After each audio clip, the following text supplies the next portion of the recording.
I get anxiety sometimes. I get social anxiety sometimes. Usually Surprising for a person on radio, you know? I know, and it's usually only like publicly social. Like I don't usually get anxious for radio stuff, but I got anxious coming in today. Is it that pit? That pit in your stomach where you just right in the chest, right here? Butterflies, yeah. Is it right here? Kind of got butterflies, just like, oh wow, this is because yesterday it hadn't hit me yet. And then this morning, driving into work, my alarm goes off. Oh, it's the last time I'm going to have to wake up at this exact time. It's the last time I'm going to take this way to work. And then walk, like everything, it kind of starts to hit you like, this is it, man. This is probably the last radio show I'm ever going to do. You don't know. You can get back into radio. Could. You could do a podcast, maybe. I'm sure I'll still. Probably not the last time you do a podcast. I'm sure I'll still wet my beak in the podcast game. But and for all you know, maybe when you're back in town, you can come in for a Club 610. 2 former 610 producers just came in for one not that long ago. I want special treatment, though. I want to be able to come in more often. Whenever I want. Open invite. I mean, look, I'm fine with that, but I think you also know that if I tell Alex that you have carte blanche to come in or speak on this radio show literally whenever you want, he's not going to agree with you. Alex, I'm pretty sure, is you're dead to him now. You're dead to Alex.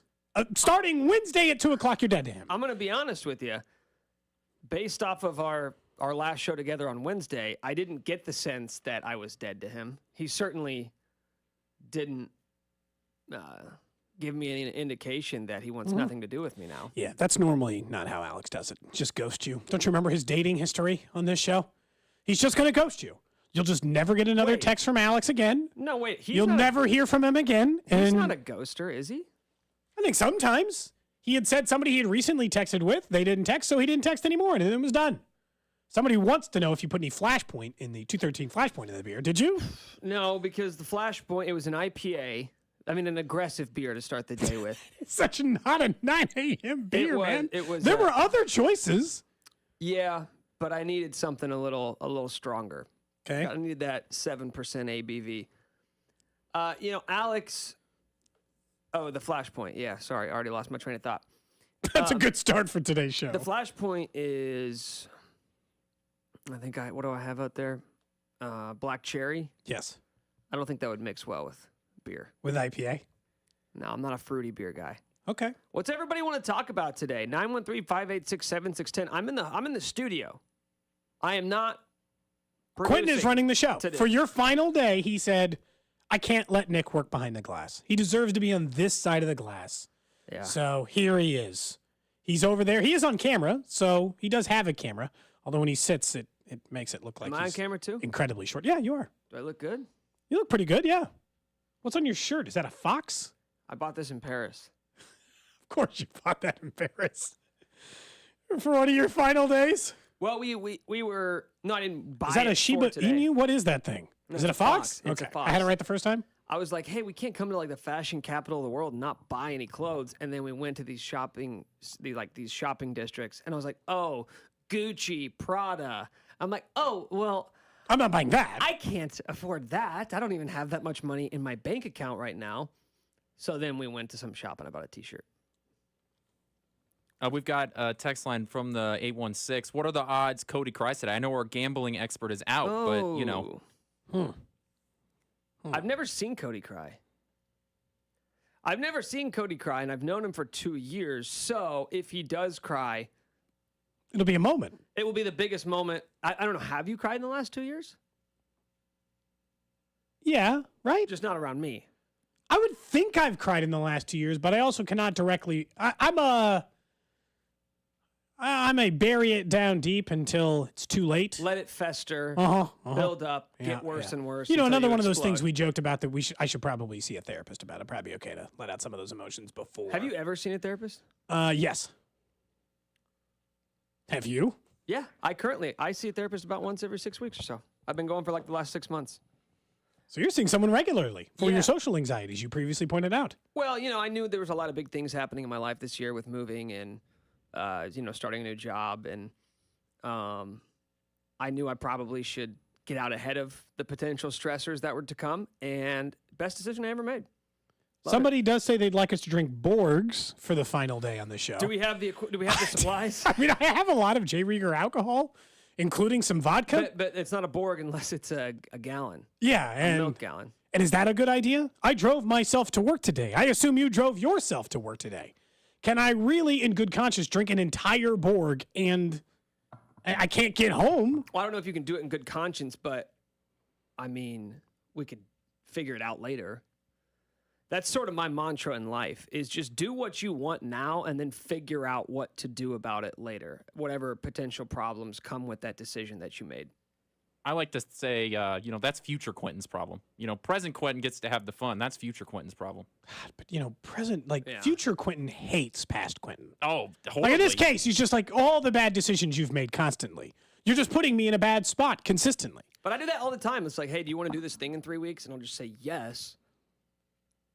I'll figure it out later, even if I don't know if it can happen. You're just like, sure, I'll be there. Just say, commit now, and then let future Nick figure out that issue. Okay, so this is your final show, which is going to be weird for us just in general. We don't have a lot of firm plans. We can tell you that Vinny Pasquantino is scheduled to join the show. Pete Sweeney is scheduled to join the show. Pete's joining?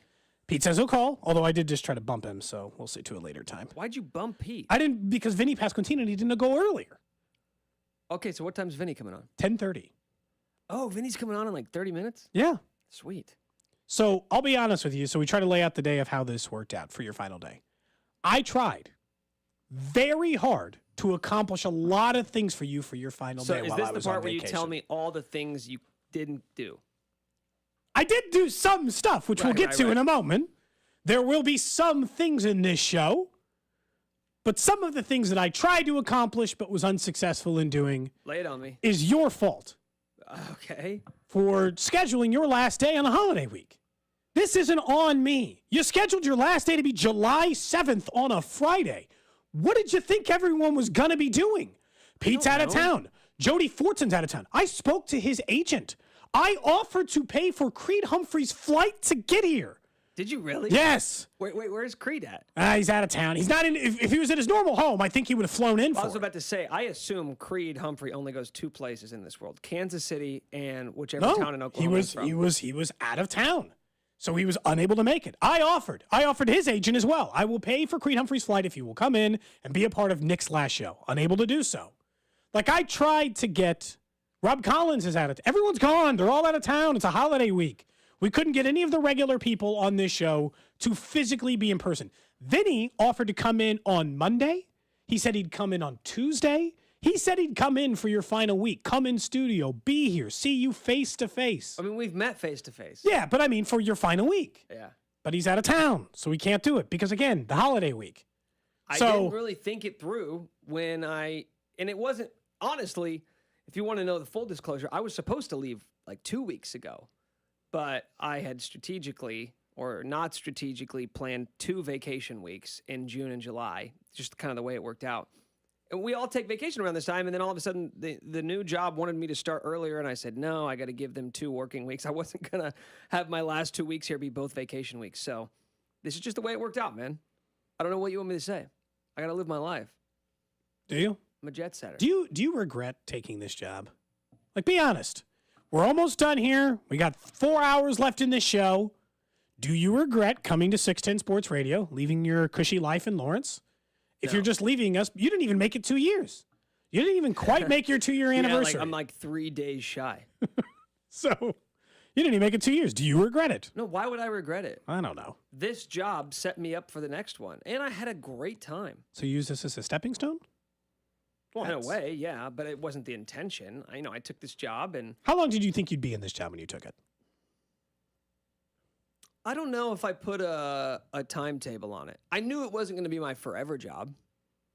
I knew I wasn't going to be here forever, but when I got here, I knew Lindsay and I were already dating, and I didn't know that I was going to move to Denver at that time, but I knew there was the possibility that I would move to Denver. So there was this thought in my head of like, okay, give yourself 2 years. Give yourself 2 years and see where you're at.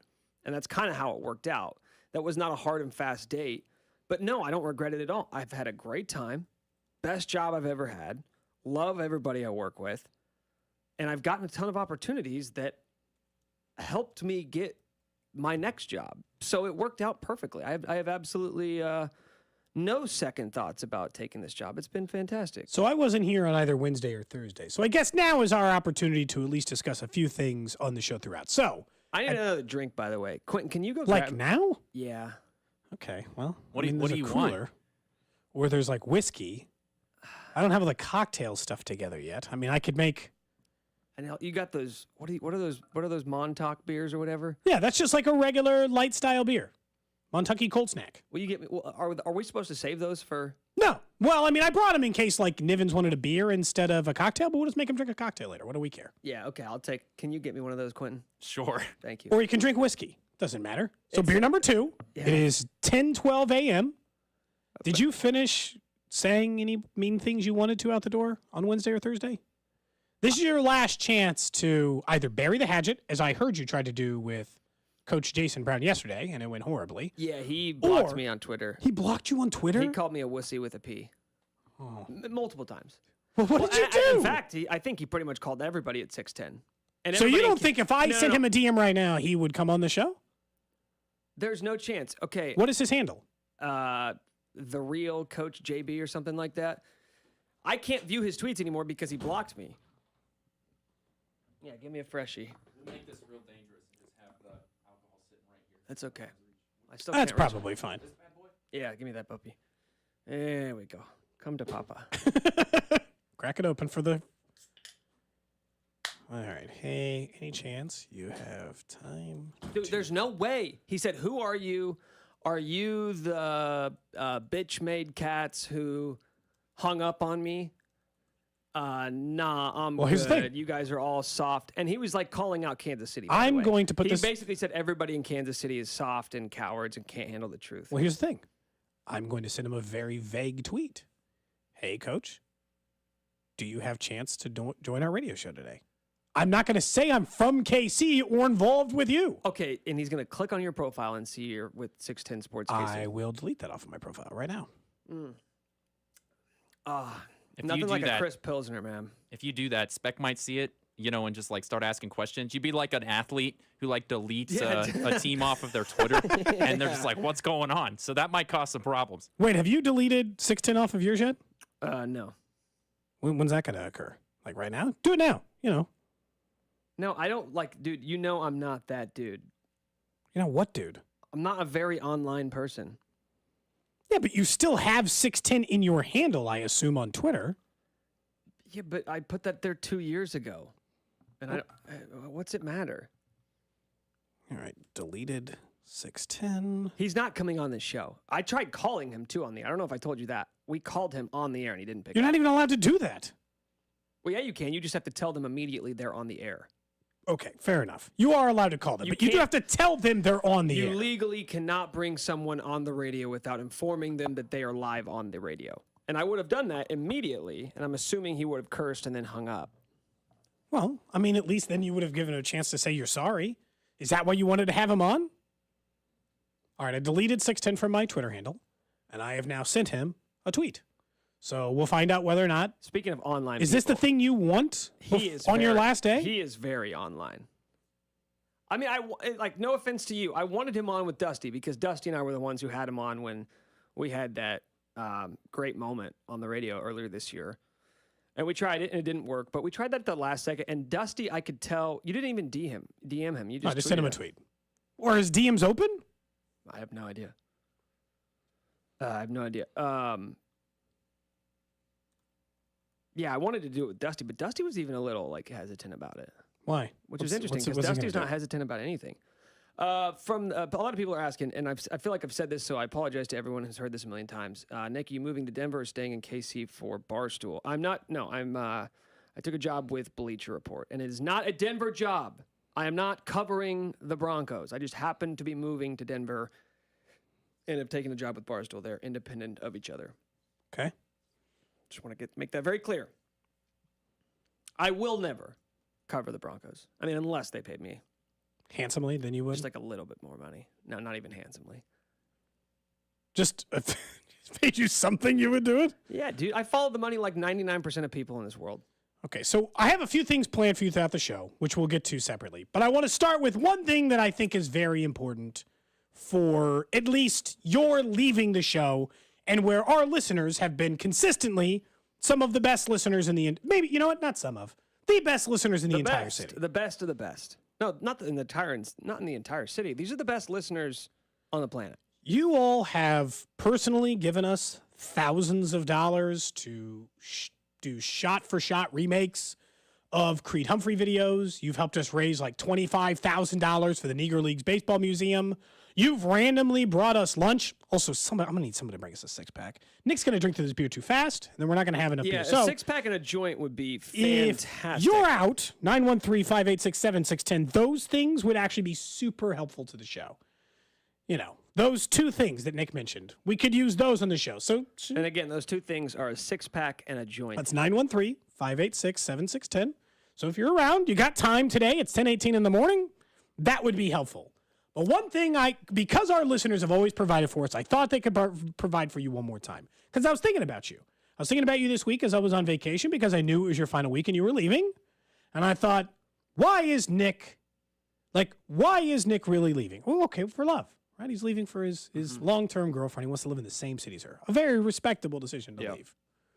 I think you're also probably leaving for a different job and money, but Right. the girlfriend feels like a key factor in this decision-making.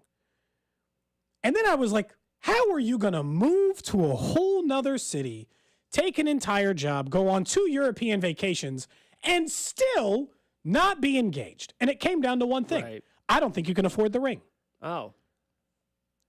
I don't think you can afford. Dude, you're going on a European You think vacation. I'm impoverished? You're buying $200 Fox T-shirts. This is not a $200 shirt. How much was it? It's like 80. $80 for a T-shirt, dude. $80. Yeah. Spending $80 on T-shirts. You're going on European vacations. Yeah. I don't think you can afford it, and I thought of a way for our fans to help you afford the engagement ring. I think you already should be buying. You're starting a charity for me. Correct. Oh, wow, it's not a charity. This It's is so emasculating. but we want to help you.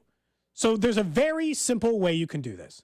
You remember when people supported us for Daddy Day? For the Bobby Wood Jr. T-shirts? Oh, do What a I time. remember. What a time, right? One of the most memorable days of my time here at 610 Sports Radio. So we know for a fact that this group of people will buy shirts for us. They know that. So I have a shirt available on the website, Okay. and I am promising you 100% of the proceeds from this shirt will go to you to help you buy an engagement ring. Okay, what's the shirt?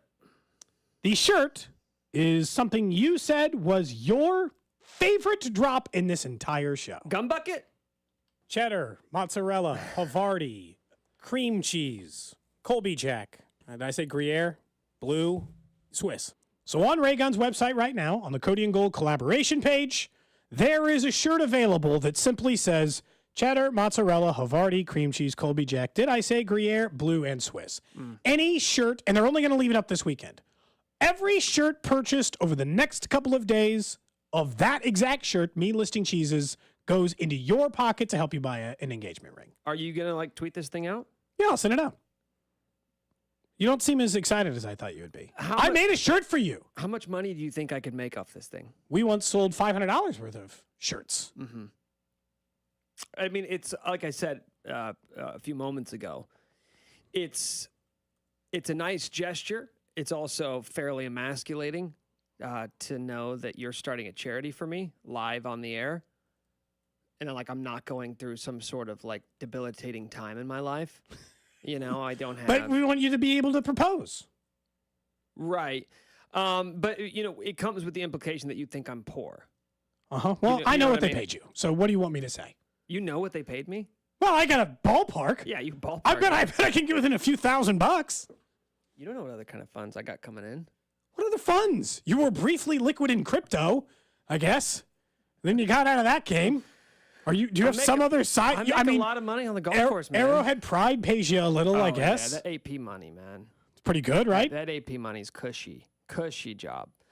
Yeah, and now it feels like, quite frankly, you're cornering me about my poverty, which makes me feel even worse. If you guys want to give me money, I'm not too proud to not accept it. I would love for you to go buy the cheese shirts because that is my favorite moment. I wish it would have started this a little bit earlier. Quite honestly, I think this should have been one of the first shirts that we made. You think that this should have been the first shirt we put up on the Raygun site? Yeah. How much do wedding rings cost? I We're mean, talking about like 10 racks. are you thinking you want like an actual diamond, or are you willing to go like CZ on this thing? What's the No, plan? I'm not going CZ on an engagement ring. Yeah, I don't care.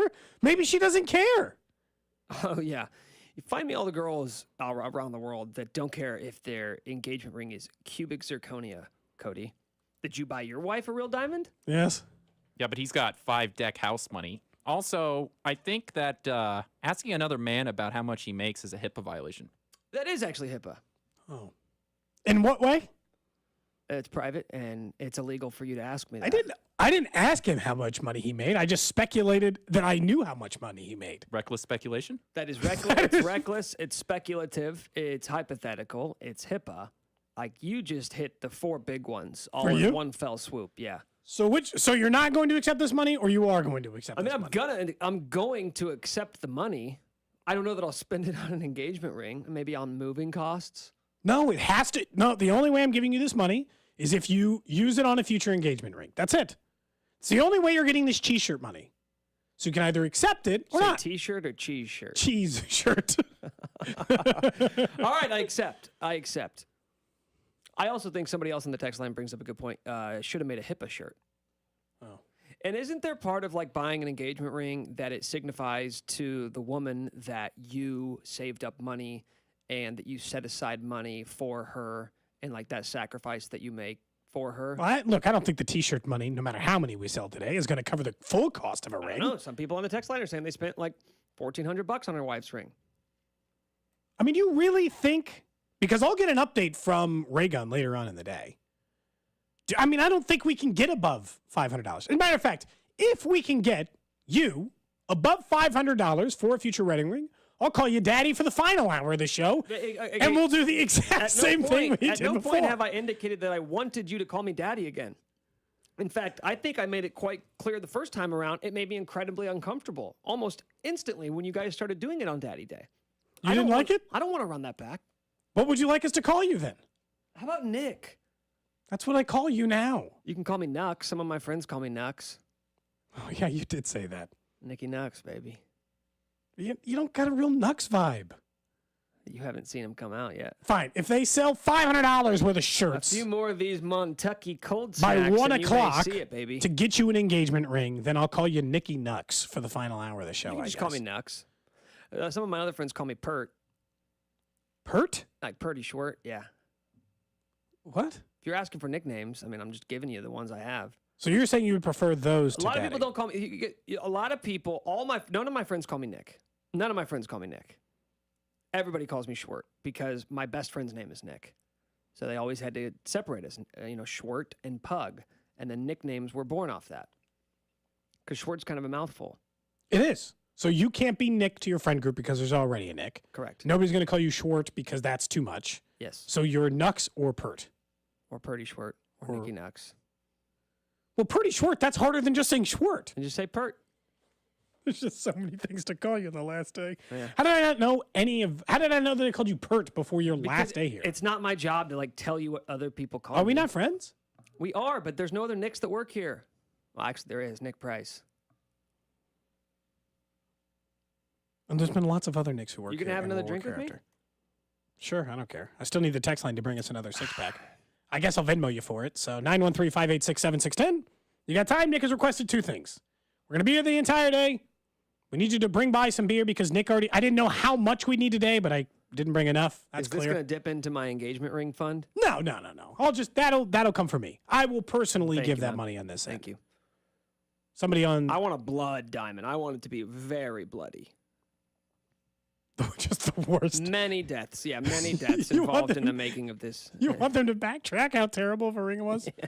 All right. When we come back, good friend of the show, Vinny Pasquantino, joins us to wish Nick farewell.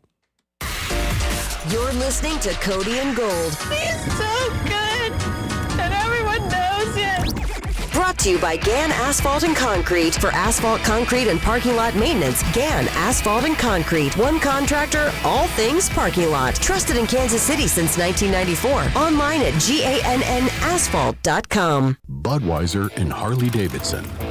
The greatest legacies are built with grit and resilience, one detail at a time. This summer, we're coming together to celebrate 120 years of dedication to craftsmanship with limited edition Budweiser Harley-Davidson cans. Available anywhere Budweiser is sold. For those who give everything to their craft, this Bud's for you. Don't drink and ride. Enjoy responsibly. 2023 Anheuser-Busch Budweiser Lager Beer, St. Louis, Missouri. Old Shawnee Pizza has expanded to the Crossroads with their OSP Express. Go to ospexp.com to order, and you can use any third-party delivery system. Located in the Crossroads Food Stop at 16th and Campbell. Go to ospexp.com to order your favorite Old Shawnee Pizza. It's Wrangler season out there. Warmer days, cooler nights. Open roads, endless horizons. And you need to be ready in jeans made for the unpredictable. Wrangler, for the ride of life. Shop our newest styles today at Wrangler.com. Ray Magliozzi here for eBay Motors. Okay, easy now. You're teaching your kid how to parallel park. Ouch! Turns out he likes to do it by feel. Don't worry, eBay Motors has bumpers, taillights, trunk lids, license plate holders, 122 million parts. Pull up just a little bit. And headlights. They've got lots of headlights. Get the right parts at the right prices. eBay Motors. Let's ride. Nothing says summer like an ice-cold Twisted Tea Hard Iced Tea. Smooth, refreshing, real brewed tea with 5% alcohol. Look for Twisted Tea in the bright yellow cans. Keep it twisted! Twisted Tea Brewing Company, Cincinnati, Ohio. Please drink responsibly. Sonic Cheeseburger, Crispy Chicken Sandwich, Cheesy Mozzarella Sticks. Pick 2 for $7, only at Sonic. See app for details. Limited time only at participating Sonic drive-ins. It's the first day of the first grade, and she found a new best friend. It's a laid-back Sunday afternoon you wish would never end. The homemade taste of Bluebell and good friends gathered round. The good old days are being made right now. Wake up your taste buds with Bluebell Java Jolt, a delicious pint of coffee ice cream with dark chocolate-flavored chunks and a decadent coffee fudge swirl. It's the jolt you need to perk up your day. The good old days are being made right now. The good old days are being made right now.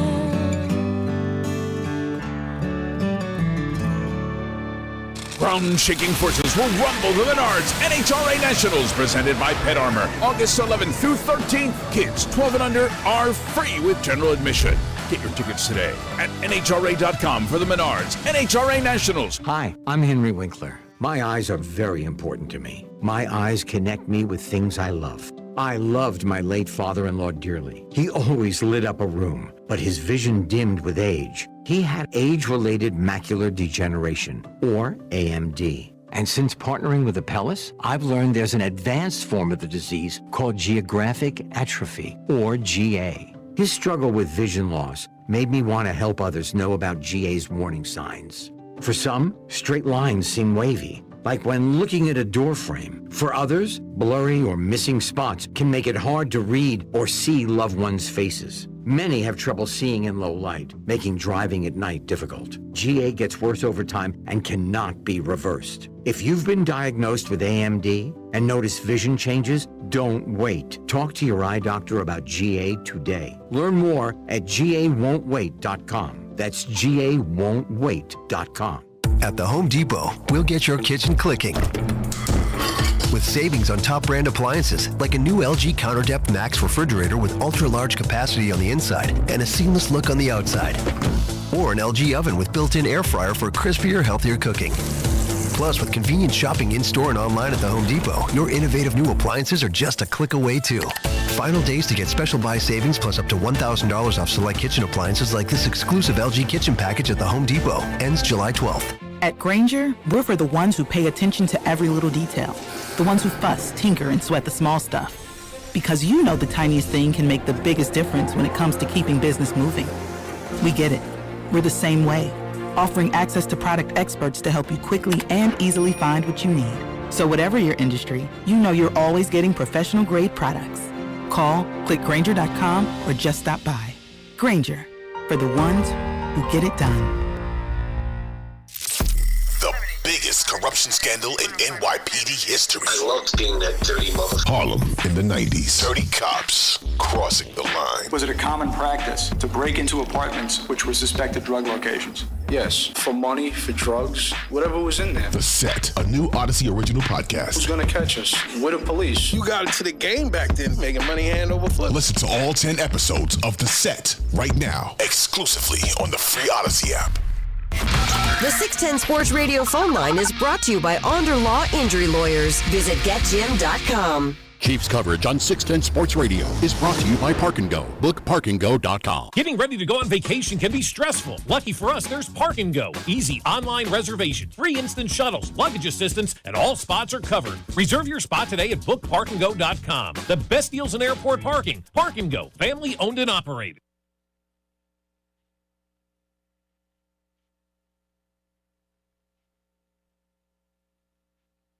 I guess no music. Quinn's having issues. Hey, I'm not producing today. Well, look, I'm not. Yeah, that one's on me. I was too busy bringing in our next fantastic guest. That's see, what I was doing. Actually, good transition, point. yeah. Good transition. Way to cover your ass. And it doesn't matter because Nick's here.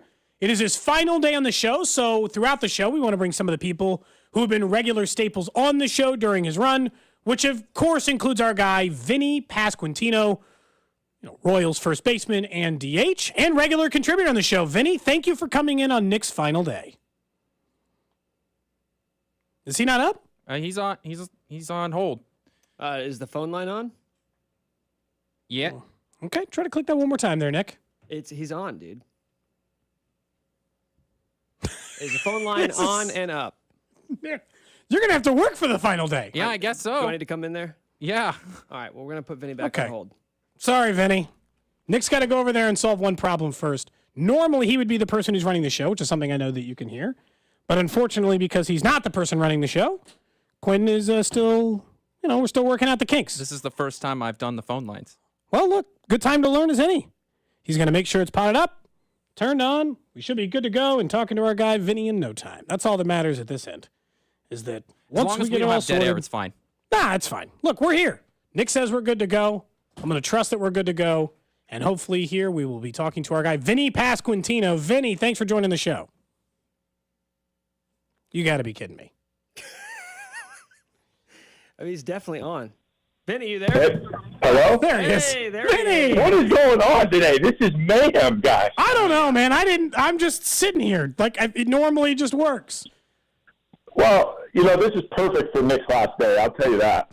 What's that supposed to mean?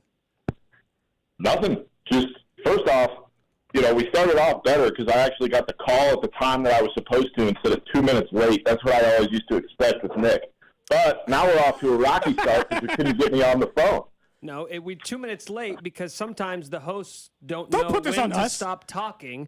So we get into the break late, and then we come back late because Cody and Alex don't know when to just stop yapping their gums and get to a Hey, you know what they say about radio personalities? There's a reason they're on the radio. It's they like the sound of their own voice. You know what I'm saying, Nick? Yeah, I know. Egotistical. The ego's on Yep. these guys. You worked in radio. Yep. Yeah, but I work behind the scenes. It's a little bit different. A little bit Well, different. Nick, you know how it is. You have a nice face for radio. Yeah, the 1,000th time I've heard that. Thanks a lot, Vinny. A little you're welcome. shot on my way out. Uh-huh.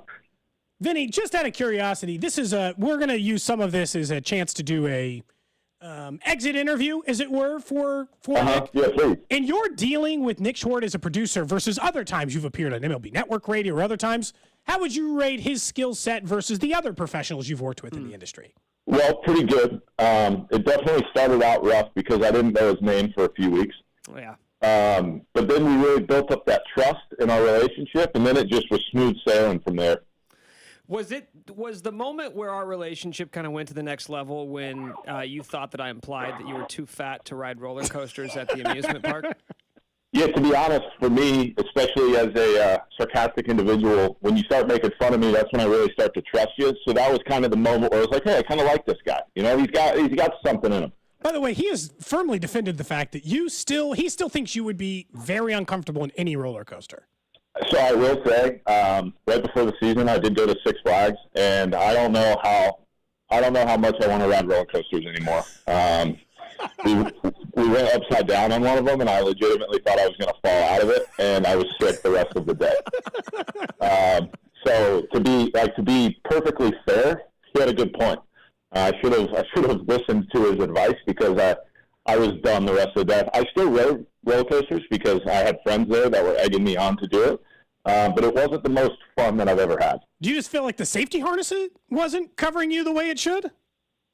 Yeah, I don't trust the ones that don't go over your shoulder. If they don't go over my shoulders, I feel like I'm slipping out, even though that doesn't really make sense because how's a person that's bigger going to slip out? But I feel like it doesn't lock all the way, and it makes me, it adds an extra thrill to the roller coaster. But that's what roller coasters are kind of all about. Like, they're supposed to be those split seconds where you wonder, like, am I about to die? Is that really what they're about? I don't think so. I think they're supposed to feel that stomach feeling where it's like, wow, this feels good but bad at the same time. I don't think I ever get on a roller coaster and think, I wonder if this will kill me today. And that's not the I wonder if today's the day. Well, when you get on a roller coaster and that harness comes out from over your shoulders, right? If you're on one of those dangly feet ones or like the detonator at World of Fun, you're telling me at no point on that ride, the thought doesn't cross your mind of like, what happens if this thing just comes unhitched here? Yeah. Did you see the video of the place in North Carolina where the screw was like loose? That's terrifying. No, nobody wants to think that, though. Well, That's not the thrill of the ride. But like, okay. Vinny, you're a professional athlete. You fly a lot. You telling me you've never looked out the window and like seen all those rivets on the wing of the plane and says like, what would happen if one of those things just? No, you know what I always think about is like the biggest thing I think about is either it's when I'm landing or when it's just in the air. What if communication was bad and there was just another plane? Oh yeah, and it's just like how quick would I die? Would I even notice? Mm-hmm. I always think about that. Like, what if this thing just burst into flames right now? I guess since you're talking about instantaneous death makes me seriously wonder, Vinny, would you have gone in that submarine? Would you get in a submarine and go to the deep ocean? No, I don't trust the ocean. I don't either. I don't trust it. It's not for me. I like looking at it. I like being in the sand, but I don't know. I have an irrational fear of wild animals, and especially wild animals that I can't see and they're around my feet. So, yeah, I don't like being in the ocean, so I'd prefer not to go in a submarine deep down where I could potentially just die from imploding in on myself. That's like honestly one of my most irrational fears is being stranded in the middle of the ocean. Like I'm on like a scuba diving trip and I come back up and the boat's gone. Yeah, but the beautiful thing about that is you don't have to go scuba diving. And I never will. I never will. That's terrifying. It's perfect. So that's a good irrational fear to have because some people have irrational fears of like snakes or something like that. Like you could see a snake just randomly, but you're not going to find yourself just scuba diving. Right. I want to go back to the plane thing because I had this conversation with my girlfriend a few months ago about I think most guys have when they daydream like when you're like, what is the scenario that you find yourself in when you're thinking about these hypothetical things that will never happen? It's always like, oh, I'm in some sort of a situation and there's like an armed robbery at a bank. And you're the hero? And I'm the hero. Yeah. I come up behind him. That's the perfect meme of the couple laying in bed and she's looking at him like I bet he's thinking about other girls. No. I'm thinking about what would happen if this bank got robbed right now and I have to play hero. Yeah, right. And I would put him in a chokehold. And I would disarm him, take the gun off him while the rest of the people call the cops. And like they do a news interview with me, and I'm famous forever because of it. Exactly. Then you move up from producer, and you take Cody's job. Right. And now all of a sudden you're telling stories. Right. That's exactly how it would play. The other one that, Vinny, you probably are a little bit closer to this, but I told her, I was like, the other one is like, I quit my job. I become a professional level golfer. And like at age 32, I win the Masters after being a 15 handicap for most of my life. But like, what's what we do? Guys daydream about being the hero or being great at sports. And girls date, like I asked her what she did, and she's like, I don't know, having a nice house. And I was like, I don't know, my fantasies are way more fun. Yeah, I'm daydreaming I'm daydreaming about potentially getting hit in the face by a fastball sometimes. You know, like what if this ball just gets loose right now and comes at my face? Will I even feel it? Am I just going to wake up in the hospital? Do you think about that a lot? Depends on who's pitching. It's definitely been a thought, mostly at the lower levels of the minor leagues, when guys are throwing 98 and have no clue where it's going. Do you think, Vinny, that we could arrange an off-season where I could step into a batter's box against a professional hitter and see if I could just foul tip one? No, because I don't think they would think it's worth their time. What if they're just throwing a side already and I could just, come to them? Oh, one time when I was in right after rookie ball, like during the pandemic era of our lives, I was doing live batting practice off a guy who was in AAA, and he told me that I wasn't good enough for him to get live reads of what he was doing, so he needed higher level hitters. Wow! Wait a minute. What were you batting at this time? Well, it was in rookie. I was right after rookie ball, so at that point I was just a schmuck who was just hanging out, which is just a ridiculous thing to think of somebody. That guy no longer plays baseball. I was about to say, do you know did he even make it to the big leagues? Yeah, what has because you're in the become big of him? leagues. No, he did not. That's got to feel Do I good. think about that every once in a while? Sometimes. Yeah, I would think that you do. Vinny, look, one more thing before we let you get out of here. We know that you got to travel a little bit today as well, but Nick is moving. So his last day, he's taking a job at Bleacher Report. He's moving to Denver to be with his long-distance girlfriend, something you are familiar with. Congrats on the girlfriend, Nick. Thank you, Vinny. So he's got a long-distance girlfriend. They're going to live in the same city for the first time. They've been on 2 European vacations in the last 6 months. I think it's time he proposes pretty quick. How much do you think Nick should spend on a ring? Well, is his girlfriend like my fiance in that she doesn't watch what he does at his job? Like, should we be talking about this right now? Oh, she's on not, air? No, she's not paying attention right now. No, okay. I don't know. I don't know how much money you make, but 3 months' salary is typically what they say. 3 months' salary? I thought that was like a wives' tale. Is that what you spent? Yeah, everything's a wives' tale. If you find a ring you like, you should just buy it, because if she loves you, the ring doesn't matter, right? Okay, but did you pick out the ring totally by yourself, or did she have input? I used sisters, my fiance's sisters, to help me, and they liked it. But also I said, what kind of ring do you want? What color do you want? What cut do you want? How do you want it to look? Because it's not my ring, and I'd rather you just like it. So yeah, I have absolutely no knowledge of like. You should start diamond asking those cuts questions or anything like well, that. the good thing is there's a lot of jewelry shops around America, and they want you to buy something, so they'll just help you out if you just ask questions, you know? All right. It's fairly simple. Any advice for it? Do you like the city of Denver? That's where he's moving. I've never been there. You've never been to Denver? No, as a secondary Chiefs fan, why would I ever go there? Well, I figured good point. Baseball players travel more than like any profession in the world. But the Rockies are in the National League. I don't know. I figured Yeah, at some Nick, point. they're in the National League. I'm not judging you. I'm just surprised by it. Well, I haven't been to Denver. Sorry, guys. No, you're But I fine. might go this year. The Jets play the Broncos in Denver, so maybe I'll go. Are you going to hit me up when you're in town? Be honest. You don't have to lie to me. No. Okay. Okay, Vinny. You could if you wanted. Yeah, no, maybe. I mean, now that I know that you're going to Denver. You'll think about it. Hey, I might be working on some big baseball stuff over at Bleacher Report. So Now he's trying to brag because It he's going to be might- working on Mookie Betts' show, I think. Well, I mean, it might benefit. Ooh, you, that's Cody. pretty cool. Hey, you You're know, a good producer, Nick. He'll like having you around. hey, play your cards right. You may be one of the future guests on the Mookie Betts show. Yeah, I don't think I'm good enough to be on the Mookie Betts show. We have another player in town. His name's Bobby Witt Jr. I'd imagine Mookie's going to ask him before he asks me. Well, Maybe Bobby's busy that day. Where's the self-belief, Vinny? In 2025, when you hit 40 dingers, like, you might Yeah, be. no, I have plenty of self-belief, but I'm also a realist when it comes to things, and I know who the superstar in town is. Yeah, but you're the most interesting guy on the team. And from a content standpoint, like, you're the type of... I'm being a producer right now, okay? I'm going to be honest. From a content standpoint, I would rather have you on the show. I appreciate that. That's very nice of you to say. Cody, am I coming in like 2 weeks to do a live show, and I'm going to bring you that coffee maker? Yes, absolutely. Couple weeks, Vinny's going to come in, do a live show, coffee maker for the Cody and Gold Garage Show winner. And if you come during the right time, there might be drinks provided. I've been making cocktails from Jay Rieger, so you never know. I'll stick to water. I'm on a rehab process right now, you know, losing some weight. cutting out calories. You know what's easy to do? Just drink water. Hey, go ahead and say it now. This is what every athlete does. Yes, please. I'm going to be in the best shape of my life. There we go. Oh, yeah.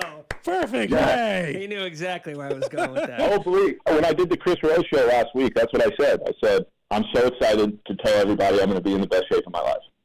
Can't wait. I cannot wait for the story. It's my favorite thing. I might drop it on every single interview that I do, is that I'm going to be in the best shape of my life. Gosh, I'm so excited. So much time left to get there, too, Vinny. It's perfect.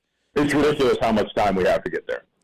Vinny, we'll see you in a couple of weeks. Thanks for coming on. Thanks, Vinny. Yeah, sounds good. Thanks, guys.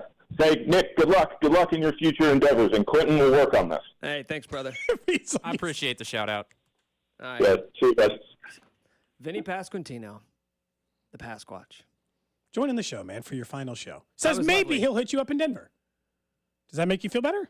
No, he's not hitting me up. I think he made it very clear he's not going to hit me Well, up he when he's said in maybe Denver. now that I know you're going to be there. Well, no, it's one of those things where you're out of town with someone, or like I had a buddy. We were both in the same city. I say buddy loosely. Like 6 months ago, we were both in the same town. He's like, "Oh, why didn't you hit me up?" I'm like, "We don't hang out currently, and we live in the same town. Why would I hit you up when I'm out of town?" I think it's like a Curb Your Enthusiasm bit. We don't hang out now. Why are we going to hang out in a different city? That sounds like something Larry David You live would 10 say. minutes away from me. I could see whatever I want, and we still don't. I'll be in Denver next summer, so maybe we'll hang out then. You are? Yep. You already have plans for next summer to be I in will. Denver? What's going on? Well, you're going to make fun of me, but it's because we'll be going to the cabin. It's the 100th. Wow. It's the 100th anniversary of the actual building itself. So there, everyone's going. Like a ceremony? I think they just want to see how many members of the Taft family they can get out there at the same time. Is it the Tapp family or the Bancroft family? Okay, so technically the Bancroft family. It is the Bancroft Ranch is the name of the property. Yeah, His name was Bancroft Albert sounds Bancroft. Bancroft sounds like a surname that has some sort of weird rituals, blood sacrifices type stuff. Maybe we could start working that into the ceremony. Cloaks and daggers. Kind of. Yeah, Mhm. that definitely has that kind of vibe. There's no doubt. Let's get to the final, the very last Nick's Notable Notes. Gotta write something down. I was worried there Nick's for a second. Notable Notes. All right. Go ahead and pop that down a little bit there, Quentin, so I can let this breathe. Take that down to about the 40 mark, would you? All right. Final Nick's Notable Notes. A little bit lower. Yeah, There we go. There we go. All right, guys. A lot of people have been asking this, and seeing as how it's my last show on Cody and Gold and 610 Sports Radio, this is less of notes and more of a question. Cody? Okay. What did you get your wife for Mother's Day? That's how you want to finish the final Nick's Notable Notes? That's exactly what I want to do. Because I thought, to myself, okay, maybe I will spend this notes of, saying some of the things that I never got a chance to say. Be meaningful that I things. didn't say. But I've said everything I've wanted to say. If it's one thing that I would hope people take away from my time is that I didn't really reserve much. I kind of said whatever the first thing that popped into my mind in that given moment. So there's been nothing I've been harboring, but I feel like there's something that you, Cody, have been holding back from me and the listeners. Yeah. And I don't think that's fair. I let it all hang out every single day from 10 to 2 on Cody and Gold. You're not. Would you admit that, generally speaking on this show, Tell you what, you can ask me whatever you want, and I will answer honestly if you give me this answer. I have been more than an open book on this show. Would you admit that? I've discussed many life things. I don't think you're always truthful, though. And don't ask a follow-up, because we're not getting off this topic. Are you going to tell me what you got your wife for Mother's Day? Can I think about it? It looks like Alex Gold is calling in to say farewell to you. By the way, he knows this is when you do Nick's Notable Notes. Get him on. You know what? Alex Gold can go ahead and come on during Nick's Notable Notes. Alex Gold, you are live on 610 Sports Radio. Hello.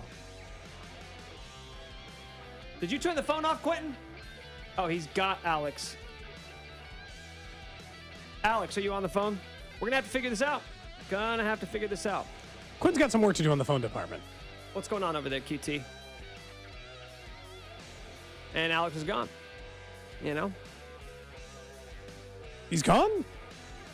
And I was calling again. Let me answer. I will answer it over here, Quentin. You just make sure that foam pot is on and up, like we talked about. Alex Gold, are you with us on 610 Sports Radio? Well, I was trying to put him on hold, and I have the telephone off, so I don't know if you guys heard him or not. Turn the telephone on. It's. You want him to come on right now? Yeah. Turn it on. Oh, okay. I thought I was going to put him Turn on it on hold. and leave it on. Turn it on and leave it All on. right. I will not touch the phone anymore. Alex Gold, are you with us?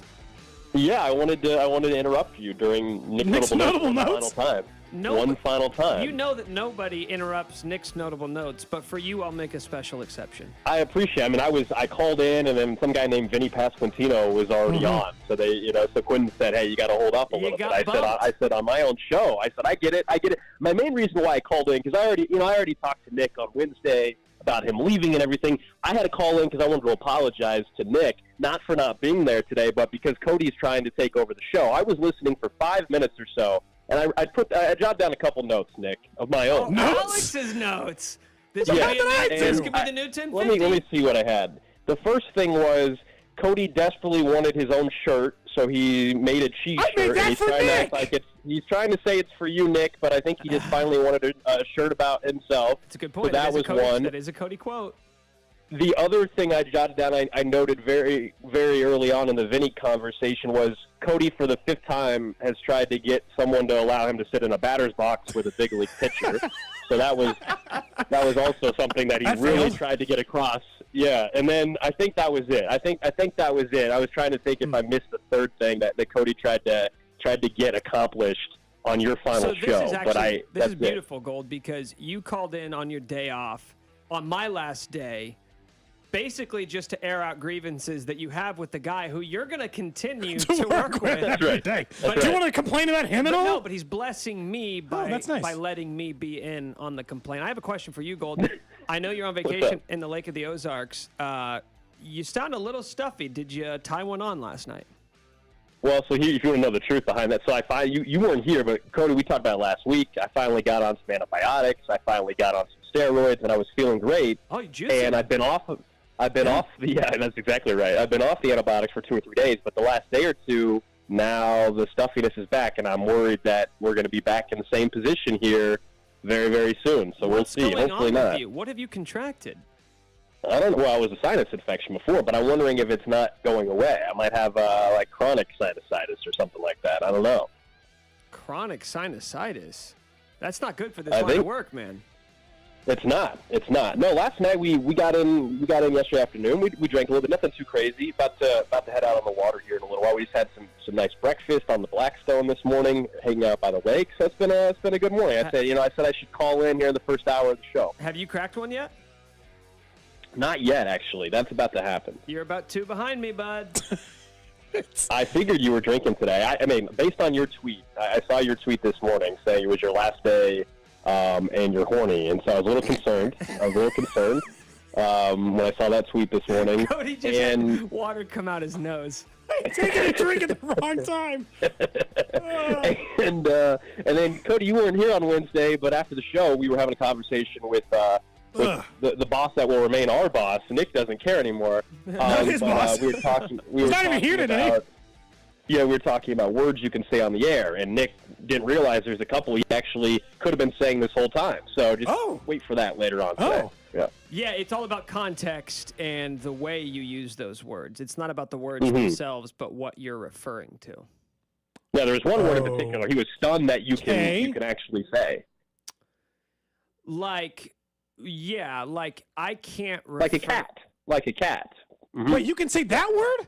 I could say like you've been pussyfooting around. Oh, okay. That's right. And I can't refer to your penis with that 4-letter word. Okay. Mm-hmm.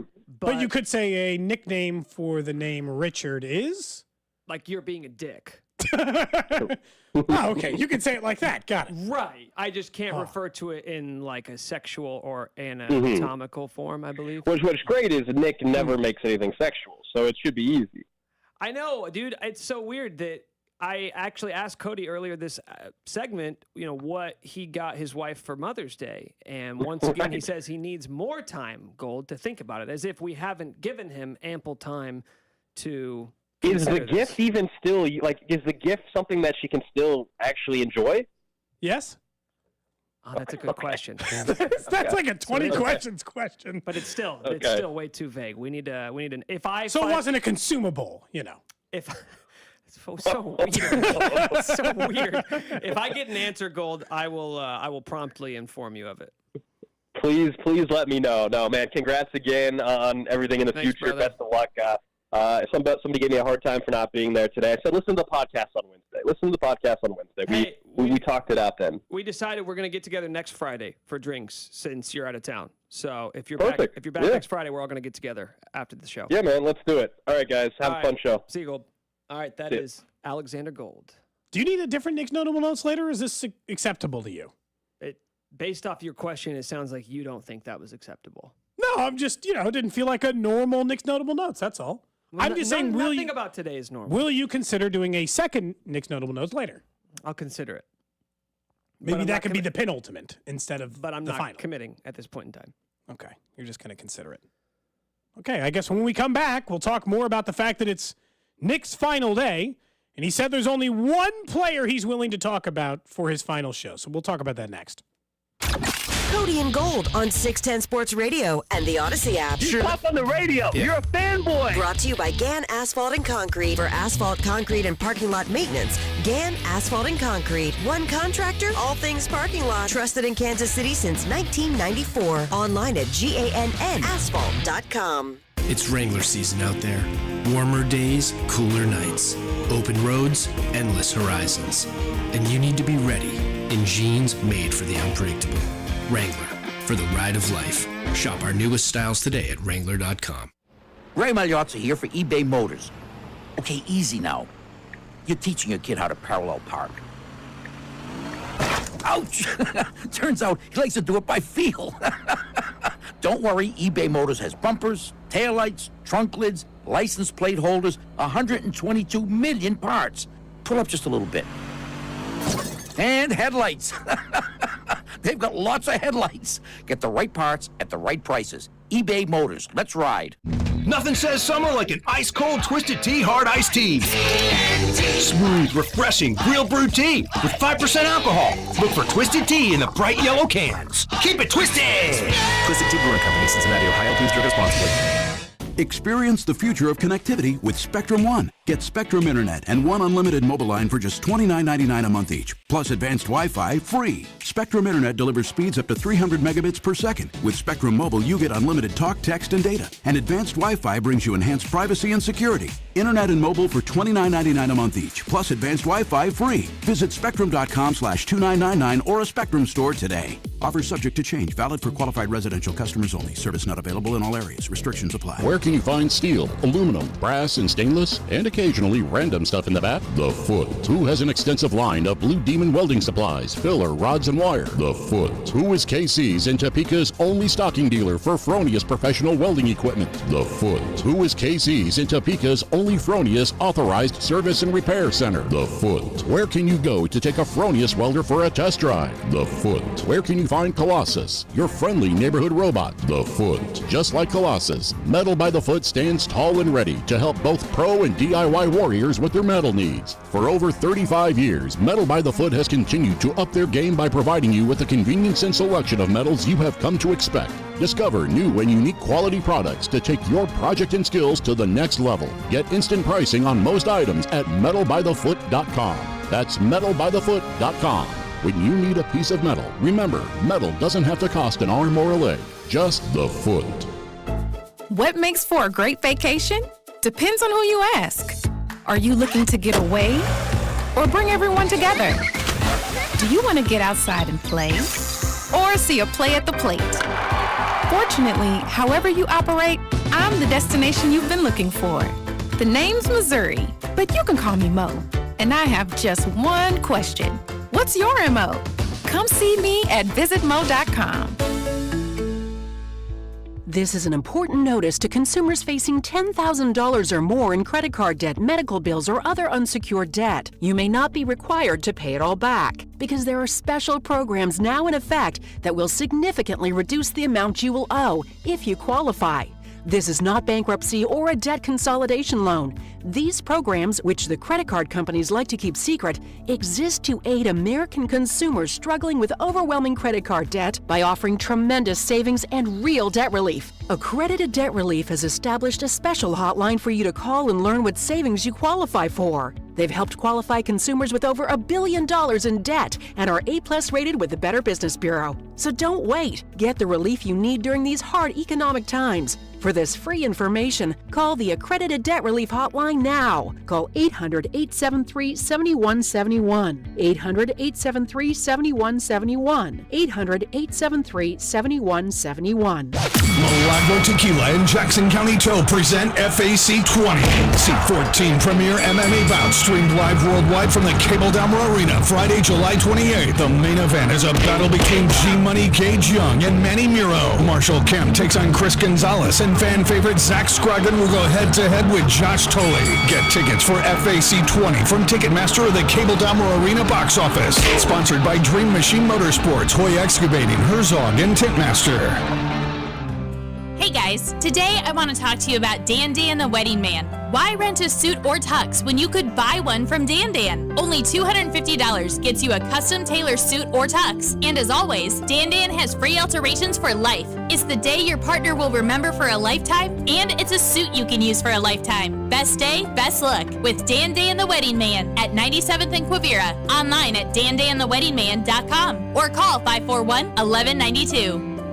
Jefferson's in Lenexa and North Kansas City are celebrating you this week with 50-cent wings at each location. And not only that, but every guest who walks through the door will receive an entry to win free wings for a year. So whether it's your first time out or you're one of their valued regulars, hey, what's going on?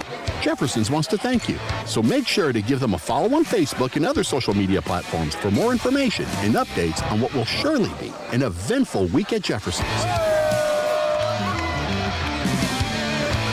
If you're hiring, it can feel like you're trying to find a needle in a haystack. You can hope the right person comes along, or you can just use ZipRecruiter. And now you can try it for free at ZipRecruiter.com/free. In fact, ZipRecruiter has helped a lot of business owners find their needle in a haystack, like Marco, president of operations at Telly Tires and Auto Centers. Because Telly Tires has grown a lot in the last few years, Marco needed to hire everyone from a receptionist to a store manager to a head mechanic. ZipRecruiter helps me find all the right people, even the most difficult jobs to fill. ZipRecruiter helps me keep my business running. Take it from Marco and millions of other businesses who've used ZipRecruiter. ZipRecruiter can help you find the needle in the haystack. See why 4 out of 5 employers who post a job on ZipRecruiter get a quality candidate within the first day. And right now, you can try ZipRecruiter for free. That's right, free. At ZipRecruiter.com/free. That's ZipRecruiter.com/FREE. ZipRecruiter.com/free. ZipRecruiter, the smartest way to hire. You're listening to 610 Sports Radio from the Max Motors Studios. Hey, this is Chris Jones, and you're listening to the official broadcast partner of the Chiefs, 610 Sports Radio. KCSP Kansas City, WDAF HD2 Liberty, always live on the free Odyssey app.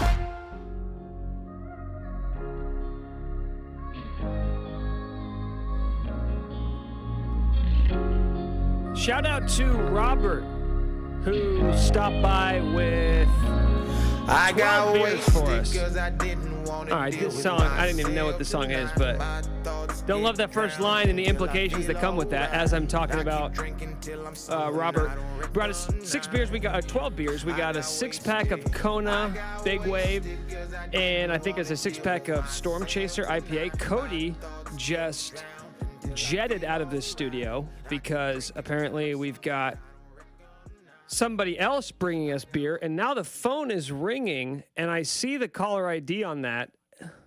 Okay, and Quentin is going to answer that phone. We're going to find out if this is exactly who I think it is. I can just answer it in here if you want. If the phone line's still on. Pete Sweeney? And he's gone. He's gone. Just like that. Kaiser Kose. I promise you that wasn't on me this time. That's all right, man. That's all right. You want to try calling him back? I'm Nick Schwert. This is Cody and Gold on 610 Sports Radio. Yeah, I just got a text from Pete Sweeney. He says he is ready now. I believe Pete is on the grounds of the worst field in golf, the John Deere Classic. up in Illinois somewhere. It is historically the worst field. I think Jonas Blixt was in the lead yesterday, so I have no idea. We invited Pete in last week. We invited him in this week, and he is out of town every single weekend, and it's a little, oh, yeah. Cody just walked, so we're now up 24 beers on the day. Oh, yeah. Pete is being efforted. He called back, Pete Sweeney of Arrowhead Pride. Okay. Our Chiefs insider. He's supposed to be on right now. You're out of breath. Yeah. And I understand that feeling because I'm also slightly out of breath. I'm still catching my breath from running up 3 flights of stairs. So we both ran into the same thing. By the way, credit to the not only bought you beer. Catch your breath. Take your time. Went ahead and bought you the beer that he saw I tweeted out. Oh, hell yes. That you had opened earlier. Oh, that one's an Imperial IPA? What is that, like 9%? 9.9%. Dude. They'd like to get into a little bit of trouble before. All right, is Pete on the line? Quentin? All right, he can't hear me. All right, here we go. Pete Sweeney, Arrowhead Pride. Pete, are you with us, sir? Hey, good morning, guys. Oh, my gosh. What's wrong with your voice? Well, I'm on hole 4 in Illinois at the John Deere Classic, and you know how it goes on these golf courses. Who are you watching? Who's in front of you right now? We're watching the leader, Cam Young and Ludwig Aberg at the moment. Oh, I actually got money on Aberg. He's like 3 under today. I only have 12 days of vacation left, so I would appreciate the Chiefs not signing Chris Jones and DeAndre Hopkins at the same time today. Wait, if you're on vacation, though, you're on vacation, right? Next man up. You know how it goes. Okay, it seems like you're whispering, but you're whispering so loudly that it might be feel better. like you're counteracting it might be better if you just talk in a normal voice. It sounds like you're trying to like grunt one out on the toilet.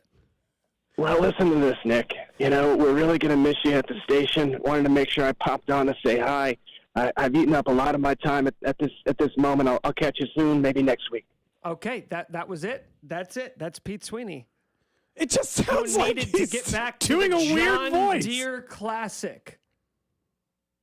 Is that the worst golf tournament of the entire year? So as somebody, I mean, it's a PGA tournament. Let me just specify. Well, there was a flash mob that broke out at the Live Golf Tournament today. So can't be that one, I guess. The John Deere Classic is year in and year out the worst field on the PGA Tour because it is historically the week before the Open Championship, which means most of the competitive golfers in the world are overseas preparing for that event while everyone else is hanging out in Silvis, Illinois, duking it out at the John Deere Classic. And I didn't even get a chance to ask Pete how in the world that event took precedent over being here for my last day.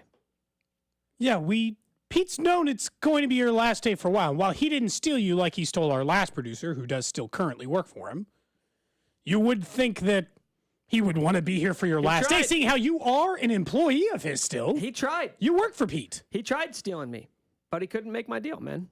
Wait, hold on. Are you telling me right now that Pete tried to hire you full time? So he tried to steal another producer from us? Listen, this may come as a bit of a surprise to you, but I was a highly sought after commodity when it was, getting around that I was a free agent. So Pete tried to hire you? I was like the Damian Lillard in sports media. Okay. Is that the way you want to put it? No, I never had an offer on the table from Arrowhead Pride. Pete has now sent us a picture of himself standing next to what appears to be the first hole, so I don't know why he said he was on the and fourth. Also wearing the most Pete Sweeney outfit of all time. White visor with no logo on it, just a white visor. Just plain white visor. White or maybe lightly khakied shorts. Maybe sand shorts. Yeah, sand-colored boat shoes with no socks. Yeah, Sperry's. And one short sleeve blue with white polka dots button-down shirt. I mean, the frat boy. And his frat boy attire. Well, his hair is kind of sticking out of the top of the visor, which would be very frat boy. It's the frattiest thing I've ever seen from a non-frat guy. Maybe it's just an East Coast thing. Since we're talking about this briefly, because, maybe at some point we'll try to have like one brief sports conversation today. I'm not guaranteeing that, by the way, if you're listening to this show. By no means do I think that that's a lock. We put more beers here. We've got tons of them now We're at this point. 24 on the day. Which means at some point we could probably give Quentin one even. I mean, we got so many. No, Quentin needs to produce the show. He needs to focus on that? When I produce, I don't drink. Yeah, that's true. Don't set a bad standard for him. Why? Shouldn't we set the standard we want? We tried to get you to drink the entire time we were doing. And doing who the knows show. best, me or you? About producing? Yes. Probably you. Okay. That rule might have been broken last Friday. But it was Club 610, different rules. I'd never drank during Club 610. You did once when I was on this side of the glass. Okay. Don't listen to these. These guys are gonna screw you. Why are we gonna screw them? What do you want? We don't want Quentin to get fired. They don't have your best interests at heart. They only think about the show. They don't think about you individually. They will get you in trouble. Spec walks in there and sees you drinking, you're in big trouble. I'm not even, dude. Nobody can tell if you're being serious sometimes. FCC violation. That is an FCC violation. That was made like back in the 20s when Quentin used to have to produce the show and then climb up a ladder to readjust the antenna. A lot of laws were made back in the 20s, but they're still in force today. Just never admit you're drinking. You on the can't air. have a goat in the back of your truck in the state of Connecticut. Okay, they still enforce it. I saw for the first time coming to work, or I don't know, I was driving somewhere like last week. I saw for the first time in so long, three people sitting in the bed of a truck, and I was like, God, it's been a long time since I saw that. Like sitting in the bed on the highway. Like I was on 635, Nick, and there were 3 people sitting in the bed of a pickup truck, and I'm like, what a time to be alive.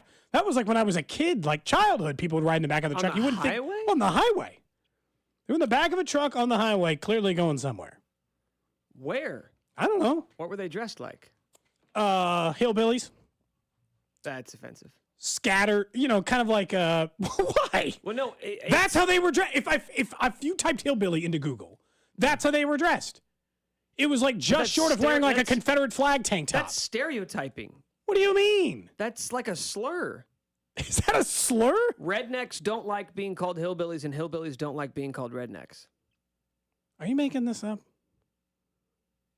I can't believe some of the stuff you're saying today. Maybe that's the booze talking. Trying to get loose on the final day. Is that no good? That's what they look like. What do you want me to tell you? We find out the real type of person you are. Real type of person I am? Mm-hmm. Okay.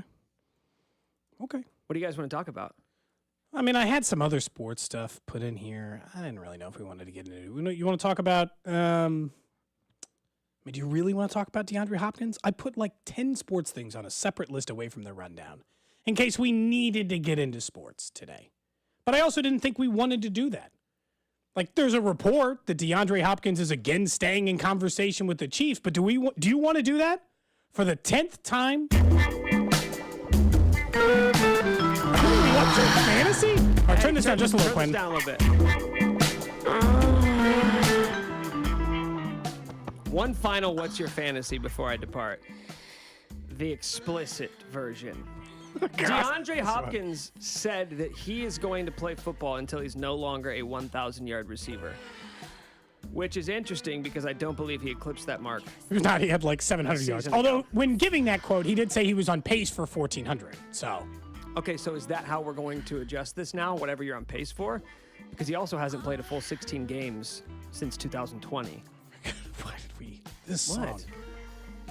What is it about sex that makes you so uncomfortable? It's just this song. It's 11 o'clock. On a Friday. It is a Friday. On a vacation week. You I said it yourself. I didn't even put the Club 610 light on yet. We're not in a club. It's what's your fantasy. Okay. All right. Okay. So what's my fantasy? Okay, that DeAndre Hopkins shows up and gets 1,400 yards with his team? I'll give you a choose. Choose your own adventure. You can answer that question about DeAndre Hopkins, or you can tell me what is your biggest unfulfilled sexual fantasy. That is the most specific question you've ever asked on what's your fantasy. Would you like to go first? I mean, there's a few role-playing things I wouldn't mind dipping my toes in. Okay. I mean, that's always kind of fun, right? Sometimes that's a lot of pressure, though. You be somebody else, I'll be somebody else. You're the nurse, I'm the patient. Yeah, You're the teacher, I'm the misbehaving I'll be honest, student. That one never did anything for me. That level never did anything for me. And people immediately jump to those things when, my wife was a librarian for her entire life. Like, do you think, like just any job you have, would you want to go and role play your job at home, Nick? I'll be the radio host to you. What? No, okay. That's your job. Okay, in pornographic films, It's rarely a radio Films, host. not movies. Yeah, rarely have I seen that scenario play out. But you got to think there's a reason they keep going back to the well on the librarian and the teacher and the nurse. What are some other good ones? The neighbor who ran out of I ran out of sugar. Can I borrow some milk? It's the notion of what you were talking about earlier with Vinny Pasquantino. It is the idea that how are you going to tie these two things together? It is the daydreaming that men do that is different from women. Is in men daydream a situation in which there might be a moment randomly in life in which this woman's like, you know what? I know this doesn't seem like the right moment, but let's have sex anyway. Right now. I was just out of sugar, and I honestly just needed it, but now I'm here. Well, so maybe we can have sex now. And the best part is that a lot of times those videos start with like the woman being on the fence about it or even against it. And then a few moments later, all of a sudden, they're in it. Her blouse is coming off. Can I make a reckless speculation? Sure. I think the reason Cody won't tell us what happened in the locker room at Winnetonka is because one of these scenarios. No, that's played not out. what happened. You ever been with another man? No. What do you want me to follow up on that? Well, no, I just the locker room situation. There's been a lot of speculation about. Quinn, I don't think I've ever asked. Do you have a girlfriend? Boyfriend? No. I don't. Whatever. Are you in a relationship? No. Well, you. That was a weird face. Yeah, you made a smirk like you had to think about it. Well, what do you define relationship? Like I text people, but You're not in an exclusive relationship. Okay. So people on the text line are now, I would assume, sharing. Giving that fantasy? Their favorite scenarios. Plumber is my favorite, or the babysitter, the stepdaughter. That one's weird. That one is so weird, and I actually think should not be allowed. I think those should be scrubbed from the internet. Yeah, agreed. What? This song gets weirder. If you have to put a disclaimer on the front that says like this is not real, you've gone too far. You shouldn't just make it exist in general. Correct. I've always wondered when you go on those sites and then you see on like the sidebar the little ads and it's like Meg Griffin and Homer Simpson. Like, who's that for? Because I would imagine if they're putting them on there, somebody's clicking. Presumably. They wouldn't continue to advertise that stuff unless there's an audience. Again, for it. I think the one thing we have firmly established on this show is that we do not kink shame. Even for cartoons? Look, I don't get it.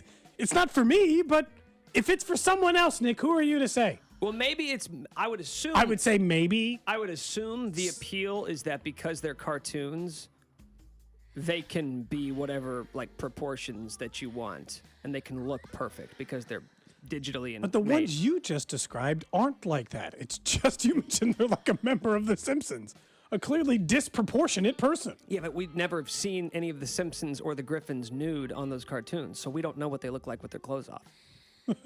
That's what it is. It's the imagination, right? And that's what we kind of, to bring this conversation full circle with all of these like role playing and things like that. It's that the imaginative mind can come up with many, many different things. It's hard to tell through the glass here, but I think Cody's face is about as red as the Chiefs cooler holding the beer. Oh yeah, this is pretty common. Yeah, par for the course. This song is just so uncomfortable. Oh, somebody from the 816 says, the real estate ones, the guy is looking for a house and then has no money to pay for it, then they have sex. I think it's usually the other way around. Like the repo man comes. I don't have money for this, but sex? I can't pay for the cab. So because I can't give you $20, how about you just go to town on me for the next 25 minutes and we'll call it good. I'm telling you, it goes back to the identical daydreaming scenario you were describing earlier with Vinny. And like how you're describing how you want to be the hero. It's the same general concept, just sexual. Look at this cool thing that's happening to me. Yeah. That I never thought would happen. Yeah. It's just like, wow, what were the odds that this person was just going to show up and then we were having sex? Are you someone that's like needs a lot of plot in your pornography? The fantasy music's over, so sorry. We got to move on to something now else. This is just an awkward conversation about porn. Once the music ends, that really does put a hindrance on it. I assume part of what you guys talked about yesterday was the thread stuff, because that's what I had scheduled for Trash of the Day. We don't have to do a final Trash of the Day. It's fine. But when, because I'm going to make you do another Nick's Notable Notes later. You can't make me do anything. You're leaving, so I very am actually curious. And your new job requires content creation development for Bleacher Report. Okay. Are you going to teach yourself an entire new social media? Because they got 10 million signups or whatever in 2 days. 30 million. 30 million? Yeah, that's the report this morning. 30 million people are on Threads now. Okay, so 30 million people are on Threads, which means you have to teach yourself a new social media, don't you? Aren't you required via your job There's to learn nothing it? to teach. It's just Twitter, dude. Is it? Yeah, and I actually, I'm glad you brought this up because I saw you dipping your toes in the thread water. Well, I was trying to. Yeah, but you're acting like, and this is what a lot of people on Threads are doing, which is so silly to me. Everyone's acting like, oh my gosh, this is a new thing. What do we do here? Oh, don't know if I'm going to be able to get the hang of it. It's the same thing. It's just Twitter. It's text, and then you can put video in sometimes, and you can reply to people, and you can retweet people, and you can like their posts. Do you think it's going to kill Twitter? I don't know if it's going to kill Twitter, and I really don't care, but like you don't have to do anything different. Like just pick up where you left off on Twitter. Okay. I just feel like Your I'd rather first just quit. thread was, there's a 2% chance I survive here. Yeah, I stand by that. What was yours? I think it was a video of me winning the hot dog derby race. Yeah. Oh, God. Mm-hmm. By the way, who's going to race in that this year? We know that there's going to be another 610 day at the K. That wasn't 610 day. We did that separate, remember? Yeah, but we did it as part of 610 day. It was like the same week, but the actual day was a weekday, and they only do the live races on a Saturday. I'll tell you who so won't. We did it a different I'll tell you day, who won't race in it. You, Mr. Third Place. No. You won't get invited back. I did not finish third place. I finished second. Were you the third person to cross the finish line? Pete cheated. Were you the third person to cross the finish line? Yes. Somebody on the text line saying it's up to 70 million now. 70? Oh, yeah. It does say, I saw this two hours ago. Meta's Twitter rival Threads explodes to 7 million signups 1 day after launch. What Twitter has like 300 million. And this is why, you know what? Yes, I do think it will put Twitter out because it has a built-in networking feature of Instagram. You don't have to start over from scratch. You import your followers basically and who you follow from Instagram. Yeah, the algorithm's kind of messed up and you're seeing people that you don't follow, but they'll probably fix that eventually. And then you'll just have Instagram versus Twitter, and Instagram will win because Instagram's already kicking Twitter's ass. It's far more profitable, at least on that end. I just didn't know. Didn't know if you were going to teach. And there's more people using it. Way more people using Instagram than Twitter. How many people use Instagram? I don't know. Twitter's like a little under 300 million. Active users, because young people aren't signing up for Twitter. Young people are signing up for Instagram and TikTok. 2.3 billion. So, yeah, close. do I think they're going to beat them? Yes. Yeah, I'd say so. Probably going to win out. Do you feel the need to be on... Do you even feel the need to do Threads? I don't know. That's what I was asking you. I've told you and Alex several times, I think we overemphasize like the importance of social media for this job. Like, I don't think we're pushing people for to the this radio. job. Maybe not. What about a job I get after this job? Who says I'm going to be in this job for the rest of my life? They might not let me do this job forever. Your next job, you're not going to get based off your social media following, though. No. You're going to get it based off of... Your ability to use said social media might matter. Yeah. But they're not going to be like, hey, you don't have enough followers. No, so they we're won't going to care hire about you. If you know what to do, if you know how to create content that people want to consume, then... Now we're having a very real business conversation. So, yeah. When we come back... Coming to Bleacher Report with me? When we come back, no. You can't just actively recruit me in the middle of it. Quentin has a question he wants to ask us on Nick's last day. Cody and Gold. Would I rather have my ween slammed in a car door? Or would I rather have my fingernails ripped off with a pair of needle-nose pliers? I don't know. I can't decide. Brought to you by Gann Asphalt and Concrete. For asphalt, concrete, and parking lot maintenance, Gann Asphalt and Concrete. One contractor, all things parking lot. Trusted in Kansas City since 1994. Online at GANNasphalt.com. If you're looking for fun on the water, I've been telling you about my friends over at Midwest Marine Boat Company. They have everything you need for summer fun on the water. And it's not just the boats. No, it's also the experience on the boat. Making sure you got those ice-cold beverages that are going to stay ice-cold. Did I tell you that Midwest Marine Boat Company has Yeti products? If you've never enjoyed your favorite cold summer beverage in a Yeti tumbler, then you've really never enjoyed summer. They got Yeti tumblers, coolers, you name it, at their brand new indoor showroom, Midwest Marine Boat Company in Grandview. Budweiser and Harley-Davidson. The greatest legacies are built with grit and resilience, one detail at a time. This summer, we're coming together to celebrate 120 years of dedication to craftsmanship with limited edition Budweiser Harley-Davidson cans. Available anywhere Budweiser is sold. For those who give everything to their craft, this Bud's for you. Don't drink and ride. Enjoy responsibly. 2023 Anheuser-Busch Budweiser Lager Beer, St. Louis, Missouri. Old Shawnee Pizza has expanded to the Crossroads with their OSP Express. Go to ospexp.com to order, and you can use any third-party delivery system. Located in the Crossroads Food Stop at 16th and Campbell. Go to ospexp.com to order your favorite Old Shawnee Pizza. Trust is a big deal, especially when it comes to your health. This is Jeff for Heartland Men's Health, and if you're a man suffering with erectile dysfunction, low testosterone, or other male sexual health issues, there's no better place for you to get treated than Heartland Men's Health. Men trust us because experience and expertise matter. Promenic Partner Practices have treated tens of thousands of men across the nation over the past decade. Our ED treatments are highly effective with success rates well over 90%, and we offer a full range of treatment options that could have you performing like you haven't in years. Plus, if you're like most guys, the low T and growth hormone treatments we offer will give you better sleep, increased energy, improved gains in the gym, and a higher sex drive. This could really change your life. So call us first. Your initial appointment is only $99 and includes blood work, a medical consult, and if medically advised, a test dose. And if that test dose doesn't work in the office, your visit is free. Call 844-447-6600 or go to heartlandmenshealth.com. That's heartlandmenshealth.com. Heartland Men's Health, a Promenic restorative health practice. Twin Peaks is the best in the game. Here, your favorite drafts are poured at a frosty 29 degrees, and rare barrel-aged whiskeys are served just the way you want them. It's bigger game days and bolder fight nights. I mean, where else can you find a scratch kitchen that always comes in clutch? Every day, from lunch to late night. Only at Twin Peaks, the #1 sports bar. Twin Peaks is always adding exciting cocktails to the menu, like the expertly balanced Sincoro Hall of Fame Margarita. Try it at your local lodge today. Try the new Strawberry Shortcake Snowball Slush Float at your local Sonic. See app for details. Limited time only at participating Sonic drive-ins.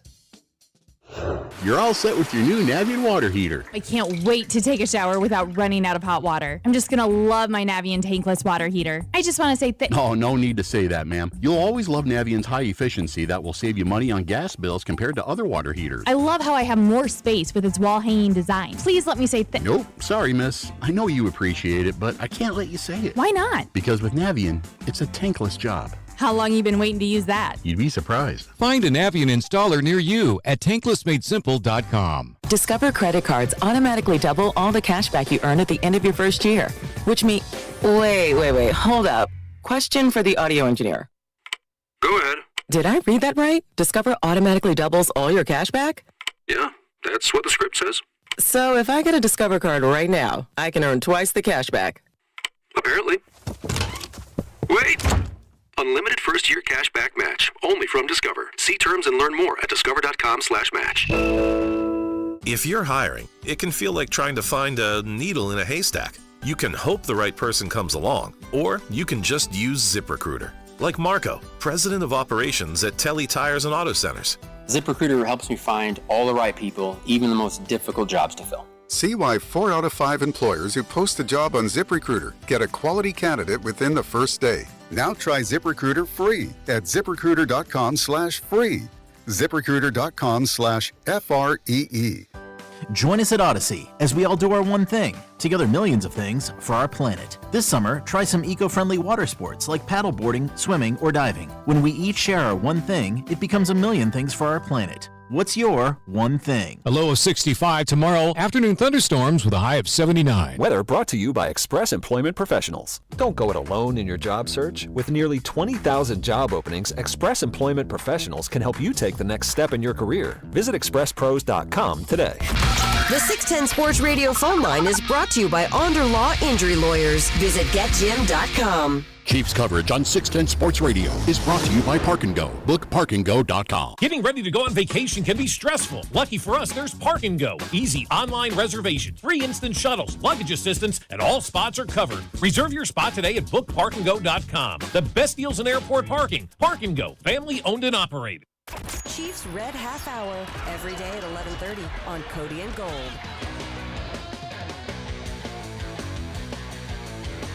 Check out Jefferson's in Lenexa, North Kansas City. They're celebrating with you this week.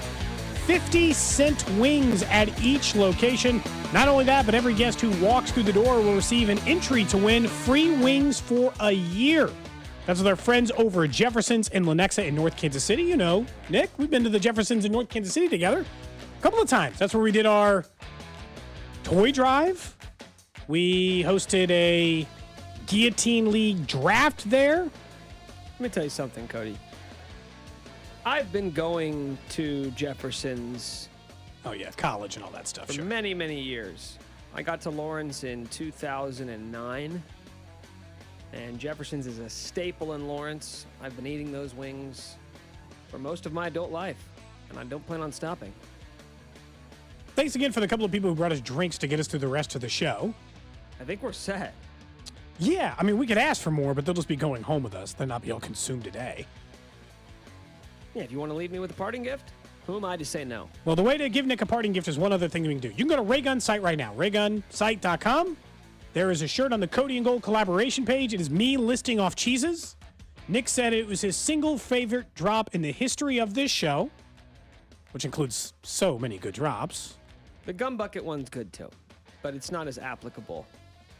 The gum bucket was a funny moment. It's not my favorite drop. But all of the proceeds will be going to Nick to buy an engagement ring. That's right. Has he made the plans to start buying an engagement ring? No, he hasn't. Give me your cash. But, you know, we just want to give him a chance to Then you get a cool get shirt it just out in of it, case. you know? Yeah, you do get a cool shirt. And support the show, which matters in both cases. Well, you're not really supporting the show because all the money's going to me, but yes.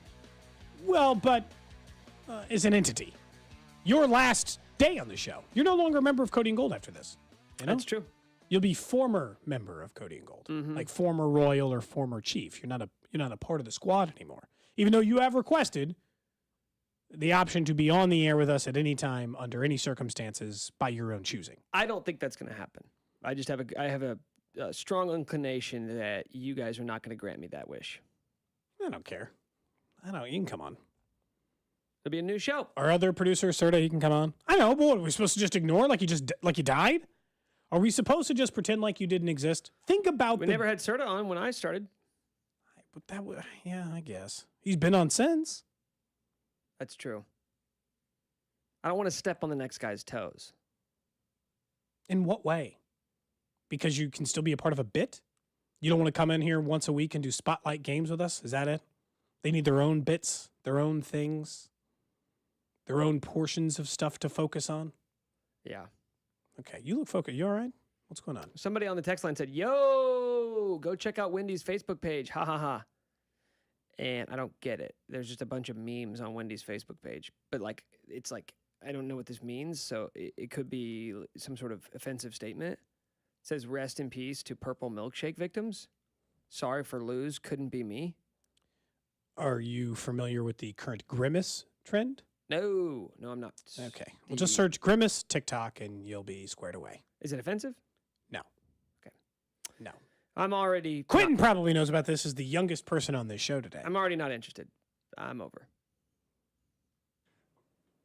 it. This is Quentin's generation. Next. You want him to explain it to you? Oh, I should have done that. I should have been doing that the whole time I was the producer. Just next. Just scream out next anytime I'm bored with the conversation. Next. That's just something you Next. do. Yeah, go. That feels like it'd be very distracting to the show. Something else. Fine, got it. I have your points made. I'll move on to the next thing. I wanted to take a chance in the show. That was a good beer cracking sound. I wanted to take this moment of the show, since it is Nick Schwartz's last day on the show, and we're not planning on talking a lot of, or maybe any, sports today.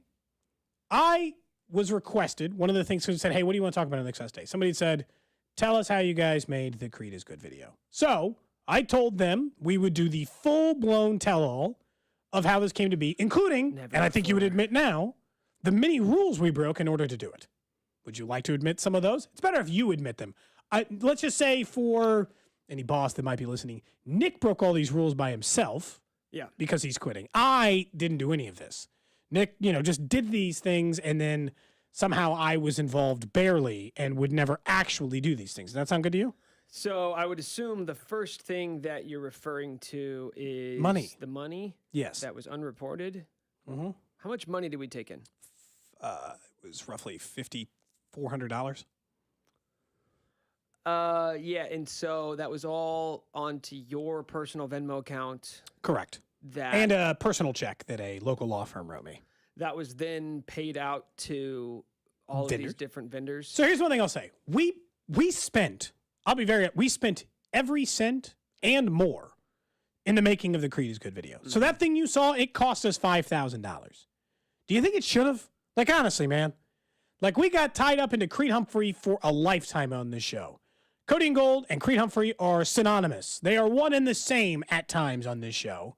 Should we have spent $5,500 producing one video? I mean, why not? It still lives on. They played it on television broadcast. They played it on NFL Network. They played it at a Chiefs game. That was the whole point, was just to do something to make some noise, right? And we made some noise. Yes. So what's what? So what's the harm? Yeah, exactly. What was the financial breakdown? We spent. It was okay. Let's think about this. $1,200 for the videographer. Yeah. So is that what you negotiated him down to? You had to negotiate. And he lost money on that, and he straight up told me. The guy told me, he's like, "Yeah, this isn't really worth my time with the amount of time. This isn't really worth it because the amount of time I'm going to have to spend to come out and shoot and then put it all together. But it sounds like a fun idea, so I'll do it." So like $1,200, you think about the amount of hours it takes to put that video together, and it was an all-day shoot out at Winnetonka. He probably spent 30 plus hours on that 2-minute video.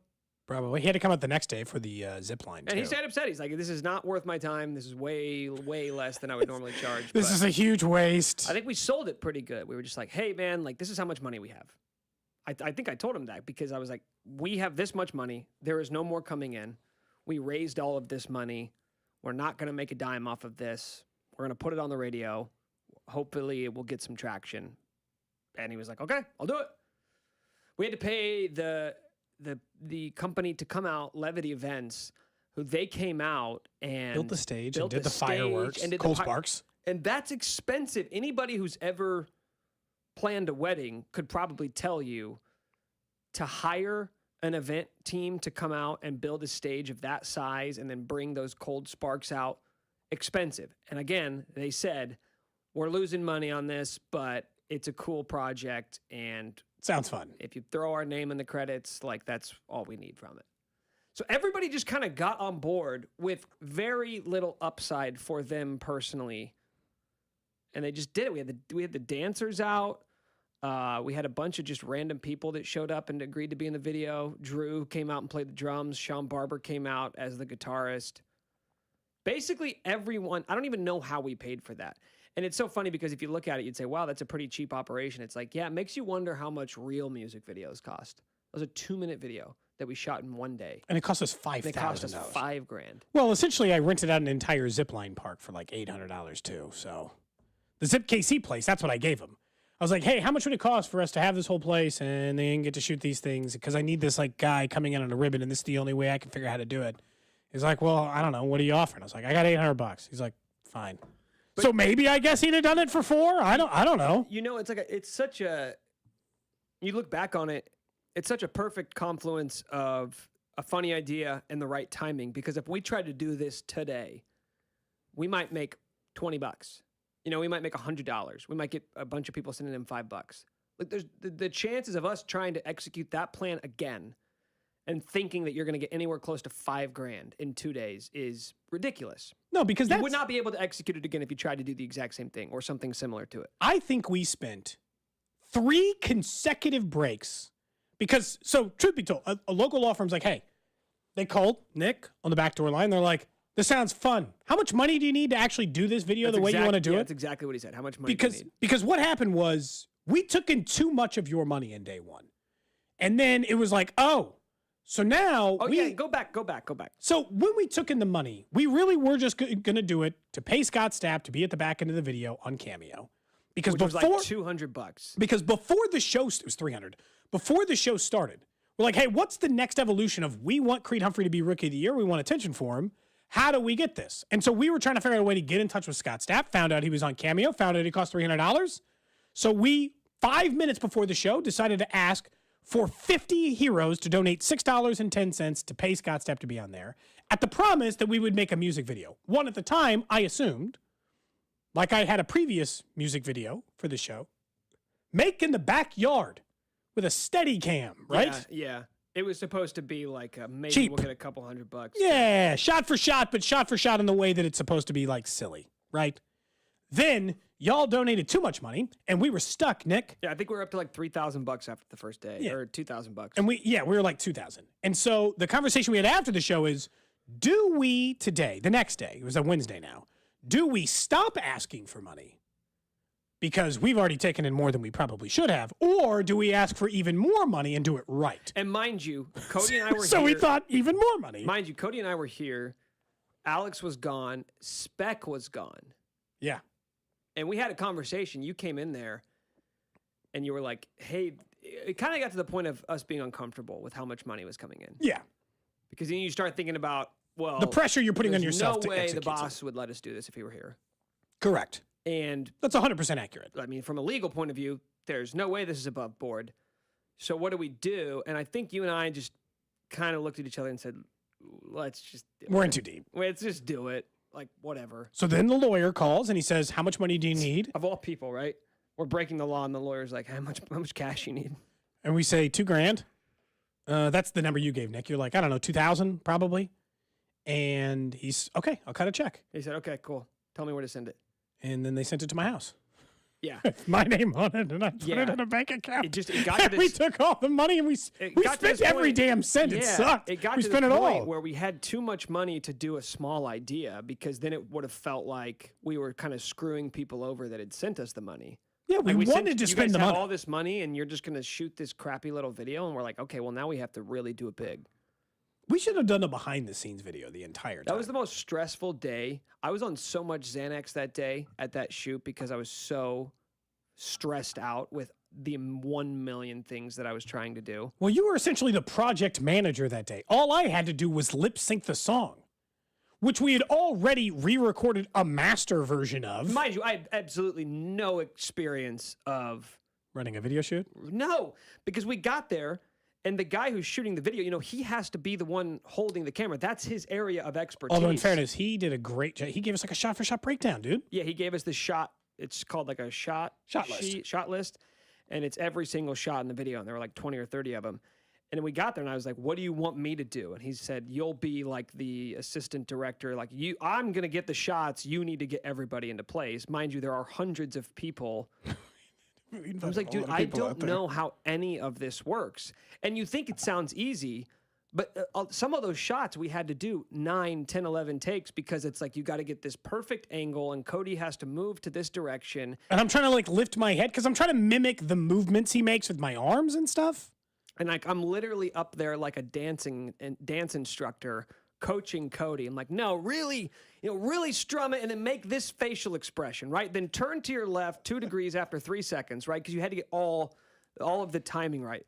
3 seconds, turn to your left, and really strum hard, and then look up and do this thing with your right hand. That was a long ass day. I remember me and Witkowski went to your house afterwards and just like had a couple I think beers. you were getting ready to fly out of town I even. flew out of town that night. So yeah, I think we went to like 3 o'clock, and then I had like a 6 o'clock flight, and we came over to your house and just had a couple beers to decompress. Sat It in was the a basement. long freaking day. It was worth it though. It was fun. It was good times, man. Yeah, somebody from the 816 brings up a good point. If I directed that video, then maybe I should look to the adult video industry. Do you think? Yeah, put that on my Is that on your resume? on Directed my a. portfolio. Is that what it's called? I think if you have a lot of your portfolio. Like if you have like a website, you would have like a portfolio with all the examples of work that you have done in the past. So you could put that video on there and say I directed it. Yes. As I'm applying for a job with, Bang Bros. Do you think And it's like the idea that this would be your evidence that you could direct a video. I wonder what that hiring process is like.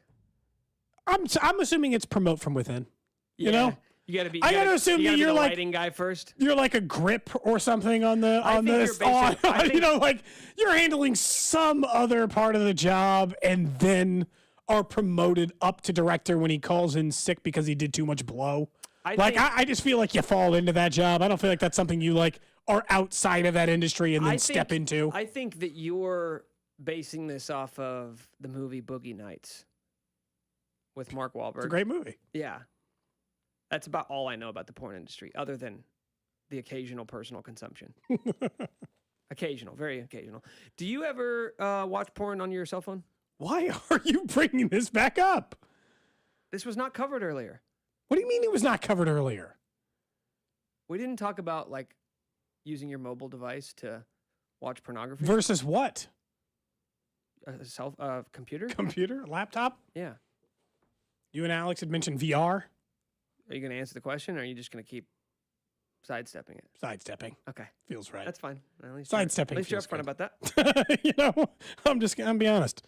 I'm gonna sidestep with you. But it is your last day, and I promised Quentin, who is running the board back there, he said he wanted to ask us a question, a sports-related question, Nick, and he would like an answer from both of us. So let's give him an opportunity to ask it, and then you can make a decision about whether or not you want to answer it. All right, don't screw Quentin, this up, what Quentin. is the question you had for us sports-related? Okay, so Travis Kelce is the best tight end in the NFL. We know that. That conversation is over. My question to you is, where does he rank among the elite wide receivers if we're just having a conversation about where he stands among all receivers in general in the NFL? So if you were making a top 10 list or whatever, where would you put Travis Kelce among the best in the NFL? Well, let's think about it. Over the last... No one has more yardage than over the last 5 years. 8 years, he leads the NFL in receiving yards. Over the last 7 years, he is second in the NFL behind Devontae Adams. In the last 5 years, he's third behind Devontae and Tyreek. In the last 4, he is third behind Devontae and Tyreek. Last year, he was third only behind Tyreek and Justin Jefferson. He is top 5. You said he asked this question earlier, and you said like I don't know. You were kind of just like thinking out loud, and you said I don't know, top 10, top 15, and he's top 3. Yeah, he's top 3. It's him, Devontae, and Tyreek. Now, Justin Jefferson, he deserves is some the best. portion Like, of this conversation in yeah, there. but if we're giving, do you give credit for longevity? Sure. Are we just asking this question like for next year, heading into 2023? But even if it's for next year, he's top 3, isn't he? He's finished top 3 in yardage in the NFL like 4 times in the last 6 seasons, or top 5 4 times in the last 6 seasons. Yeah, if you just look at the last 3 years, Justin Jefferson has a wide margin over the rest of the pack. And if we're just looking at receiving yards, it goes Justin Jefferson, Devontae Adams, Tyreek Hill, Stephon Diggs, Travis Kelce. So there's no way to put him outside of the top 5. The real question is, do you have him like top 3? How many of those names I just listed? I think most people would probably put him ahead of Stephon Diggs. This is truthfully why the whole they can have anybody at wide receiver thing is completely underrated. People are like, who cares? They got rid of Tyreek Hill, who you also are saying is a top 5 wide receiver in the NFL. They got rid of Tyreek Hill, and it didn't matter. Their offense is still just as good. They scored just as many touchdowns. They have just as many yards. You're like, yeah, that's because they have a top 3 receiving weapon in the NFL still on their roster. They can't just put any person at wide receiver and this offense will work under any circumstances. Tom Brady always had somebody to throw to until he didn't at the end of his career. He immediately left, had 2 top 20 wide receivers in Tampa Bay, and won a Super Bowl again. From the 417 says you'd rather have Kelce over any wide receiver in the NFL, not even top 15, 20. Are you insane? I don't even know what the argument is for that, because when you get to 15 to 20, like the types of names. You're talking about CeeDee Lamb. I'd much rather have Travis Kelce. I mean, CeeDee Lamb's higher than that, but you're talking about guys like Brandon Cooks or Amari Cooper or Keenan Allen. Like, there's not even an argument to be made. Or Terry McLaurin, or because like just look at the yardage numbers from last year. Here's what it is, and the reason why I understand that Kelce's production is that of an elite wide receiver, but when you talk about what you do with elite receivers versus what you do with Travis Kelce, Kelce's value is incredible to this team and would be incredible for any offense. But the fact still remains, like Justin Jefferson, with how you can use him in an offense and how the elite receivers can take the top off a defense, that is always going to be valuable to a team. And the Chiefs didn't have that last year, and it didn't matter because they were still the best offense. And in they the happen to have the NFL. best quarterback. If you were any other team that have the best quarterback in the NFL, This you could year have or any year going forward, Patrick Mahomes, Andy Reid, and even Travis Kelce himself would all say our offense will be better if we have a guy who can take a 15-yard reception and turn it into a 40-yard touchdown, or a guy who can just burn you, gets the first step on you, and you're going to be able to score. Now, those guys, there's only a handful of them in the NFL, and Tyreek Hill was obviously one of them, but they still want that. They still want to have that. And that's why I do think it's fair to say, well, you still want great receivers even though you have Travis Kelce, because you use receivers differently than you use tight ends. Travis Kelce ranked 7th in the NFL last year in 20-plus yard catches, right? So very few NFL wide receivers. Waddle, A.J. Brown, CeeDee Lamb, Adams, Hill, and Justin Jefferson. They're the only guys who had more receptions of 20 or more yards. Those are big plays in the NFL, Nick. Yeah. The difference is if you do it 40-plus, then yeah, he only had 2, and there's hundreds of, not hundreds, but there's a lot of receivers at it. Because every team in the NFL would rather have a 3-play 80-yard touchdown drive than a 12-play 80-yard touchdown drive, right? You want to be able to have the ability to score quickly because it's like anything in life. It's easier to do it in less. But here's the thing. So let me ask you this. You would take Justin Jefferson over Travis Kelce right now, right? Because their age, yeah. At the peak, like if I get them both at 26? Right now, 2023. Yes. For 1 year. Yes. For 2023, sure.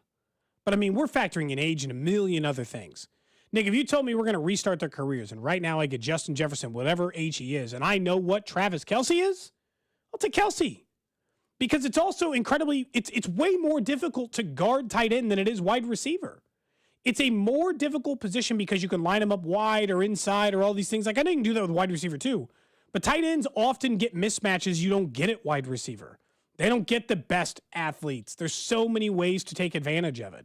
And we're talking about inside the Chiefs offense where it's completely different. The circumstances are different. That opens up their offense more than it does other people's offenses, if that makes sense, because of what Travis Kelce offers. You want to hear a more impressive stat about Travis Kelce? I mean, there's already tons out there. Sure, what do you got? Travis Kelce was 3rd in the NFL in yards after reception, right? He was only behind Christian McCaffrey and an Austin Eckler. So 2 running backs who catch the ball at the line of scrimmage. I did the math. Christian McCaffrey's receptions, the yards after the catch was 94% of his yards, while Travis Kelce was about half. So not only is he catching the ball deeper down the field, but he's also getting yards after the catch. That's what makes him so good. Yeah, we know that. I mean, and here's the thing with Kelce. It's just that's why you can take the risk in letting Tyreek Hill go. But you're going to have to find some other superstar, some other really good wide receiver, some other really good tight end. By the way, it's way easier to find a really good wide receiver sometime in the next 2-3 years, right? So that you can slowly get out of the Travis Kelce game. Maybe not right away, but, at least get yourself heading in that direction. You want to be ready for the next moment. You want to have had a plan in place because the worst thing that will happen is whether it's 3 years from now, 4 years from now. I know Kelce went on a podcast a couple weeks ago and said he wanted to get at least 2 more rings, I think is what he said. Who knows how many years that will take. But whenever that moment comes, and it will come eventually, you don't want to say, oh, wish we would have planned ahead. Wish we would have seen this coming.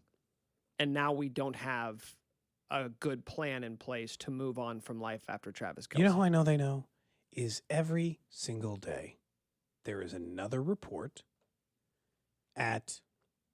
there's yet another report of the Chiefs are staying in contact with DeAndre Hopkins. I refuse to be like, well, they're fine with the wide receivers. I'm like, no, they'll accept it like any of us will.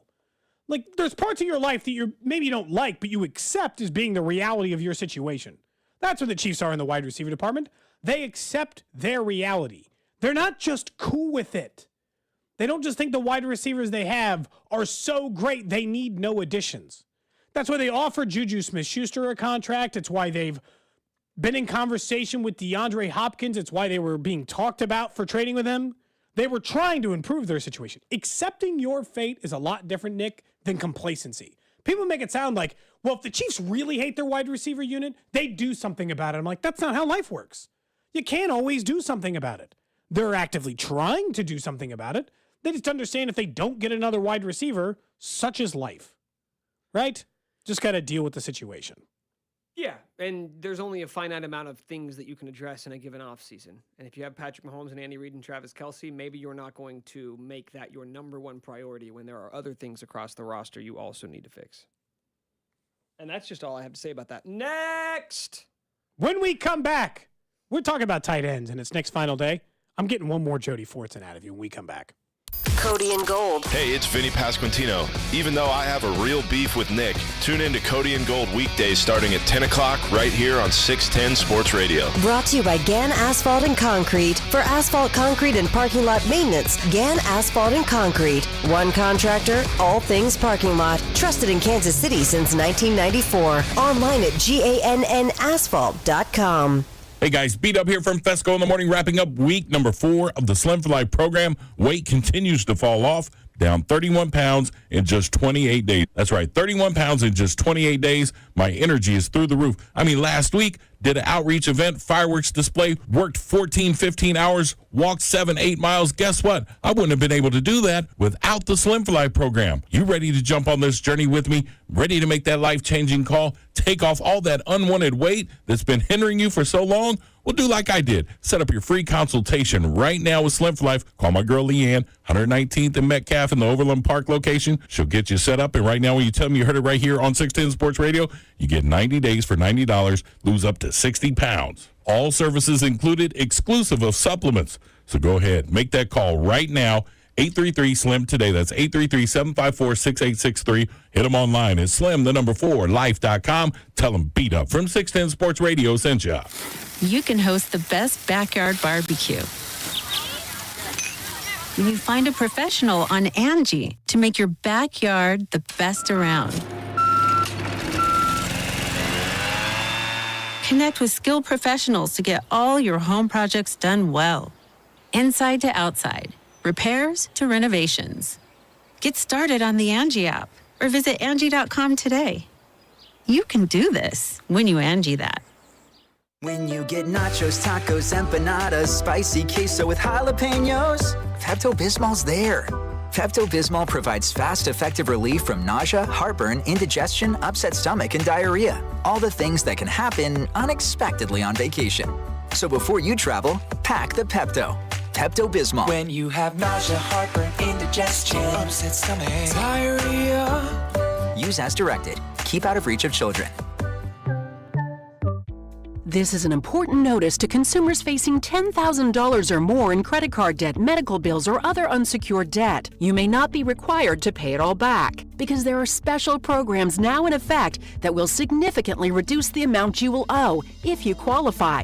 This is not bankruptcy or a debt consolidation loan. These programs, which the credit card companies like to keep secret, exist to aid American consumers struggling with overwhelming credit card debt by offering tremendous savings and real debt relief. Accredited Debt Relief has established a special hotline for you to call and learn what savings you qualify for. They've helped qualify consumers with over $1 billion in debt and are A+ rated with the Better Business Bureau. So don't wait. Get the relief you need during these hard economic times. For this free information, call the Accredited Debt Relief Hotline now. Call 800-873-7171. 800-873-7171. 800-873-7171. Ground shaking forces will rumble to Menards NHRA Nationals presented by Pet Armor. August 11th through 13th. Kids 12 and under are free with general admission.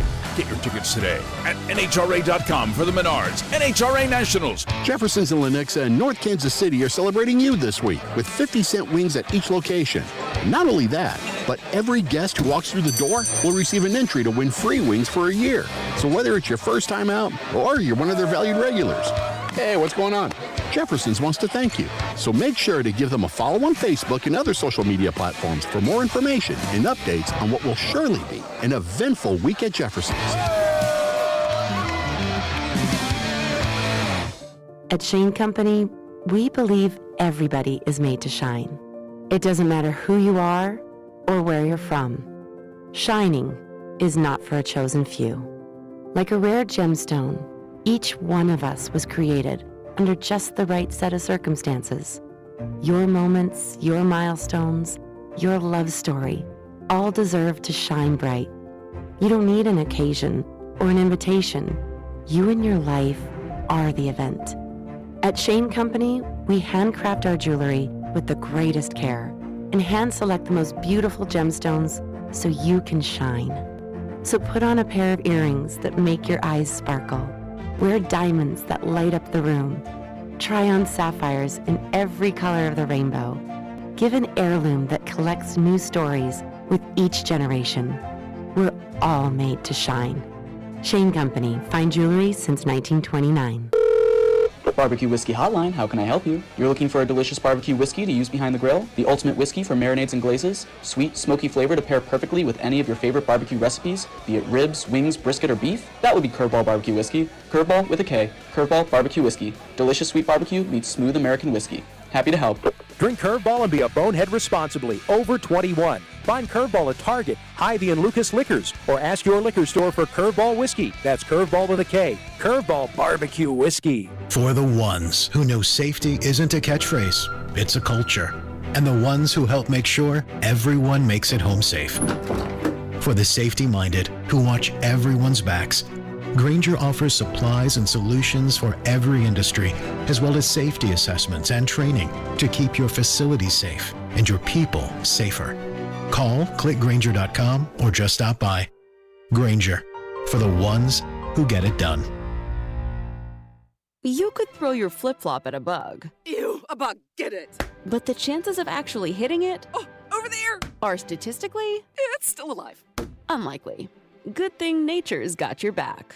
Stem bug killers combine powerful active ingredients found in plants, like lemongrass and geraniol, and scientifically engineer them into effective bug-fighting formulas, safe for use as directed around people, pets, and throughout the home. Stem, rooted in nature, optimized by science. You're listening to 610 Sports Radio from the Max Motor Studios. Miss anything while you were at work? Every show is available on demand at 610sports.com and the Odyssey app. 610 Sports Radio. KCSP Kansas City. WDAF HD2 Liberty. Always live on the free Odyssey app.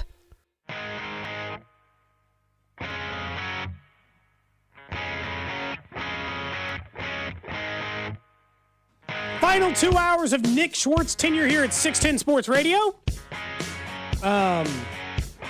Normally, we start drinking on a Friday during Club 610. Way too late on that. Nick cracked his first beer at 9:05 a.m. today. But who's keeping track, right? Also, do you realize this is 7%? I'm aware. Says it. Okay. Big bold letters. I mean, it's not big bold letters. It's bold letters. That is bold typeface. And then we've got even more on ice. And We're I'm definitely not- making us, once Club 610 hits at 1, you're going to drink We're not going to run out of beer today. the cocktail I prepared for all of us. Shout out to Robert for bringing by 12. I don't know who you went down for the second 12-pack. That would be Boise Steve. Boise Steve. Shout out to Robert and Boise Steve for dropping off the brewskis. What's your favorite nickname for a beer? Okay, great question. Brewski. I just said that. Well, my that's still favorite. his favorite. Okay. He's not allowed to say that's his favorite, yeah, even though I can't you agree just with said you. it. He is. I thought we caught Quentin not paying attention. I'm always paying attention. Wow. I may not be good at what I'm doing back here, but I'm paying attention. I'm going to struggle today, Quentin. Let's just, moment of honesty, Nick. Yeah. What was that? Quentin's struggling today.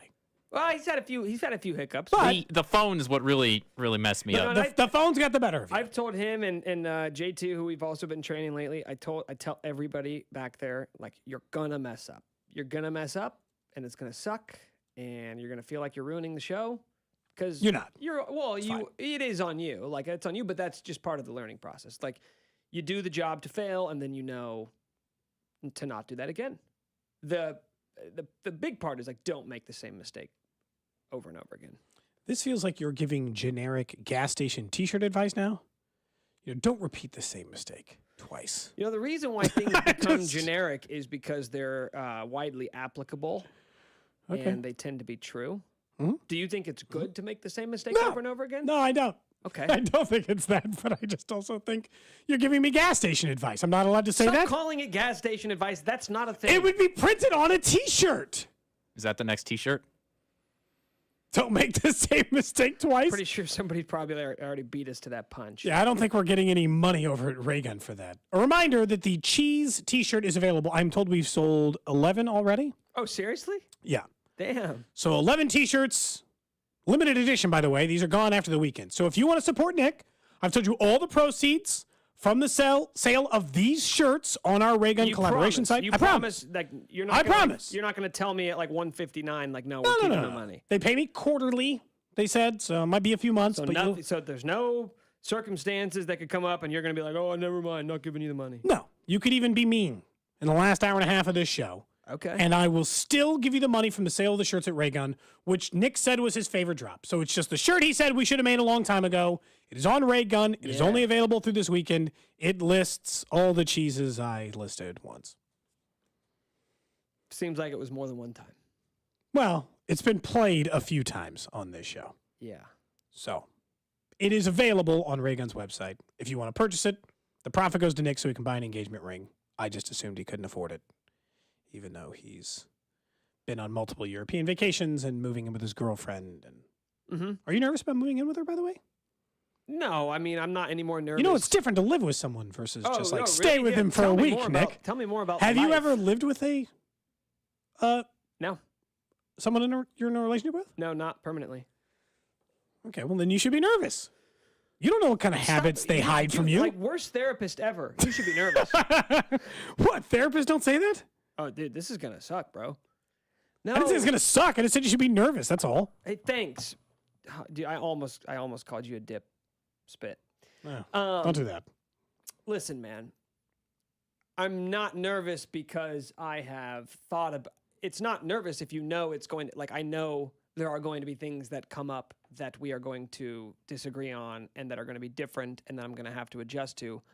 I'm not nervous about it because I know they're going to happen. Have you pre-discussed some of the living arrangement situations? Yeah, but dude, it doesn't even matter because you know as well as I, as well as anybody who's ever moved in with a significant other, there is no amount of preparation that is going to get you ready for the moments that are going to happen that you're not thinking about now. No. Like there are going to be many, many, many, many, many things that I'm going to encounter that I'm not thinking about, that I'm not preparing for, that are going to cause disagreements. And, you know, you work through them. It's a good plan. Life. That's your life advice? Yes. I just didn't know if you'd ever lived with anyone before. It seems like you want me to be nervous. Like you. No, want, I think. You want me to stay? Is that what it is? Well, I mean, is this your way? Do you want to stay? No. Okay. Well, it's time, man. It's time. What do you mean it's time? You didn't even make it 2 years. I thought when we hired you, we were going to get like 3. I made it 3.99. I thought you made it 1.99. Yeesh. Yeah, man, dude. I thought. I'll be honest. When we hired you, I didn't think you'd do this job forever. That's delusional. But I thought we'd get 3 good years out of you. I didn't promise that though. I never at any point in time said I'll be here for 3 years. What did you say when they hired you and they said, what are your future goals? What did you say? I can tell you exactly what I told them when I took the Royals Insider job if you want. What did you say? While I think about, while I try to remember. So I took I had asked to been applied for, and I applied for the Royals Insider job. And they'd asked me that question in the interview, which was, hey, where do you see yourself in, a couple of years? Where do you see yourself in 2 years? I think it was the exact phrase. And I said, well, if I'm still doing this job, I want to effing kill myself. That's what I said in the middle of a job interview. You know, I don't think I threatened. That was probably too strong, but that's what I said because it's not. I love the Royals. I love Royals baseball. Vern does a great job. It's nothing like that. It's just I had some other ambition to be in this spot in that amount of time, and I wanted to make that clear. No, I don't think that I, used the possibility of me taking my own life as leverage. It wasn't leverage. It was just what I said. Just a statement of fact. Yes. I will. Well, no, in fact, I was just trying to make the point that I had big dreams. I don't remember exactly what. But it wasn't that? No. I think I've always said, and I think I probably even said it at this new job, is that I just want to work with, like-minded people and make good content. I don't really care what my role is. And I really didn't know. I didn't know how long I'd be here. I knew it wasn't going to be forever, but I don't think they asked me for a timetable. If they would have, I probably would have lied or something. I don't know. Forever. I'm here for the long haul. Isn't that what you're supposed to say? I don't ever want to be anywhere else. This is it. I have a really tough time. Also, I don't like that answer. I don't want you to just like be there for. I wouldn't have liked Nick if you said like aspirational. Yeah, I want you to be ambitious. I don't want someone to be like, I want this job and I never want to leave it. I'm not saying it can't work out that way, but who the hell wants that in a person who's going to take the job? Kind of can't work out that way. Well, I mean, could if you married someone rich. Yeah, but generally people who make money don't want to just like drag your carcass around for the next 50 years. I mean, some people don't care. Money means less to them than it does to like you. Yeah, but everybody has a competitive side of them. Like, I want to kick a little bit more into that bucket. You know what I mean? Well, but not everybody's like that. Everybody doesn't care about kicking more into the collective pot. And the other person doesn't always care. It depends on the nature of the relationship. I would say this. I would think most people in their respective relationships maybe don't care about money, but they want to see that you are constantly working towards something. Yes. That you're not just complacent and going through the motions. That, like, even if it doesn't necessarily mean a huge financial jump from one job to the next or in your current position, that you are advancing, that you are trying to do more, to take on more responsibility, to grow, to get better, those types of things. Yeah, but you could do that and be in the same job. There are things to do better in this job. You know that. Maybe it could work that way. Okay, so since the show's almost over, we already did What's Your Fantasy? Show's not almost over. We have an hour and 45 minutes. It feels close because later, coming in at 1 o'clock, Jason Nivens from 98.9 The Rock is going to join us for Nick's Final Club 610. And Scott Parks from KMBZ is going to join us. I think he thinks Nick is making a massive mistake and would like to make that very clear on the air. He has told me that numerous times. He thinks you're just making the worst decision. He thinks I'm wasting my talent, I believe is how he phrased it. At least he's honest. Throwing away my talent, something like that. Throwing away your talent? Rob also told him 2 weeks ago, I'm going to be a beat reporter. Like, I'm joining print journalism. Who the hell told Rob? Have you ever written anything? And I've told him 4 times since then, I'm not going to be a writer. But then the next day I see him, he's like, I can't believe you're going to be a writer. And you're like, that's not the job I'm taking. No, I've never. But now that you've told his job, he still thinks you're making a massive life mistake. Yeah, but he's a lifer, man. He's someone who's grinded his bones here in radio. We were talking about tight ends earlier. Nick, it's the final day. And about 10 people have already texted it in today. Should we have one more conversation about a tight end on the roster? Not Travis Kelce. That's not the one I'm thinking of. And I know sometimes they use Blake Bell for the QB sneaks, but it's not him either I'm thinking of. And I think a good second year could come out of Noah Gray. But yet there's one more tight end I feel like maybe we could discuss on this show for a final time. Oh, you mean number 88?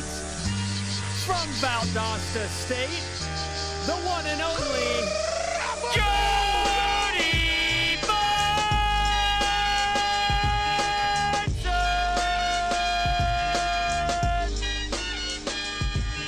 Just feels right.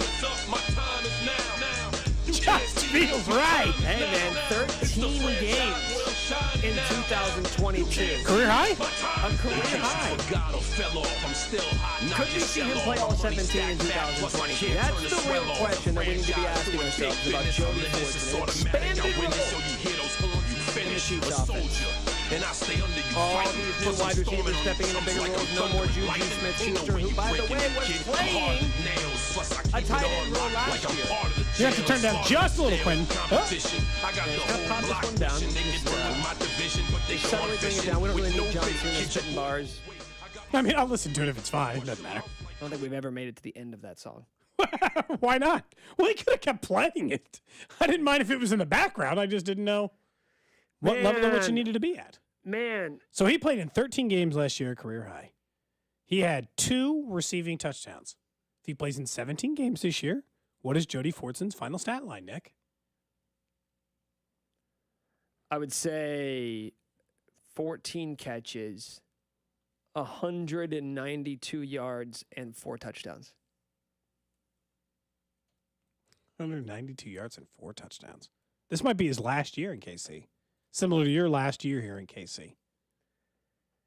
Yeah, Nate Taylor has hinted at that several times, that he will probably be a cap casualty after this season, or just making more room on the Cap roster. casualty doesn't make any money. What do you mean cap casualty? Yeah, It makes like $2 million. just like they're not going to have room to continue to hold 4 tight ends forever.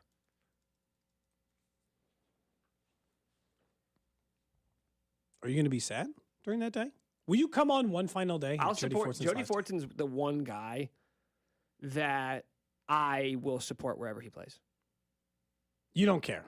No. Even if he's a Denver Bronco? Even if he's a Las Vegas Raider? If he joined one of those two teams, like the Chargers, for whatever reason, I don't know why. I don't know if other Chiefs fans feel the same way. But the Raiders and the Broncos are so much more hateable than the Chargers are. Infinitely more. Even though the Chargers are sick. Is it because well, they've the been Chargers, yeah. So the Broncos were winning championships for a while. And hell, the Raiders even played in the Super Bowl in the early 2000s, so they were a better team during that time.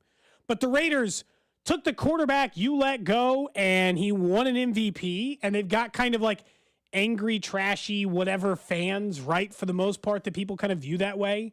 They've got a certain arrogance to them. And the Broncos were the franchise you wish you were for like 20 years, man. They had the Hall of Fame quarterback, and they were winning Super Bowls. And then they got the other future Hall of Fame quarterback to show up and win a Super Bowl with them, too. Easy to hate when that's the case. What did the Chargers ever do? They had Phillip Rivers, who was pretty good. And they won nothing. Didn't win anything, and they've never won a Super Bowl. I don't have to take them all that serious. They don't even have a damn fan base anymore now that they're in L.A. Well, they didn't have one even when they were in San Diego. But when I see, like, this honestly might be it. I see the Broncos colors. It's so appalling. The Raiders colors. Like, I hate just seeing the colors. Silver and black. When I see the Chargers colors, there's nothing really. I'm numb. Maybe it's just because it's more aesthetically pleasing. That could be it, too. They do have a better uniform than either of those. I still think the Broncos are the worst in sport, in the NFL, other than the Browns, maybe. Their old ones were better. Oh, with like the baby blue or the lighter orange? Yes. Still problematic from a color scheme perspective, but still better, right? Mm-hmm. I'm going to be seeing a lot of that color scheme. Because here's the problem with their logo now. Their logo now looks exactly what it is. It looks like somebody created it in clip art in 2006 when they fixed it, right? So it looks, it was made in the 90s. They fixed it in the mid-90s and never changed it, and it looks like something you made in the mid-90s, kind of like the Panthers logo. Yeah, I'm not shocked that that's what they look like when you made them. The vintage ones come back around on you. You know what's so weird is now that I'm moving to Denver, I was just thinking about, I'm going to see Broncos jerseys everywhere. But I've already spent, as you guys know, a lot of time in Denver. Sure. I'm telling you right now,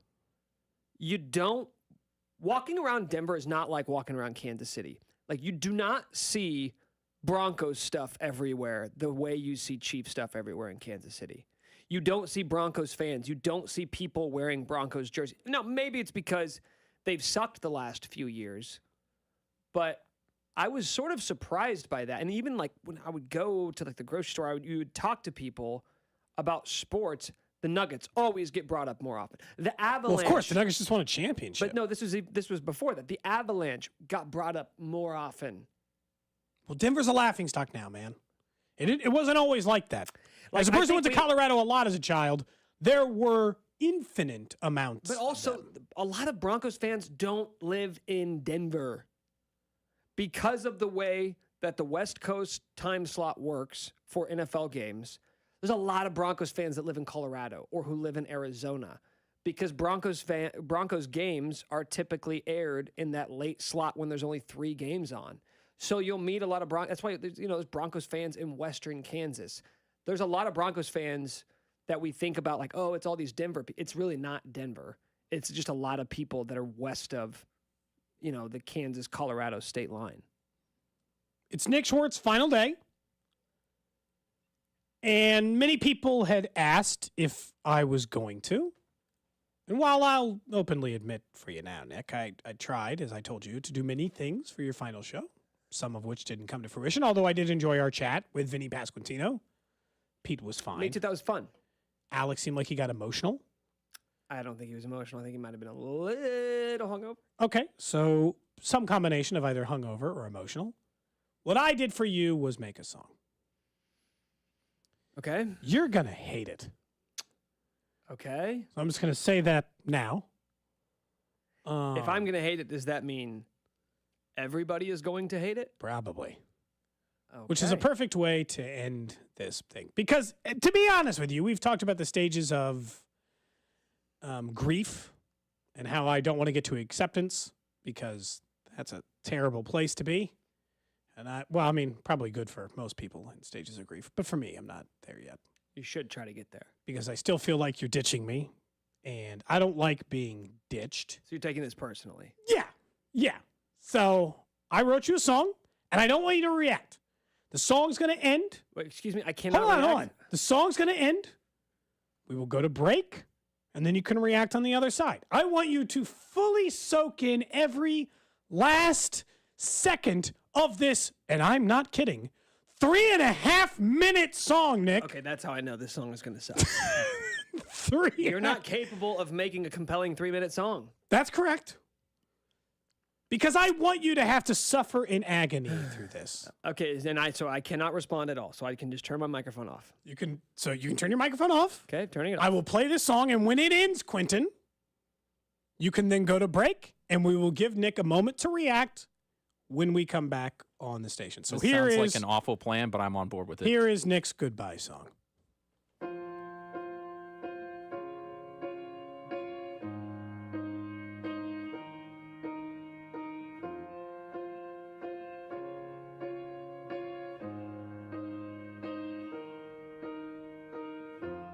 What will I do without your smart mouth? Drawing me in and you're kicking us out. You've got my head spinning, no kidding. My brain is so down. What's going on in that idiot mind? We were on a magical mystery ride, and I'm so dizzy, don't know why ditch me, but I'll be alright. My head's underwater, but I'm breathing fine. You're crazy and out of your damn mind, 'cause all of me hates all of you. Hey, your jokes and all your faces, all your million imperfections. Why are you leaving me? I gave my all to you. You're at the end and I am grinning. Really, when you lose, I'm winning. All of me really hates all of you. How many times do I have to tell you? Even when you're crying, you're hideous too. The world is beating you down. I'm around through every mood. I'll watch your downfall. You're a fool. My worst distraction, a monstrous ghoul. I can't stop singing. It's ringing in my head for you. My head's underwater, but I'm breathing fine. You're crazy and out of your damn mind, 'cause all of me hates all of you. Hey, your jokes and all your faces, all your million imperfections. Why are you leaving me? I gave my all to you. You're at the end and I am grinning. Really, when you lose, I'm winning. 'Cause I hate you with all of me. I can't wait to see less of you, because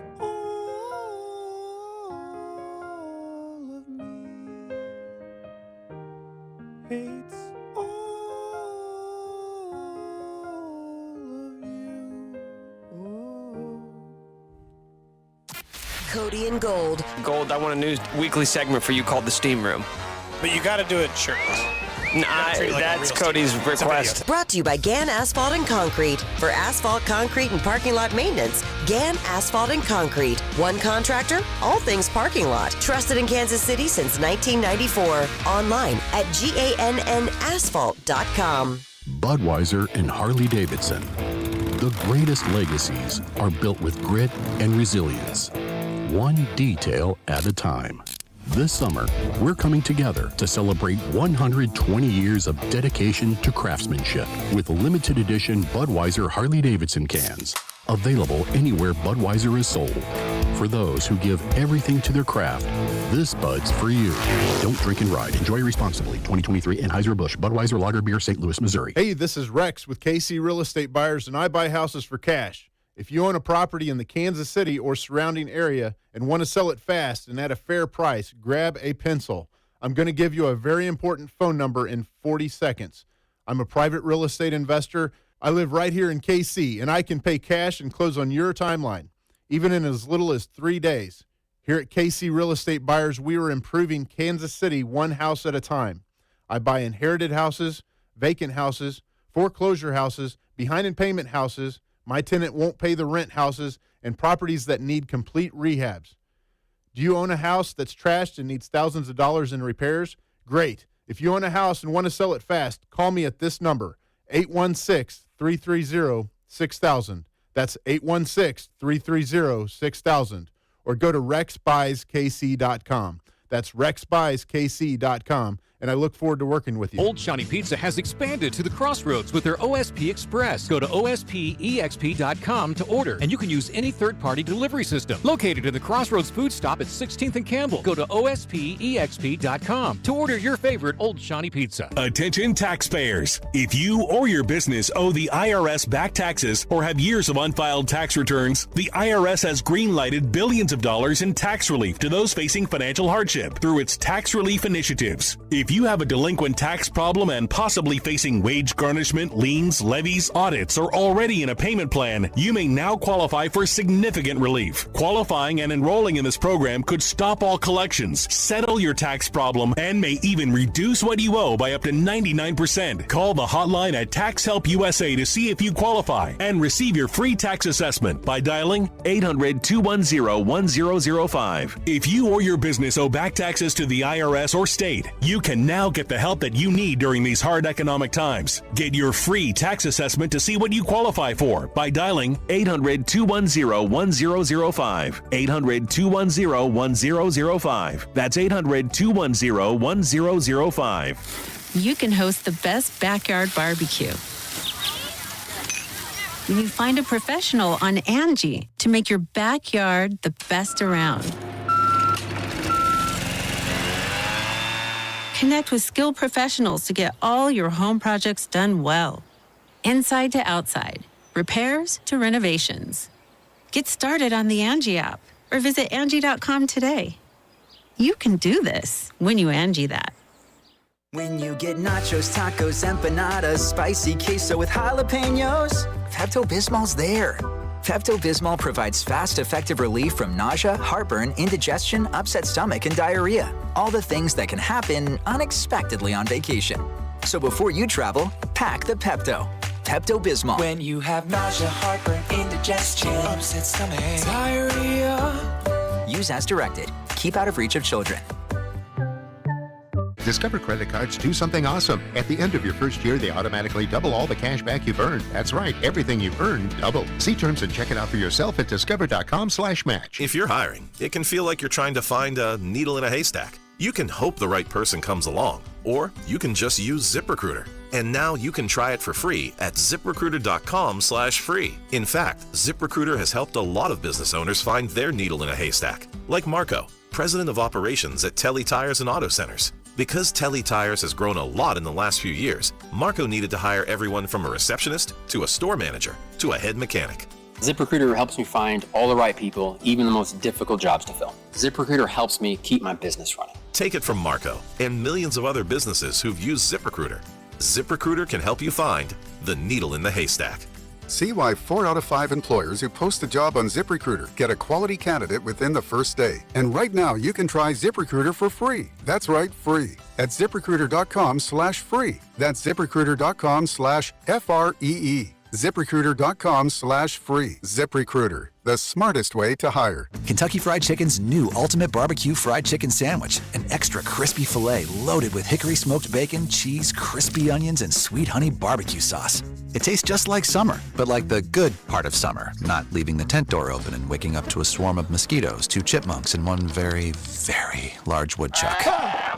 Anyway, try KFC's new Ultimate Barbecue Fried Chicken Sandwich. It's a barbecue in every bite. That's finger-licking good. For a limited time at participating locations while supplies last, prices may vary. If you're hiring, it can feel like trying to find a needle in a haystack. You can hope the right person comes along, or you can just use ZipRecruiter. Like Marco, president of operations at Telly Tires and Auto Centers. ZipRecruiter helps me find all the right people, even the most difficult jobs to fill. See why 4 out of 5 employers who post a job on ZipRecruiter get a quality candidate within the first day. Now try ZipRecruiter free at ZipRecruiter.com/free. ZipRecruiter.com/FREE. The 610 Sports Radio phone line is brought to you by Onder Law Injury Lawyers. Visit GetJim.com. Anthony Plumbing, Heating, Cooling, and Electric. Technicians you can trust with your house keys. Anthony Plumbing, Heating, Cooling, and Electric. The technicians you can trust with your house keys for over 70 years. Right now, get a free duct cleaning with every new cooling and heating system installation. Schedule online at anthonyphce.com today.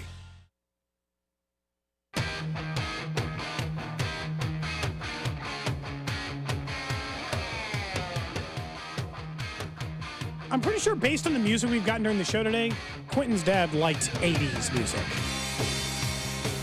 Is it Panama? It's Van Halen, right? Yeah. He played AC/DC earlier, now Van Halen. What song is this? Feeling like a... This is Panama. Panama, Okay. yeah. Don't worry, it's about to drop. Just give it a second. Now do you feel more confident that that's the I case? was never a big 80s guy. I've found a new appreciation for Van Halen. And I would say this too. Your history, and the song just kind of cut out there. Your history of songwriting has never really delved into like hair metal or rock and roll of any type. No. You're not a rock and roll guy. Well, I did once. Rock and roll is like Ben Folds. I did. I've never tried that from a song perspective. No, I'm not saying I can't or didn't listen to some of that stuff. I listened to a lot of like Metallica growing up. I'm saying you're saying I can't. You're an emotional music consumer. Breakup songs that tug at the heartstrings. That's it. That's all you think I listen to? Maybe I should go to like the genre of music I listened to for the longest in my youth, which was punk rock. Yeah, duh. Obviously, you know that. Have you want ever me to cover a Blink 182 song? Let's find out a little bit about Cody Tapp. Have you ever been to a Panic at the Disco concert? Oh, God, have I seen them? Oh, I bet he has. I'll bet he has. I don't think I've seen them. I've seen Blink 182 or Newfound Glory or anybody, Good Charlotte, anybody that would have played like that's basically punk music. Good Charlotte's basically Panic at the Disco. You're just rebranding. Yeah. Okay, you went to the store to buy ketchup and they didn't have your brand, so you bought the other one instead. I would have seen a number of bands like that that would have been my regular concert going. But my first ever concert was Korn and Limp Bizkit and Ice Cube and Rammstein at the Family Values tour. So I used to listen to like that kind of rock. Like, I've also been to a Mosh Marilyn Manson concert. Why? I don't know. It was a free ticket, man.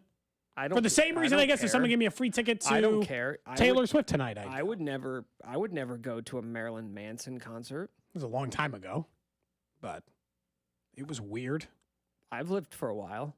Somebody pointing out that Creed no is amount of rock. time you could go back where I would go to a Marilyn Manson. Is it true that Marilyn Manson removed one of his surgically removed? Let me answer. Can I ask the question? This is like a rumor from 20 years ago. Can I please ask the question? Yeah. I was going to say, is it true that Marilyn Manson had one of his ribs surgically removed to make it possible for him to perform fellatio on himself? I do not believe that is true. So you have researched this topic. No. And what evidence do you have to support your theory that it is not true? None. I just assume. All right, reaction to the song. In terms of the musical styling, and I've given you this advice in the past, you're always best served in your, like personally, when you go with songs that were popular, remakes. And I know that you've said some of your best songs were originals, but generally speaking... Yeah, like Happy Birthday, Patrick, you know? Well, that's not an original. That was a cover from another artist currently employed at this station. But that my song was out 2 years ahead of Pasquantino time. from Despacito turns out the song that has like 2 billion plays on YouTube, pretty popular. Turns out. Well served to cover that. John Legend, All of You, very popular song as well. I actually didn't think it was bad. Lyrically, it was a little confusing. I did call you a monstrous ghoul. I was very proud you of were going that. back and forth between I hate you.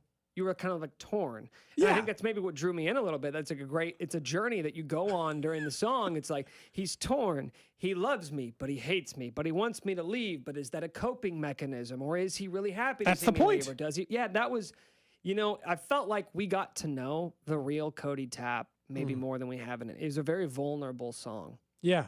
A little uncomfortable being the target of it, but I'm honored. Was it more or less uncomfortable than this song? Stalling. More or less uncomfortable than this one? Ooh, happy daddy day. This is an original. Oh, It's your best original. I mean, hey, daddy, the beat you're a slaps. show baddie. Ooh, You still don't like being called a show happy baddie? daddy day. I mean, I'm 3 beers in, so I don't really care at this point. Let's get chatty for our daddy. That's Usually that's actually the worst line. Our daddy. Let's get chatty for our daddy. Come on, guys. It's our daddy. Is that the part you don't like? Yeah. Be honest. Like, so we've spent a lot of time on this show together. I had asked you the other day what your favorite drop was. What's your favorite couple of moments in this entire show's history? So I'm actually going to go with a deep pull here for one of them. And this is a little self-serving, but it's just something that still makes me laugh because I just have, this is one that like multiple people have come up to me and brought it up that I sort of forgot until they brought it up. But then like a second person brought it up. It was the day when we were talking about having more kids. And I asked you if you were going to have more kids. Okay. And you said, no, that's already been taken care of.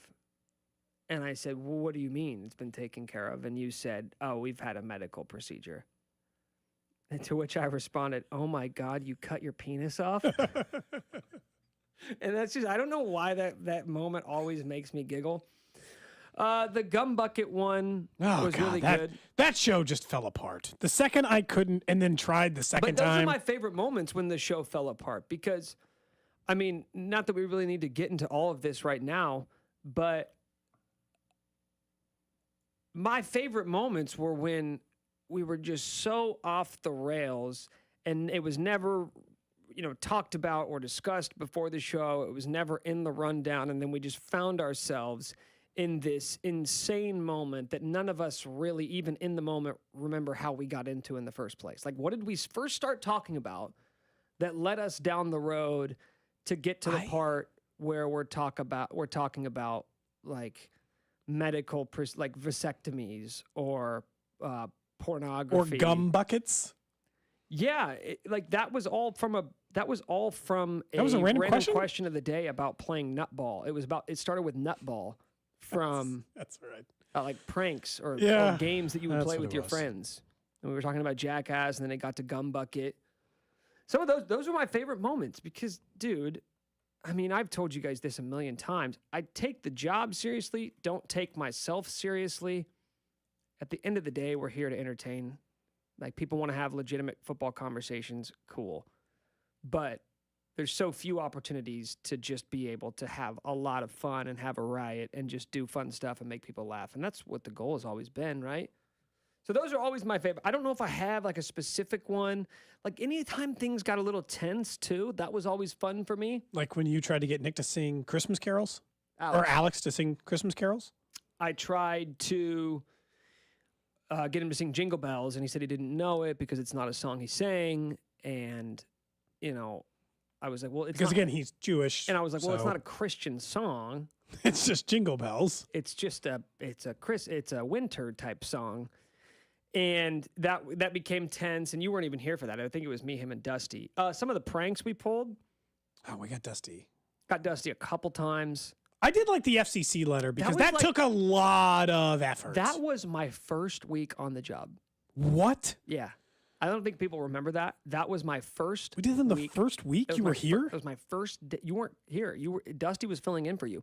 No, but I came back the next day and I helped you organize Yes. some of the other stuff that came with it. But I didn't know Dusty at all. At all. And Dusty left his mic on. You know, the hosts control their mics in here for anybody who doesn't know. You turn your mic on and off. And sometimes you can forget to turn your mic off when you go to break. We went to break. Dusty left his mic on. He was reading a text where somebody was talking about a Royals player's penis or something. And he read it, but it was explicit, right? It was like C-O.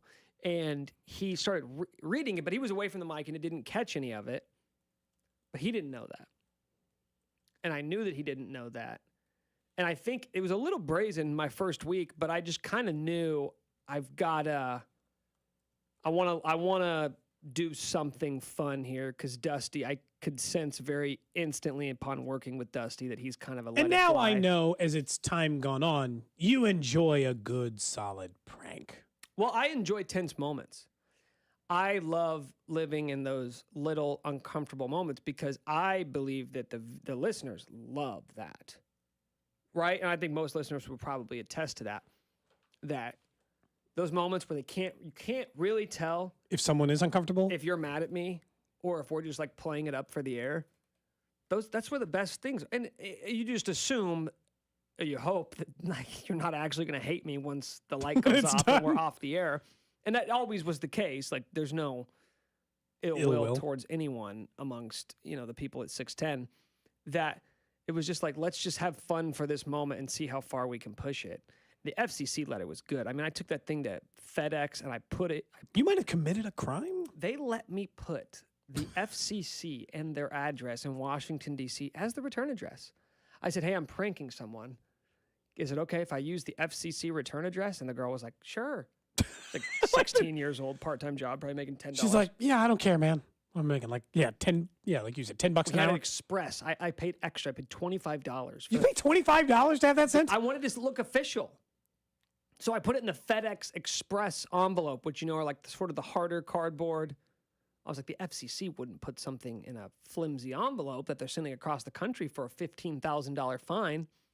And for a moment there, I maybe did cross the line because for a moment there, Dusty thought like he was going to get fired because of this. Oh, no, he was actually mad at Alex for bringing it up on the air because he didn't think that he was going to be able to survive a $15,000 fine that the station was going to incur. And we copied all of the boilerplate what I stuff did is I directly found- from the FCC. I found an actual FCC violation letter that was sent to a TV station in Puerto Rico for something that they had done like 20 years ago involving sexual acts to a donkey. Not kidding. Mm-hmm. And I copy and pasted the last 7 pages. If he would have read through it, he would have realized, okay, none of this has anything to do with me. But he was going to read through 7 And pages. all I did was change the first 3 paragraphs, and that's all he read. And was like, "Well, this is enough." So I'm in trouble. He saw $15,000 and was like, "Oops." This is a lot of legalese. I might be in real trouble. I had the HR person at the time come up and hand deliver the letter to him at his desk. Another person who you did not know well enough to actually ask you to do that. No. But it played, and it worked, and the bit hit. Okay, well, I'm gonna miss the bits. I'll tell you that. What's the best prank that you've done? That one. That was a good prank. His best prank ever actually happened in Lawrence when he pranked the Big 12 media call. Have we ever played that on the air? I don't know. So if you don't know Quentin, I can find it while you talk about it. Nick worked in Lawrence for a long time, and he once got on a Big 12 media call let me tell you the story. It's like a teleconference. All right, I'll tell the story. So I was working in Lawrence at the time covering KU, and there was a guy at Oklahoma State. It was a wide receiver. His name was Jalen McCleskey, and he was like a redshirt freshman, was not playing. He was like sixth string wide receiver for Oklahoma State, and he wanted to transfer mid-season. And you know how college coaches are. They hate it when players transfer, and they try to block their transfers, and they don't want you to talk about it or whatever. So that's what was happening. Mike Gundy was blocking the transfer of Jalen McCleskey. Again, a guy who was not playing for the team. And then once story got out that he was blocking it, there was a local press conference in Stillwater, Oklahoma. So the only people that are covering it are like people who are on the Oklahoma State beat. And the SID, who is the person who basically does media relations for Oklahoma State football, came out before the press conference began, when it's just the media in the room waiting for the coach and the players to come out. And they told the media, this girl told the media, you're not allowed to ask about Jalen McCleskey. If you ask anyone about Jalen McCleskey, we are going to revoke your media access for the rest of the year. And if you tell anyone, publicly or privately, that we said this, that we just threatened to remove your media access, we will also remove your media access. For a sixth-string wide receiver, if you're curious how sensitive some teams So this was in October of 2018. And so, of course, the Stillwater media did not acquiesce. They immediately went out and made public these threats that Oklahoma State made. It became sort of a bigger story. Because if you make those threats public, they can't deny access to all of you. Right, exactly. So it kind of became a big story. And you probably didn't hear about it because, much as is the case with the sports cycle, things move very quickly, right? And it's Oklahoma State football. It's not like we're talking about Georgia or an NFL team. Anyway, so KU hosted Oklahoma State that weekend. They beat the brakes off KU, as you would imagine. And after the game, somebody asked Mike Gundy about it, and he sort of went on this rant about how people asking all the wrong questions are what's driving the country into the ground. It didn't really make sense. It was kind of unhinged. On Monday of every week during the Big 12 football season, there is a Big 12 coaches teleconference. All 10 coaches talk 10 minutes at a time. Takes about an hour. So Bob Stoops will go for 10 minutes. The KU coach will go for 10 minutes. Boom, boom, boom, boom, boom. But everybody around the country can be on these calls. In the media, they give you a number, they give you a code, you call in. I had the number, I had the code. And we thought, let's prank Mike Gundy, let's ask him about Jalen McCleskey. But we figured because it was such a big story at the time, if we could just get one question in, that would be enough of a bit, and then we'll play it on the air and we'll make it a big thing. So at the beginning of it, you press a number if you want to ask a question. We had 3 phones going, me and my producer at the time. Because you're trying to get one question. We thought we would get one question in. We figured there would be 12 to 15 people trying to ask a question. Turns out we were the only people trying to ask questions. Not only did we get one question in, we got the first question in, and the second question, and the third question, none of which we were prepared for. Which you are going phone to phone for, to yes, be clear. I had 3 phones all sitting in the same room. Turned into a big story. USA Today caught wind of it. Deadspin caught wind of it. I worked for KU at the time. Got fired from that job because of it. Surprising. Here is what the audio sounded like. And I can't play it. And just like that, cannot play the audio. Wow. So is there some reason why you can't play it? I don't think it lets me play sound from... I don't think it lets me play sound from the web browser on this computer. Do you want to just... I did that whole preamble. You want to come back here and see if you can find it back here? I mean, it seems like such a wasted opportunity. I talked for so long. You set up that entire thing just to play the clip. All right, I'm going on there. You're leaving? Yeah. Well, you can play stuff off of the browser back here, so he's going to come back here and get it. And why don't you just pull up the browser and Google Mike Gundy prank and go to the first page that comes up. I mean, I could not have spent more time introducing this audio. Explaining that just to not do it? I mean, I have the link right here. Go to the USA Today link if you find it, Quentin. Oh, man.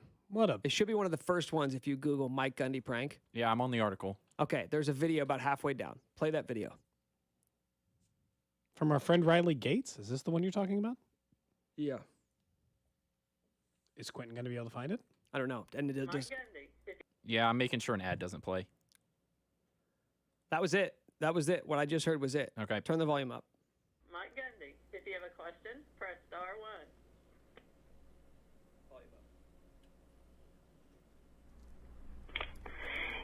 Your first question is from Brett Kirkenbach, beatthE12.com.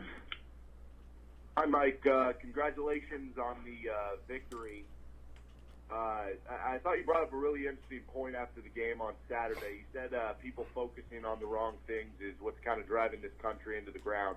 What other aspects of people doing their jobs do you have a problem with?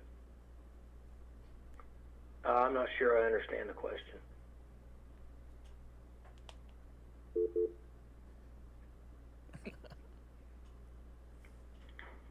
Your next question is from Rich Mitchum, CFB Daily. Hey, Coach.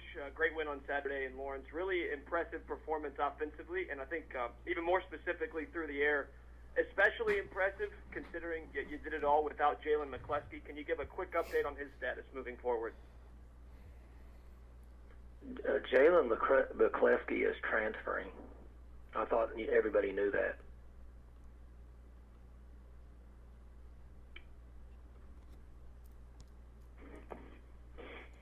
Your next question is from Trey Anastasio, Stillwater Tribune.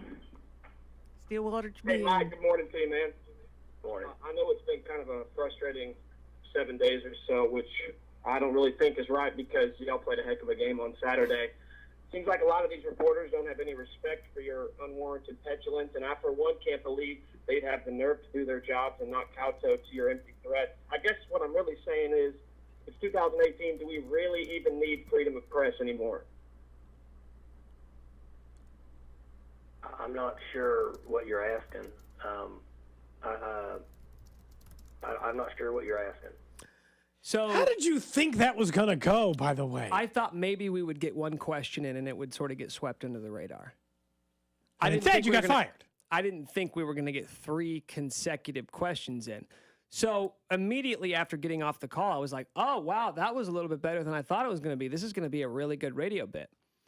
And then I get on Twitter, and every college football reporter in the country is tweeting about it. And you're like, uh-oh. And I go, okay, well, this is getting a little bit more run than I thought it would. Oops. And I said, Derek, my producer, I said, Derek, why don't we maybe sit on this audio for a day? This was Monday. Maybe we play this on Tuesday or Wednesday. That story didn't really go away for a couple of days. ESPN Radio, Max Kellerman played it the next day on his show. People all around the country were playing it on their radio shows, which, oddly enough, for someone in the content business, was bad.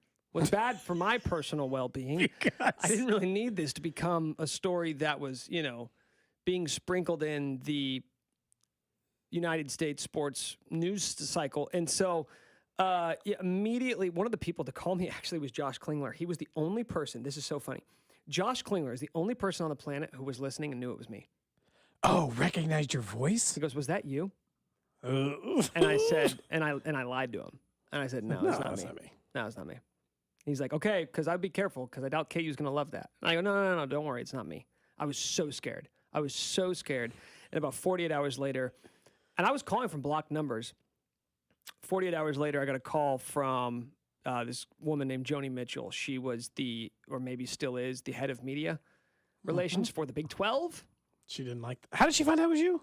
I believe they put the Dallas Police Department on it because they thought somebody... The Dallas Police Department? So they do? Trace your call? So they thought that it would... So the whole time, nobody ever considered that it was an actual member of the media doing it. They all thought it was a bunch of pranksters that had got on and found their way into the media call. So they were trying to figure out how did this number get out and who let them in. But then they realized, they found out... It's an inside job. It was an inside job. And... It's always an inside the job. national, by the way, someone on the text line saying, what was the national media about it? Everybody who was playing it was a bunch of radio shows. Like the Boston, our actually sister station in Boston, if you can call it that, whatever, Odyssey affiliate. WEEI? They played it. Max Kellerman, they all thought it was hilarious. They all thought it was so funny. But then it became this thing about like, this is why nobody trusts the media. These people are too afraid to ask these questions with their real names. And I got a call. I was working for KU at the time. I was doing basketball pregame and postgame, which at the time was on 610.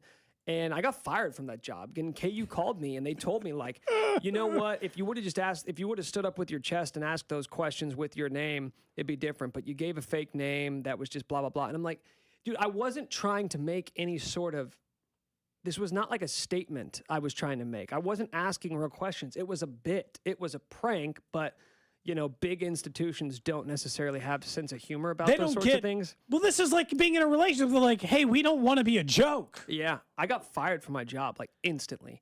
And the funniest thing is when I applied for that job, the guy told me, he's like, well, if we ever see an article on Deadspin about KU radio host does this or that, because they didn't love that I was hosting a sports talk show when I got the KU job. They were like, well, if we ever hear about KU radio host does this or that, the phone call will be as simple as thanks for your time. Is that what the guy said? Yeah. Yeah. I love the tweet that's By the on way, this article. the guy at KU who fired me has since got fired as well. So, you know, he can kiss my ass. I love Wait, he didn't do anything wrong. He had to fire you, dude. What choice No, did he he have? didn't. Coward. Should have stood up for your prank. Just have some fun. What's wrong with just doing some bits, pulling some pranks, having a little fun? The tweet on this article says that you asked for it. Here's the audio of Mike Gundy's time on the Big 12 teleconference getting hacked today. Yeah. What were the three You're a names of the hacker. people just before we go to break? I made all the names up, by the way. I wrote those questions 10 minutes before we went on that phone call. The names were, one of them was Rich Mitchums. Rich Mitchums. From fake names from fake newspapers. Okay. One of them was beatthe12.com.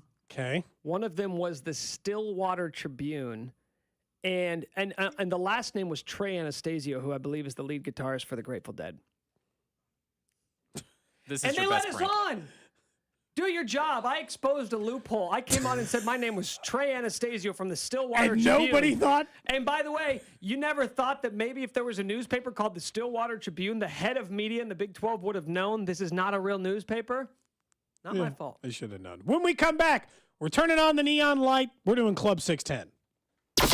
Cody and Gold. The Disgusting Brothers. Brought to you by Gann Asphalt and Concrete. For asphalt, concrete, and parking lot maintenance, Gann Asphalt and Concrete. One contractor, all things parking lot. Trusted in Kansas City since 1994. Online at GANNasphalt.com. Where can you find steel, aluminum, brass, and stainless, and occasionally random stuff in the back? The Foot, who has an extensive line of Blue Demon welding supplies, filler, rods, and wire. The Foot, who is KC's and Topeka's only stocking dealer for Fronius professional welding equipment. The Foot, who is KC's and Topeka's only Fronius authorized service and repair center. The Foot, where can you go to take a Fronius welder for a test drive? The Foot, where can you find Colossus, your friendly neighborhood robot? The Foot, just like Colossus, Metal by the Foot stands tall and ready to help both pro and DIY warriors with their metal needs. For over 35 years, Metal by the Foot has continued to up their game by providing you with the convenience and selection of metals you have come to expect. Discover new and unique quality products to take your project and skills to the next level. Get instant pricing on most items at metalbythefoot.com. That's metalbythefoot.com. When you need a piece of metal, remember, metal doesn't have to cost an arm or a leg, just the foot. Give your next cocktail a uniquely Kansas City twist with Rieger's Kansas City Whiskey, named Best American Whiskey at the prestigious 2023 Ascot Awards. A blend of straight bourbon, straight rye, light corn whiskey, and Oloroso sherry, all aged at least 4 years. This whiskey is well balanced, smooth, and slightly sweet. So special, it's racking up awards, winning new fans, and defining a brand new category of whiskey. Kansas City Whiskey. From J. Rieger & Co. Paid actor, not a real customer. Quote based on a healthy, non-smoking 44-year-old male with a 20-year term policy. Rates may vary. Welcome to Ethos, a new kind of insurance company that believes life insurance should be hassle-free, affordable, and accessible for everyone. For around $1 a day, I got a 20-year, $250,000 term life insurance policy without a medical exam. All I had to do was answer a few health questions and snap, family protected.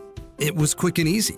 Ethos is 100% online. I got a quote in seconds, applied in minutes, and got coverage in hours. Just answer a few health questions. No medical exam, no blood tests, no hassle.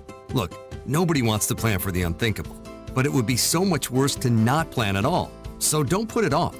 It feels great having the peace of mind knowing that my family is protected. Ethos, the 100% online hassle-free way to get affordable life insurance. Don't wait. Get your free online quote now at ethoslife.com. That's ethoslife.com. It's Wrangler season out there. Warmer days, cooler nights. Open roads, endless horizons. And you need to be ready in jeans made for the unpredictable. Wrangler, for the ride of life. Shop our newest styles today at Wrangler.com. When you get nachos, tacos, empanadas, spicy queso with jalapenos, Pepto-Bismol's there. Pepto-Bismol provides fast, effective relief from nausea, heartburn, indigestion, upset stomach, and diarrhea. All the things that can happen unexpectedly on vacation. So before you travel, pack the Pepto. Pepto-Bismol. When you have nausea, heartburn, indigestion, upset stomach, diarrhea. Use as directed. Keep out of reach of children. Those are because I've done this. Nothing says summer like an ice-cold Twisted Tea Hard Iced Tea. Smooth, refreshing, real brewed tea with 5% alcohol. Look for Twisted Tea in the bright yellow cans. Keep it twisted! Twisted Tea Brewing Company, Cincinnati, Ohio. Please drink responsibly.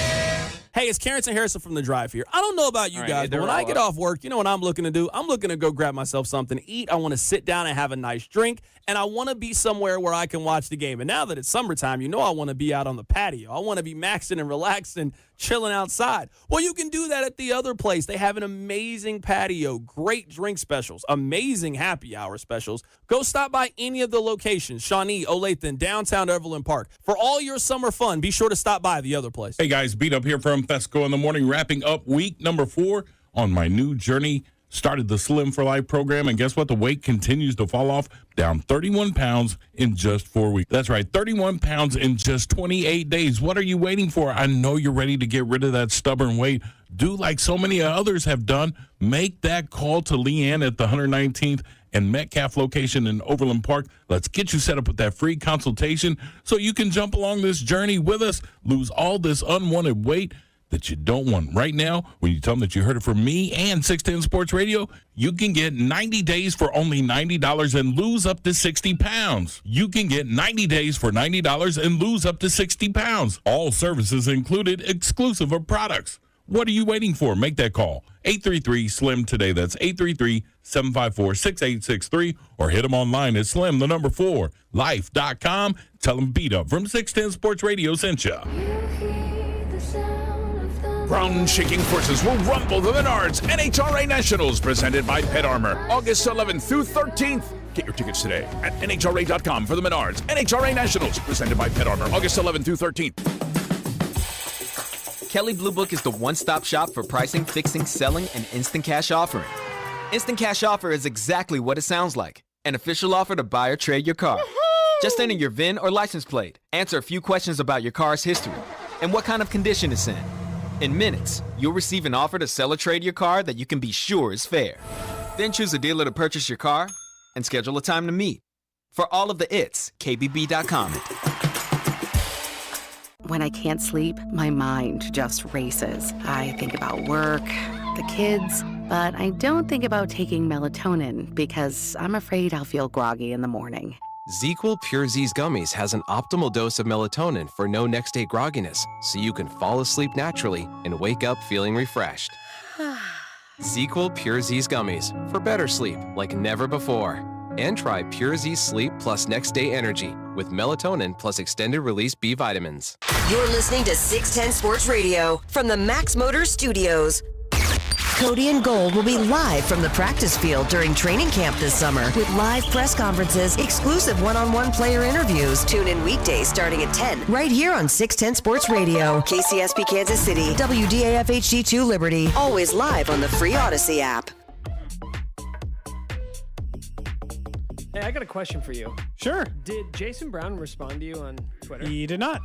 Well, really? Because there's a response to one of your tweets that says, I can't see because I've been blocked. Oh, wait. Maybe you got blocked by somebody else. You know? Have you considered that?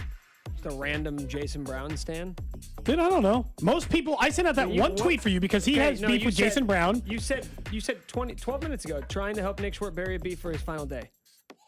And there's somebody who responded to that? Yes. Oh, well then maybe. Hold on. Maybe he blocked me. Let's see. I have to pull it up from the 610 account because I don't think he's blocked that one. You both. Oh, he did respond. Sorry. So, just a little backstory. Jason Nivens in with Club 610 on Nick Schwartz final day. I just love how everything is unfolding in real time. Scott Parks is scheduled to be with us. So, Jason Brown, you might remember him from Last Chance U. No. He was in the second iteration of the Netflix show Last Chance U. You know what Last Chance U is? I'm familiar with it, yeah. I'd never gotten into it, Nick though. had him on the show when we were out a couple of months ago, and he called him a fanboy, and then Nick got in a big argument with him. Mahomes a gimmick quarterback. He was calling Mahomes a gimmick quarterback? Yeah. This is after the Super Bowl, by the way. The second Super Bowl win? The second one. But Mahomes did lose his second Super Bowl appearance to, obviously Tampa Bay.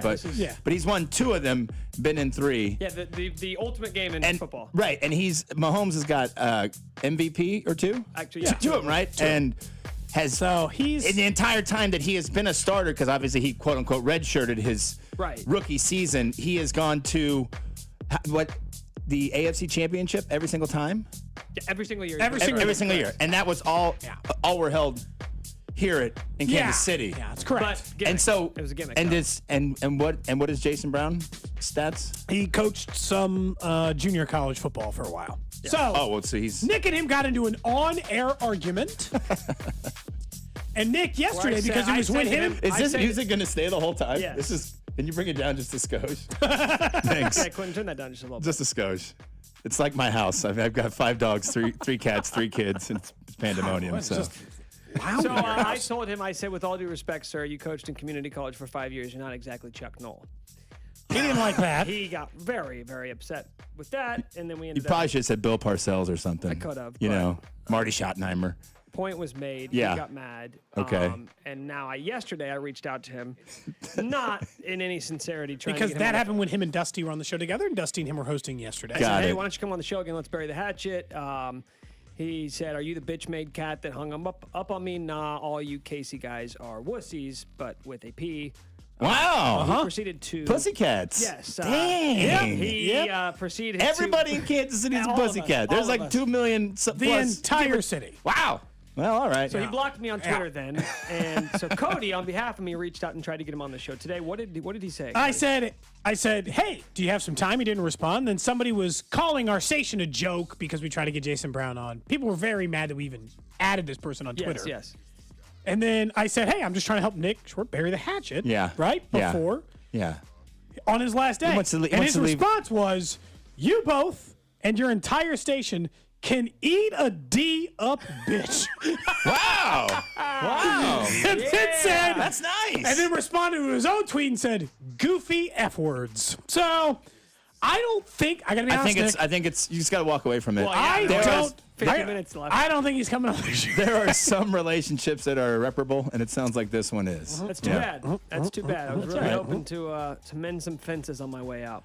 I will say it is impressive to see you being able to say goodbye on your last day. I don't know how much you know about the world of radio. I just told him that before the show. That That's doesn't very happen, rare. number one. And number two, not even a full 2 years you gave these guys. Close. 3 days short. Huh? 3 days short. 3 days. Okay. 1 year and 362 days. Although we did take 2 weeks vacation in the final 3 weeks. Yeah, so. nah, we'll say 2 years.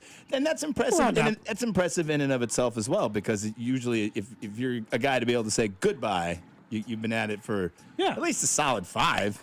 And we're still letting him do this entire thing. This is strong. Well, it's gin. By the way, our drink today from Jay Rieger is the 50 Fino.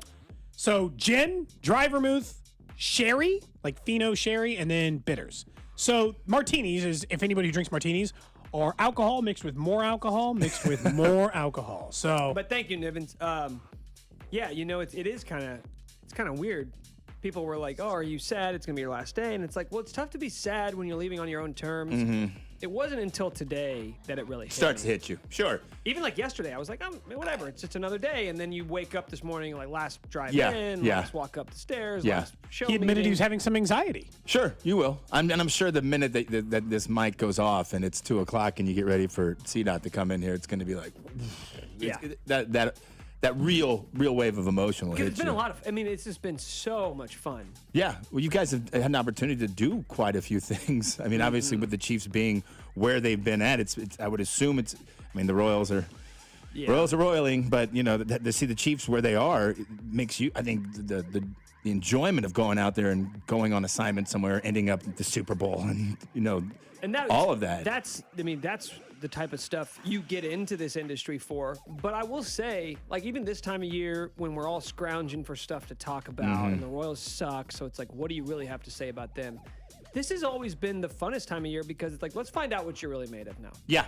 Let's find out. So here are the things we can do. Are you just going to sit there and complain like every other show in town and be like, oh, well, there's nothing for us to talk about. It's just baseball. It's monotonous. It's the same thing day after day. And it's like, no. Are you creative enough to find something to entertain listeners for 4 hours, or do you only rely upon the sports teams that you cover to give you content? Sure, absolutely. Now I know you probably and I know you have spoken about it ad nauseum, but you're going west, right? Yes. State over. Yes, I'm going out to Denver. Okay, you're going to Denver. Are you? And I know you're. If I heard understand earlier, you and a lady friend. Yes. Are proceeding that way together. We're proceeding. Yes, she's waiting there for me. She's already there now. She's there. Yeah, we've been doing long distance. She's been in Denver for years. Yeah. Oh. Yeah. Oh. So we've been doing long distance the entire time I have been on 610. Did you ever think you were going to be a long distance relationship guy?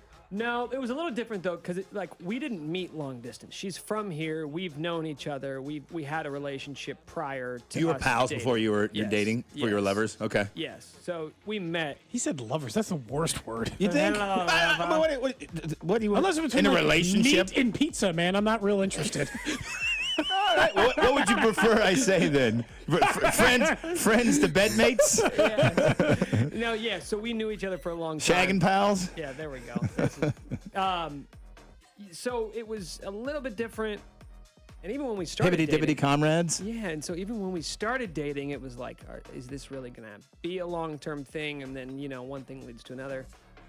And so I knew it was a possibility moving to Denver. I never knew it was actually the thing into more recently. Mm-hmm. Are you taking a gig out there? Or are you going? Yeah, so I'm working for Bleacher Report. Okay. So you got that all lined up then. We didn't have that lined up. He was leaving no matter what, and then worked on getting so a this job. is a little behind the scenes. I told Cody and Alex a couple months ago, hey, end of July. That's okay. And at the time, I didn't know. I mean, I was looking for jobs. I didn't have a job. You just had faith something would open up. Yeah, and then, I was seriously considering the idea that I would get to Denver and not have a job. Like, that was a realistic possibility. What would your backup have been if that was the case? Dude, I don't know. I don't know. Uber Eats or something. I mean, gig economy, right? Gig economy. I mean, for a lot of jobs. But have you were you like Cody mentioned in the past? You worked at a bank before, right? And you've been I've done so many different So have jobs, I. I've done every single thing you can imagine to make a buck. Yeah. But what was your background pre-radio?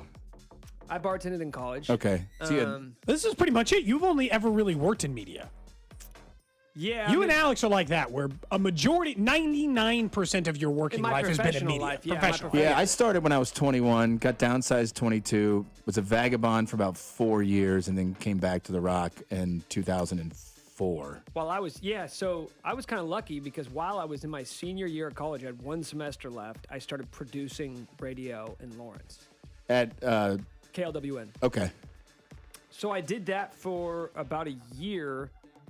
And then I started hosting, did that for 6 years. Okay. So I never really had to work. I mean, I'm so lucky, but I never really had to work outside of this industry. Just some side hustles here or there. Right, sort of. exactly. Yeah, I was bartending, But all media I was bartending hustles. a little bit. Well, Yeah. no, I was bartending for a while I was working in Lawrence. So there was a little overlap there. But no, I mean, this has been my main gig, and I was for the first time kind of faced with, like, what if I have to go do something else for a little bit just to turn a buck? Yeah, sure. While I'm trying to find the next job, and thankfully it all timed out, and I'm so fortunate for that. By the way, that's when I stopped. I stopped bartending at the places I was bartending. Like, I'd fill in, or like maybe like 4 times a year they'd ask you to come in or something. And it'd be like, I stopped filling in when I'd work some party, and they'd be like, hey man, you the guy on 610? I'm like, I'm not doing this anymore. Yeah. That's it. I'm not doing both of these. I'm not going to both do this job of bartending and have to explain the day-to-day. I'm out. So because it's almost like, seriously, like it's like almost embarrassing. They're like, oh, you're here too? You're like, have to have is it job. going okay? Yeah. Are you going to make it? And ready? You're like, all right, I'm out of here. Yeah. I'll do some other job you can't even see that I'm doing when I went full time down the hall at the Rock in 2006, I was a bouncer in Westport at the time. Because I was working part time here, and then I was doing lawn and landscaping. I was bouncing. I was whatever, detailing cars, whatever, to turn a buck. And my boss was like, "You're gonna have to quit the bouncing gig." And I was like, "Why? Like I can make it." That's just like no problem. He's like, "No, because if you like beat somebody up, then we have a real serious issue on our hands." And I was like, You're the radio guy who beats I someone don't up. beat anybody up. I get them outside, and I say like, "That's it." And he's like, "Yeah, but you could get caught in the middle of something." I was like, "Okay, fair enough. I get it. Well, I had that same conversation. You don't worry about when I was over-serving someone. Well, It's bad. but I had that same conversation in Lawrence, and like, how are we going to justify that? And I said, well, you got to pay me for this to be my only job. I can't live off this salary to not. It doesn't matter where you work in radio; they're always going to make sure to give you as little as possible. All right, honesty time. First job in radio paid how much? I'll go first. First job in radio, my first full-time gig. Full-time job? Yeah, I'll tell you. I remember. My first full-time gig in radio paid $24,000. I got You got me beat? Well, so I was an intern up here. I was not here. We weren't in this building. I was an intern in 1998 underneath AJ, our production guru who does all the production in the building, right? So I was at JUCO, and I was interning with him, and then I got a start up in Manhattan, Kansas, where obviously everyone knows K-State is. At Manhattan Broadcasting, and I think, and this was so. I went full time in '99 because I was doing. I went from nights to mornings, and I feel like it was like 18.5. 1998. It was a good time. You guys are making me feel like I'm that SpongeBob meme where he's holding up like the handkerchief and the monocle. Because my first full-time radio job paid $33,000 a year. Dang. Wow. But it was a pay cut from my bartending but here's the thing. Look, I had to make less money in order to take that job. I knew I was going to say this phrase. I just didn't know it was going to be here. I'm old. I'm not Scott Parks old, but I'm old in radio, and so like he can't even defend himself right now. I'll say it to him when he gets in here. I'm always worried about his back and everything. Are you rethinking my life choices right now, or no? You're good. You're good. Just plug your ears. Here's what happens. No. Quentin. Just you'll like this job better than any other job you have. Absolutely. And there is money if you wait a while. There's all different ways to potentially increase your value. Yeah. But you're just getting started, pal, so buckle up. Well, it's a weird gig. Get a helmet. That's all I can say. Well, it's a weird gig because like you have to have a few screws loose to do this. But you Absolutely. also it's weird because you have to have a bit of an ego to do this where you're like a forward-facing personality. But you cannot burn bridges with that ego. Well, and I feel like that's a big thing in this is those relationships that get created. Well, and what's so weird is you have to have this ego, but then at a certain point, you have to kind of push it aside. Like for what you say about working a side job. Because your ego was hurt when you had to go bartend and someone was like, "Are you doing okay?" Yeah.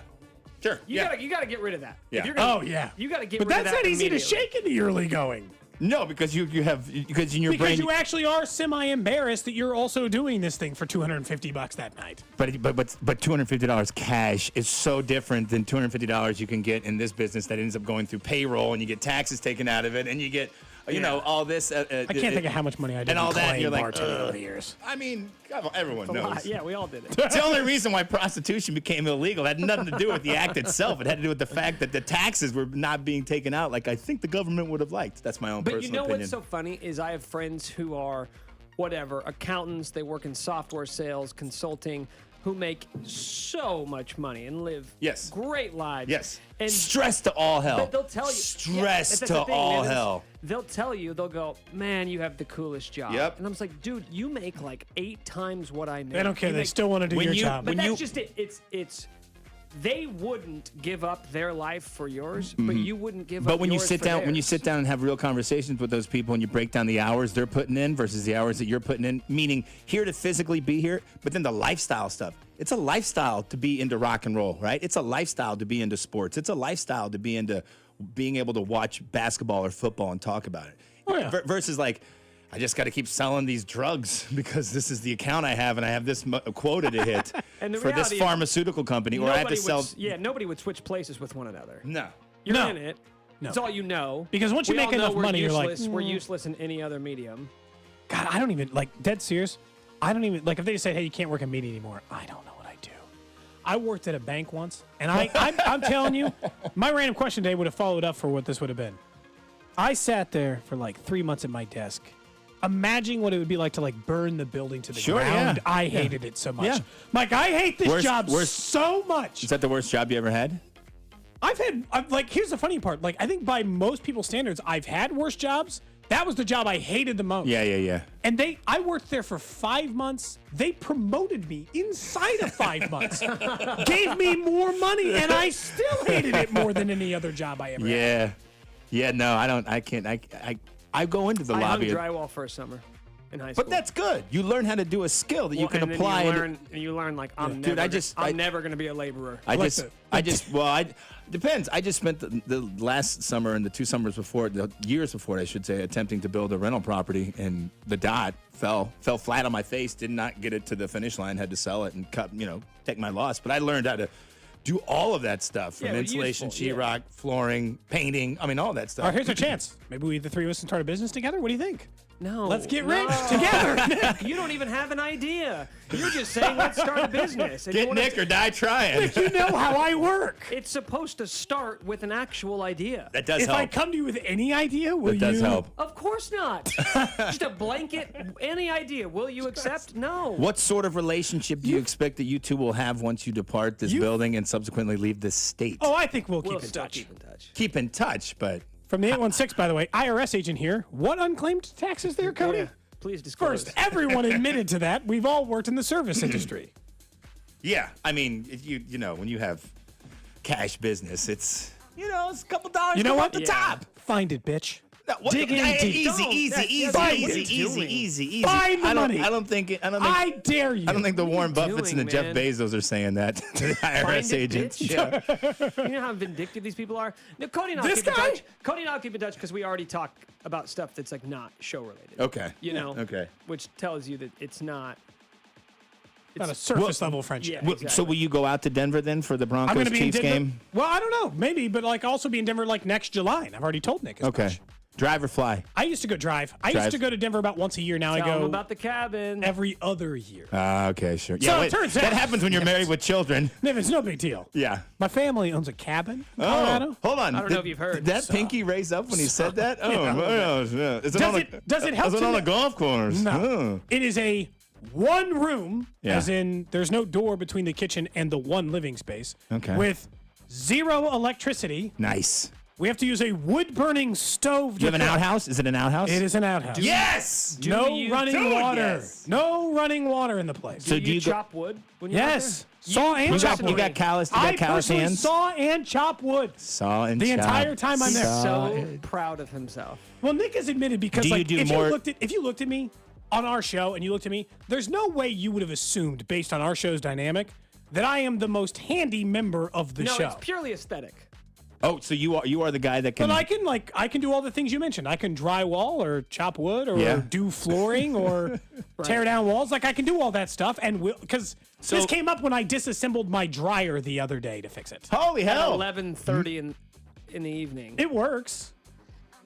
Now, when you say I had a stuffed filter thing going on in my dryer. Did you reach in there and do all that, or did you take the dryer apart? No, I had to take the dryer apart. There was a. Did you unplug it first? Tell me you unplugged it first. Oh, I unplugged it. He Okay, brought the leaf blower into his home at midnight. to blow out all of the stuff out of the rest of the house in case that was part of the problem. I like the cut of your jib. It works. Yeah. The dryer works. That's it was a nice. heating element Yeah. thermostat I feel issue. like Yes. Those have been replaced. Do you take pride in the fact that you will take on these? I wish no. Household Here's the thing. tasks. Have you ever replaced a toilet, Nick? No. I've replaced 4 this year. I had to do one toilet 9 times. I'm sorry, Because did my you son say kept 4 stuffing things into it. I had to literally get the shot back out, do the suck and the blow in the shower because it was just like clogged up with kids' crap. And I was like, this is the 9th time I pulled this toilet off the floor, cleaned it all out, and put it back down. In like 2-day time period. It was ridiculous. What is there a toilet epidemic in this country I'm unaware of? No, it's children. Because It's Quinn was children. like, did you just say you replaced 4 in a year? I'm not making that up. All of the toilets for the new house we moved into were old. Yeah, you got to replace them. And we were You gotta like replace them. slowly replacing them Yes. all. So over the last year, I've changed out. Actually, I've replaced 5 toilets this year because I also fixed my good friend Matt Derrick's. So hold on. You have four toilets in your I have 4 house? toilets in my house. And 5 decks.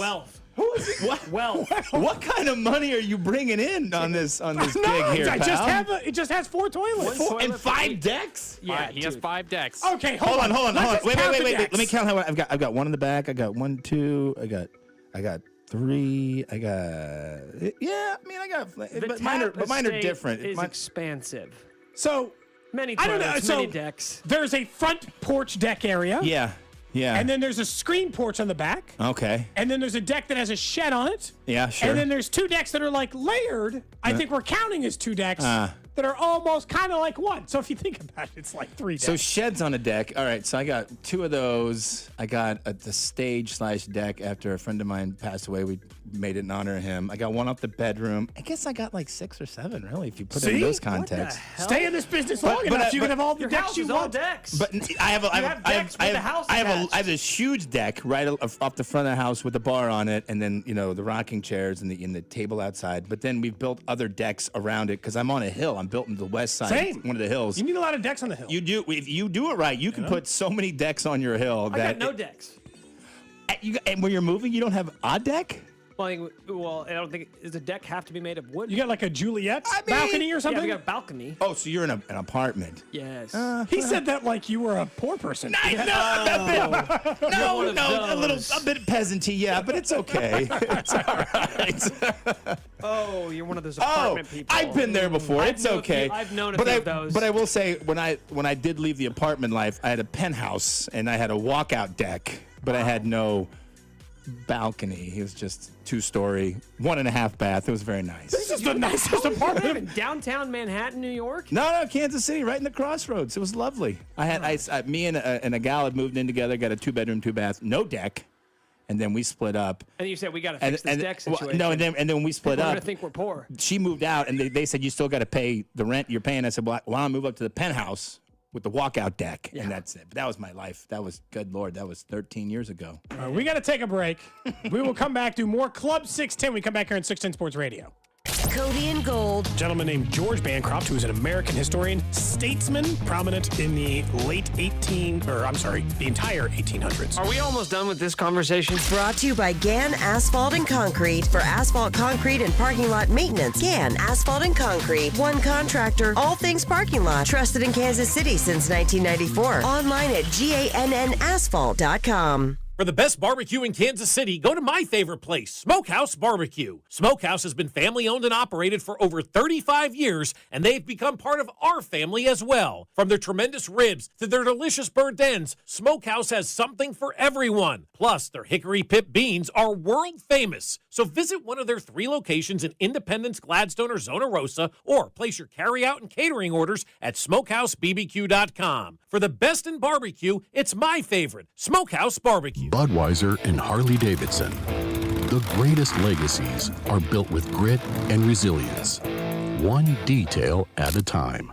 This summer, we're coming together to celebrate 120 years of dedication to craftsmanship with limited edition Budweiser Harley-Davidson cans. Available anywhere Budweiser is sold. For those who give everything to their craft, this Bud's for you. Don't drink and ride. Enjoy responsibly. 2023 Anheuser-Busch Budweiser Lager Beer, St. Louis, Missouri. Outdoor America with Tommy Bench, Saturday mornings on 610 Sports Radio at 5 a.m. and the Odyssey app. This week, Tommy answers your questions.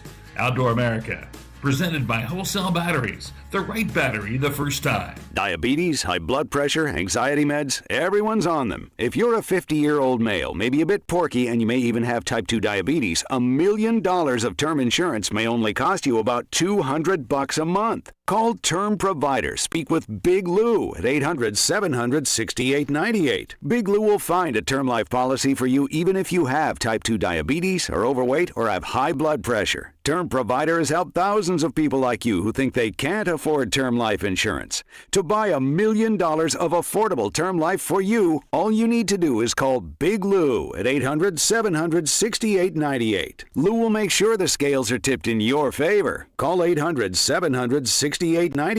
Big Lou will answer your call and work to fit you into a term life policy that you can afford. Remember, Big Lou's like you. He's on meds too. Call 800-700-6898, 800-700-6898, or biglou.com. It's Wrangler season out there.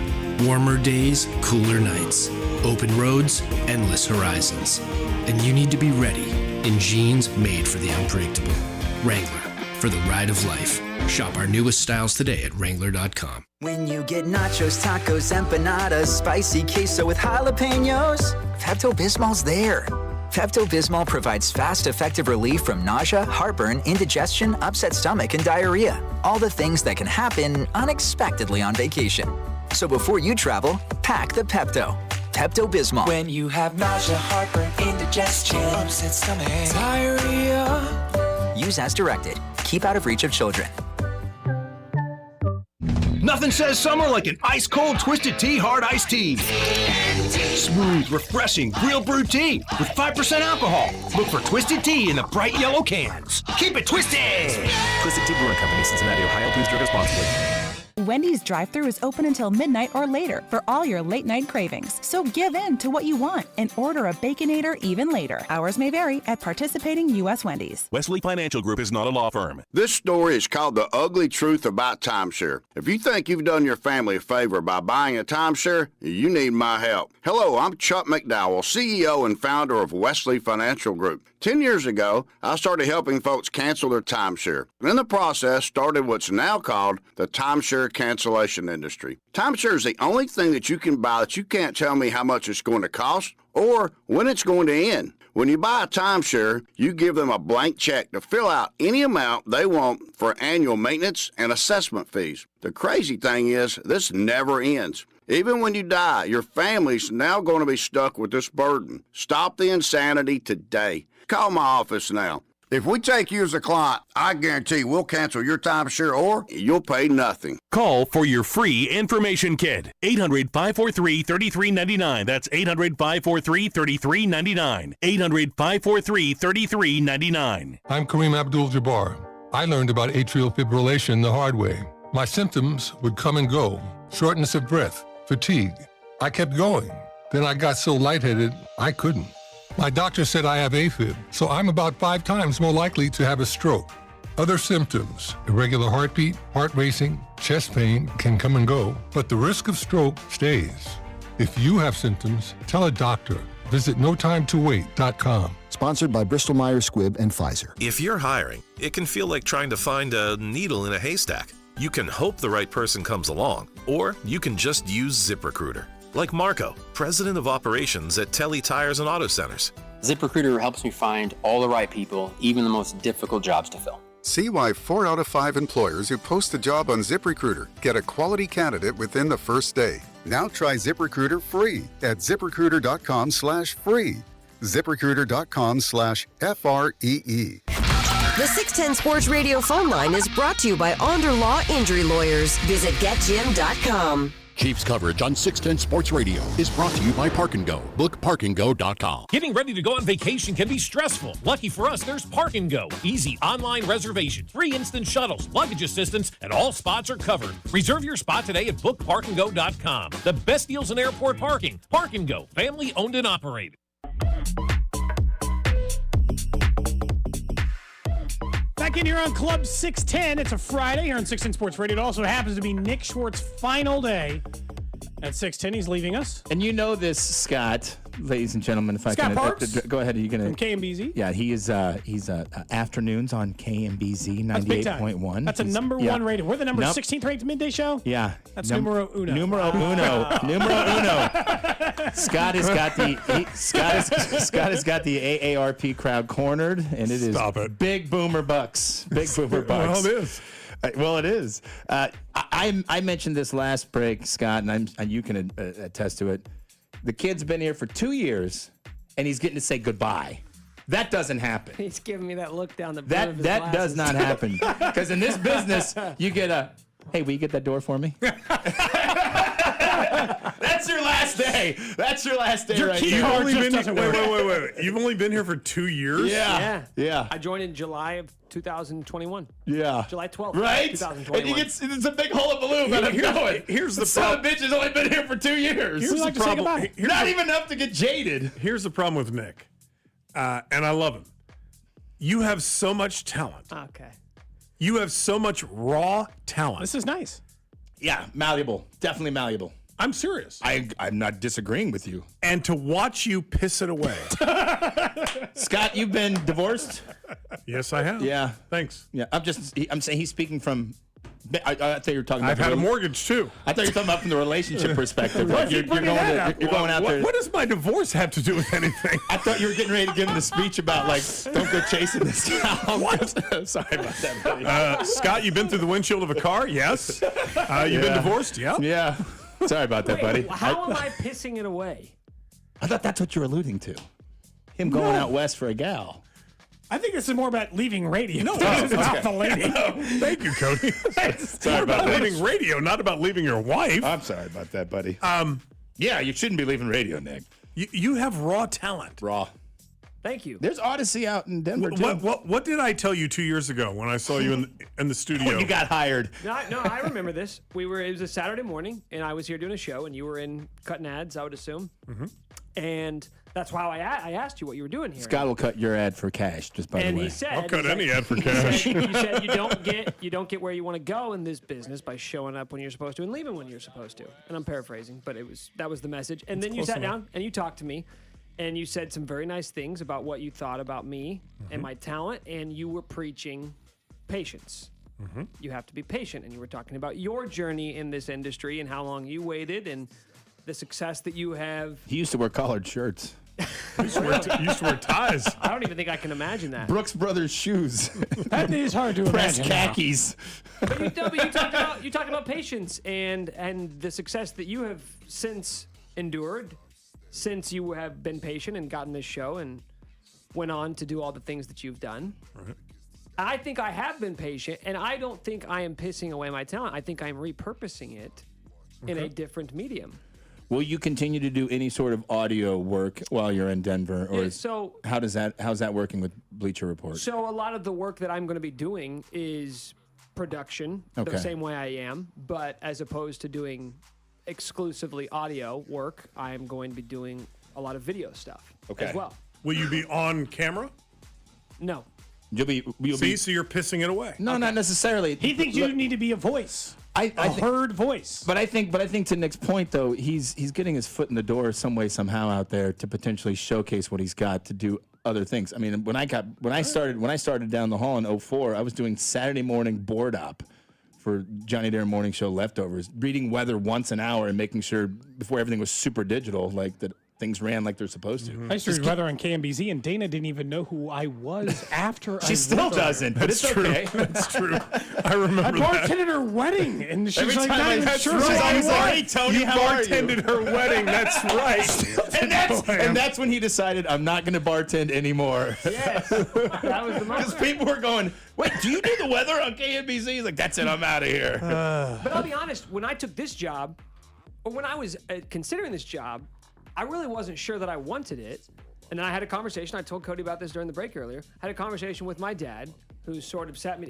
He said, hey, if you're as good as you think you are, then you'll make it work at the next gig. Because I was hosting in Lawrence, and I was like, do I really want to give that up to be a behind-the-scenes producer? And he said, but the markets, I mean, yeah, you're in Lawrence, but it's also market what compared to market? 365. And I think it's not that small. It is. Lawrence, Topeka? Yes. No, Lawrence, Topeka. No. It's smaller than Wichita. Lawrence is market 365. Lawrence is synced up with Topeka. Well, I know, but if you separate it from Topeka, but you don't, because in the radio world, it's like 101, and then like Wichita and all that are, I think, smaller.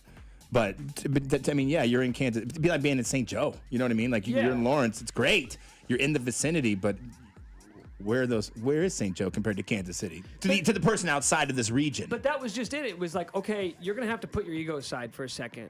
Back to the ego, yeah. And you're gonna be a producer, and it's not gonna be about you. Your name's not gonna be on the marquee. But if you are good, then you'll find a way to make it work. And I have, and I'm very thankful, and I've gotten a ton of opportunity through this job, and I wouldn't be able to get the job I'm about to take. Right, without this here. If it weren't for the job that I've done over because the past 2 years. KCSP letters are big. That draws attention. That was such a great lesson to learn, because since then, I look back on 5 years ago what I thought my dream was in this industry, and it's completely different. I thought it was all about me, and I want to be the guy.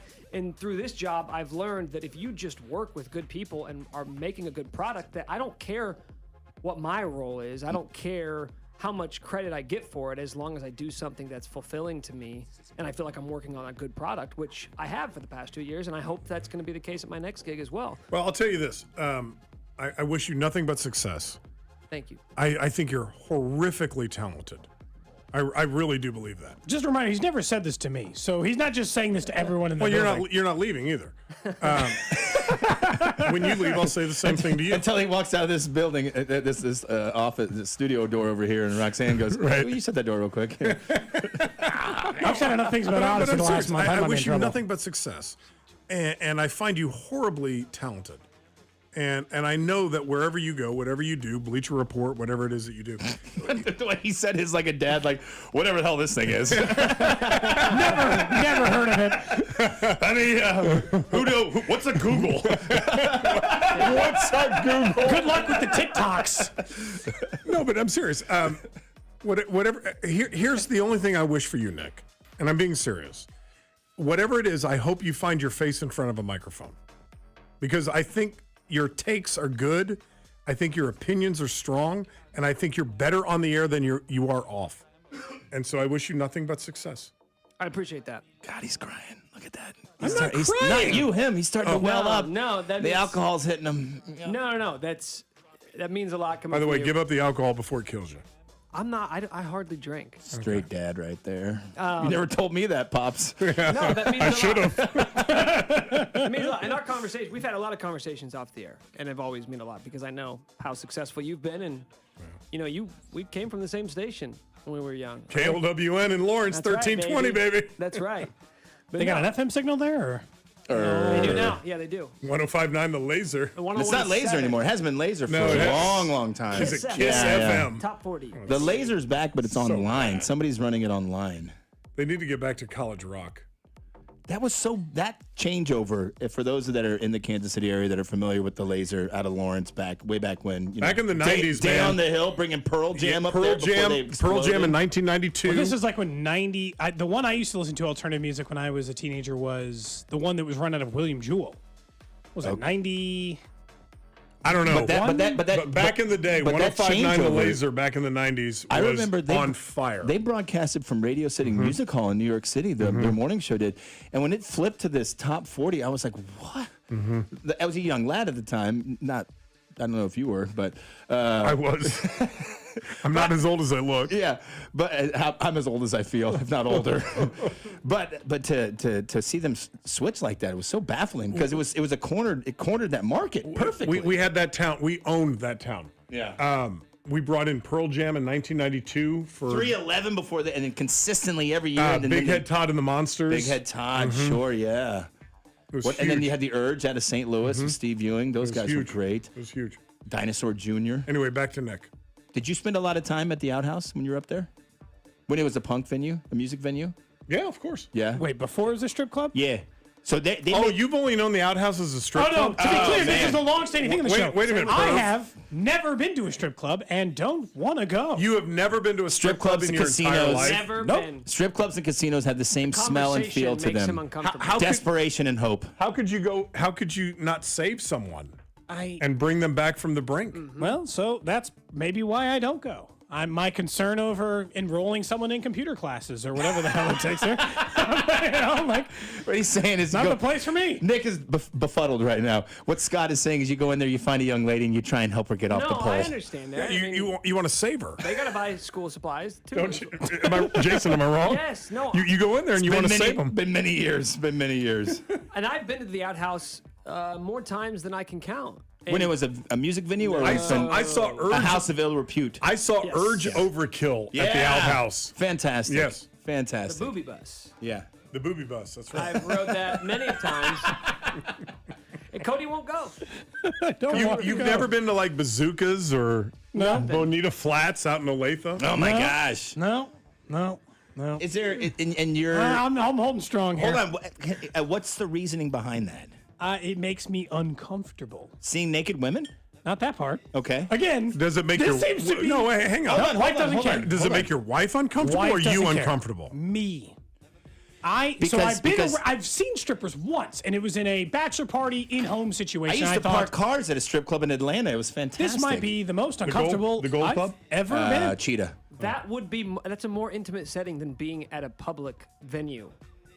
Having strippers at a bachelor party is way different than going to a strip Oh man, bar. I was on mushrooms once, and they brought a stripper to my apartment when I lived in the River Market. It was not good. I was just like, this is fine, but I'm feeling weird. Did they bring in the boombox? Yeah, and I saw her in the hallway. I was like, what the? And then my neighbors and all my biological mother was in town organizing it and all that. Wait. Whoa. Your mom organized my biological the stripper? mother, but she was working with my buddy Nick and my other neighbor, and they were trying to like. And she organized the stripper? I got a long story that goes. Yeah, she helped it pay feels like for there's it. a backstory here that we're missing. Well, I'm adopted, and I didn't meet my biological roots until I was 27 at the Yeah, time. and then she thought, I met my biological son. And I'm going to get him a stripper. It was my birthday. They did it for my birthday. It They did it for my birthday. That's not the point. How did you that we're How confused into the about. Hot Wheels you wanted when you were 10? I didn't meet her until I was 27. And she got you a stripper? Well, I don't think she paid all for it, but my buddy Nick Who did. paid for the other half? My buddy Nick and my neighbor Ann. It was great, but it wasn't great because I was on mushrooms. I was just like, look, I don't know if this is really something I want to do right now. I like how the part and she that you tried wanted to like clarify was, well, she didn't pay for all of it. Yeah, she got 50%. and then, yeah. It was like, and then it was like, it was obvious that I was like, look, this is great and all, but let's just hang out. And so her and her security just hung out with us. Your mom had security? No, the stripper did. Oh. Strippers, yeah, the house. And we just hung out and had drinks, and then I think we all went out, and then the stripper and the security went somewhere else. And your mom paid for half? Probably. I think I was 20. Yeah, I turned 28 at the time. Yeah. Look, I'm not gonna lie. There's a complicated relationship with my mom. It sounds deeper with Niffins here. We could dive into. Not so much. No, I mean, Found you after 27 years. Hey, let me get you a stripper. I found her. Okay, I found her. fine. That's Yeah. fine. Yeah. I found you after 27 years. Hey, get me a stripper. I didn't say that. No, it wasn't But like she did. I don't think she's the one who organized She seems it. fine with it. No, She my paid for neighbors. it? My neighbors did. My neighbor Nick and my She neighbor just Ian. funded it. Yeah, she just happened to be there. What I think she was. Yeah. What the hell? I don't know. It's I rock, thought I had a weird childhood. it's rock and roll, man. Yeah. Yeah. I'm not, dude. My childhood was pretty basic. Johnson County, cul-de-sac. Until you met your mom. No, I was already out there in left field before I met her, and then I left Kansas City, and like I said, I spent 4 years as a vagabond after my first stint in radio when I was downsized. And that's when I was parking cars in Atlanta at the Cheetah and things like that. And I parked. Who's the most famous person you met at the Cheetah? I wasn't at the Cheetah, but it was at a steak restaurant. I parked Michael Vick's ride when he was coming up in Atlanta at the time. Bubba Sparks, if you know Bubba, fantastic. Booty, booty, rocking I love everywhere. his music. And I think, and then there was a radio dude that I ended up parking, and it turned out that when I parked his car, he was with our ex-agent who passed away. May he rest Norm. in peace, Norm. May God bless him. So I had met Norm before I had met Norm. Because you parked Norm's car? No, he was with Ryan. Remember Ryan out there? Yeah. His name escapes me, and I know it because I Guys, can see nobody his knows face. who Norm or Ryan are. Norm was our agent. Ryan was like the #1 talent in Atlanta, still is. I can't remember his last name for the life of me. It's a. Doesn't matter. His mom bought a stripper. Yeah, let's get back to the That's really. So Nick, I did not bring you any beer, but I did because I have again 5 cats, 5 dogs, 3 cats, 3 kids, 1 wife, a mortgage. Oh, It's kind of farm? fun. But I did bring you some merch. You can decide which one you want to keep. Oh, Either a truly. seltzer hat. Truly. Okay, Give me there you that go. one, yeah. And then here's a Or- bottle opener from 98.9 The Rock. Take it with you on the go. Here's a quote I wanted to read you from Hunter S. Thompson. Today's pig is tomorrow's bacon. I'm the bacon, baby. Just keep that in mind. That's a I'm pretty the good bacon. one. And then just wanted to bring that for you. We still got time. Thanks, I just wanted to sir. make sure that I didn't get Park, that did lost. you give him anything to say goodbye? No. He just gave him some endearing words. Yeah, he did. It was very nice. That's I guess enough. I'm supposed to. The text line is like, "Why aren't you saying goodbye?" Am I supposed to give Not a yet. big speech? No. When you get towards Alex the and end. Dusty did. Why don't you say something nice? Because you Okay. haven't yet. Okay, so. Well, He said they're going to still I be might have pals. said it earlier He in the said show. they're still going to be friends. Oh, He did say that. how endearing. Nick, I have. I think They're you still are- going to maybe I- hang out once Yeah, a year. I might call you once. He said I'll shoot you a text message from time to time. Send me your phone number. Like What's Parks, the new email? Like Parks, I also think you are very talented. I don't think you're wasting it the way Parks is saying it. I think that I do. you're just choosing other career avenues to go with, which seems prudent. As we've said on the show, it's a good thing you're deciding to move. I think you need to get engaged, buy a ring, move forward. You're moving there and do that thing. And we're selling the shirts on Ray Gun to do that. But honestly, the thing I liked best about working with you is that you are driven. That is underrated in radio. There's a lot of people who get here and are happy to be here and will just do the job and shut up and do nothing else. You actually want to make the show better and make us better and do those things to make us better. And you're always thinking about things that will make us better rather than just being like, how do we get through these 20 hours this week or how do we get through these 4 hours today? You have forced me and other people on this station to do more things sometimes than we're comfortable doing, or forced us to do those things. Even if I think it's an idea, I don't mind if people tell me that that's the wrong idea or we need to go about it differently. You've forced me and forced this show to move forward because we can't just sit around and hope for nothing or hope that we'll just be popular because we think we do a good show. No, we have to do more, and I think you want to do more, which is good. That's very good. No, you made everything you just said I can echo in your direction. You guys made it so fun to work with. First day on the job, we sat back in the conference room and we're going over stuff, and I can't bite my tongue in any scenario. So I chimed in when you guys were talking about a topic, and I realized, maybe I should endear myself towards these guys a little bit more before I start to chime in. And you guys were very receptive to that, and you let me know right away that, and I've said this to Cody, or I said this to Alex on Wednesday, I said this to Dusty on Thursday, and I feel it's so necessary, especially in this line of work, but really for any relationship that you have. You have to be able to look at conflict without negative connotations and understand that conflict is necessary to get the best out of whatever it is that you're trying to do, whether it's a personal relationship or a work relationship. And you guys let me know day one, conflict is acceptable, if not encouraged, because we want to be better. I like a good confrontation. I don't mean like a fist fight. I don't mean like a fist fight, but I like a really good, like, I like this. That person likes that. Like, let's really come together and I think some people are uncomfortable with conflict, and everybody gets that little feeling in your chest of I don't want to rub this person the wrong way. I don't want to offend them, but that's what I loved about this job is you guys kind of welcomed that because there was always this unifying force between the three of us, even when we butted heads, that we all want to get better. And we all want to do good radio, and we're not just going through the motions. We're not just collecting a paycheck or trying to get through the week. And that's what made this job so fun. Made it really easy to do my job, and I'm better because of it, regardless of what I do. I know you guys are going to continue to rise in this city. I don't feel like there's a lot of good sports radio in Kansas City, quite frankly, and I think you guys... You're saying that from a sports radio station. So I feel like you guys have all the capabilities of being the biggest show in Kansas City. I mean that sincerely. The or the? The.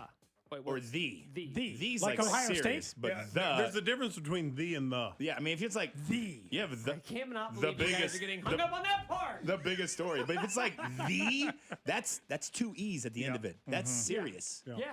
No, I mean it. Not the. I mean it. Not duh. The. You're such a dork. You guys. You want to say dick? Go ahead and say it. I said dork. You guys have a level of drive that nobody else in this city has. And I have no doubt that you guys will continue to rise when I'm gone, and I can't wait to watch it from afar like everybody else is listening. So you feel like you're kind of an albatross to these guys at this point, then? I was along for the ride. Just weighing them down. Like a bit of an Finally, anchor. Nick is gone, and we're free. Watch these young eagles soar. I'm just clinging onto the wings of this plane, man. You guys are taking off, so I can't wait to watch. Thank you so will much. be missed. I'm going to miss this. I'm going to miss this job. Best job I ever had. Yeah. Best job I ever had.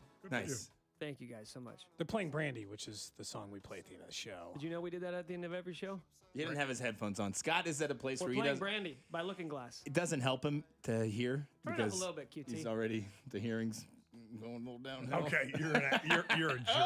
Oh, You're a jerk. You almost dropped the A-bomb on. You can't say a-hole on the radio. That's not. I didn't. You almost did. I almost did, You but almost I did. didn't. I'm so proud of you. Thank you. Hey, one quick thing to the listeners. Thank you guys so much. I see your texts coming in. I've seen them all week. You guys are the best. Thank you so much for the kind words. It's been a joy to get to talk to you guys every single day. I will miss you dearly. I appreciate you hanging out with us from 10 to 2. Cody and Gold. The facts on this show are irrelevant. Brought to you by Gann Asphalt and Concrete. For asphalt, concrete, and parking lot maintenance, Gann Asphalt and Concrete. One contractor, all things parking lot. Trusted in Kansas City since 1994. Online at GANNasphalt.com. If you're looking for fun on the water, I've been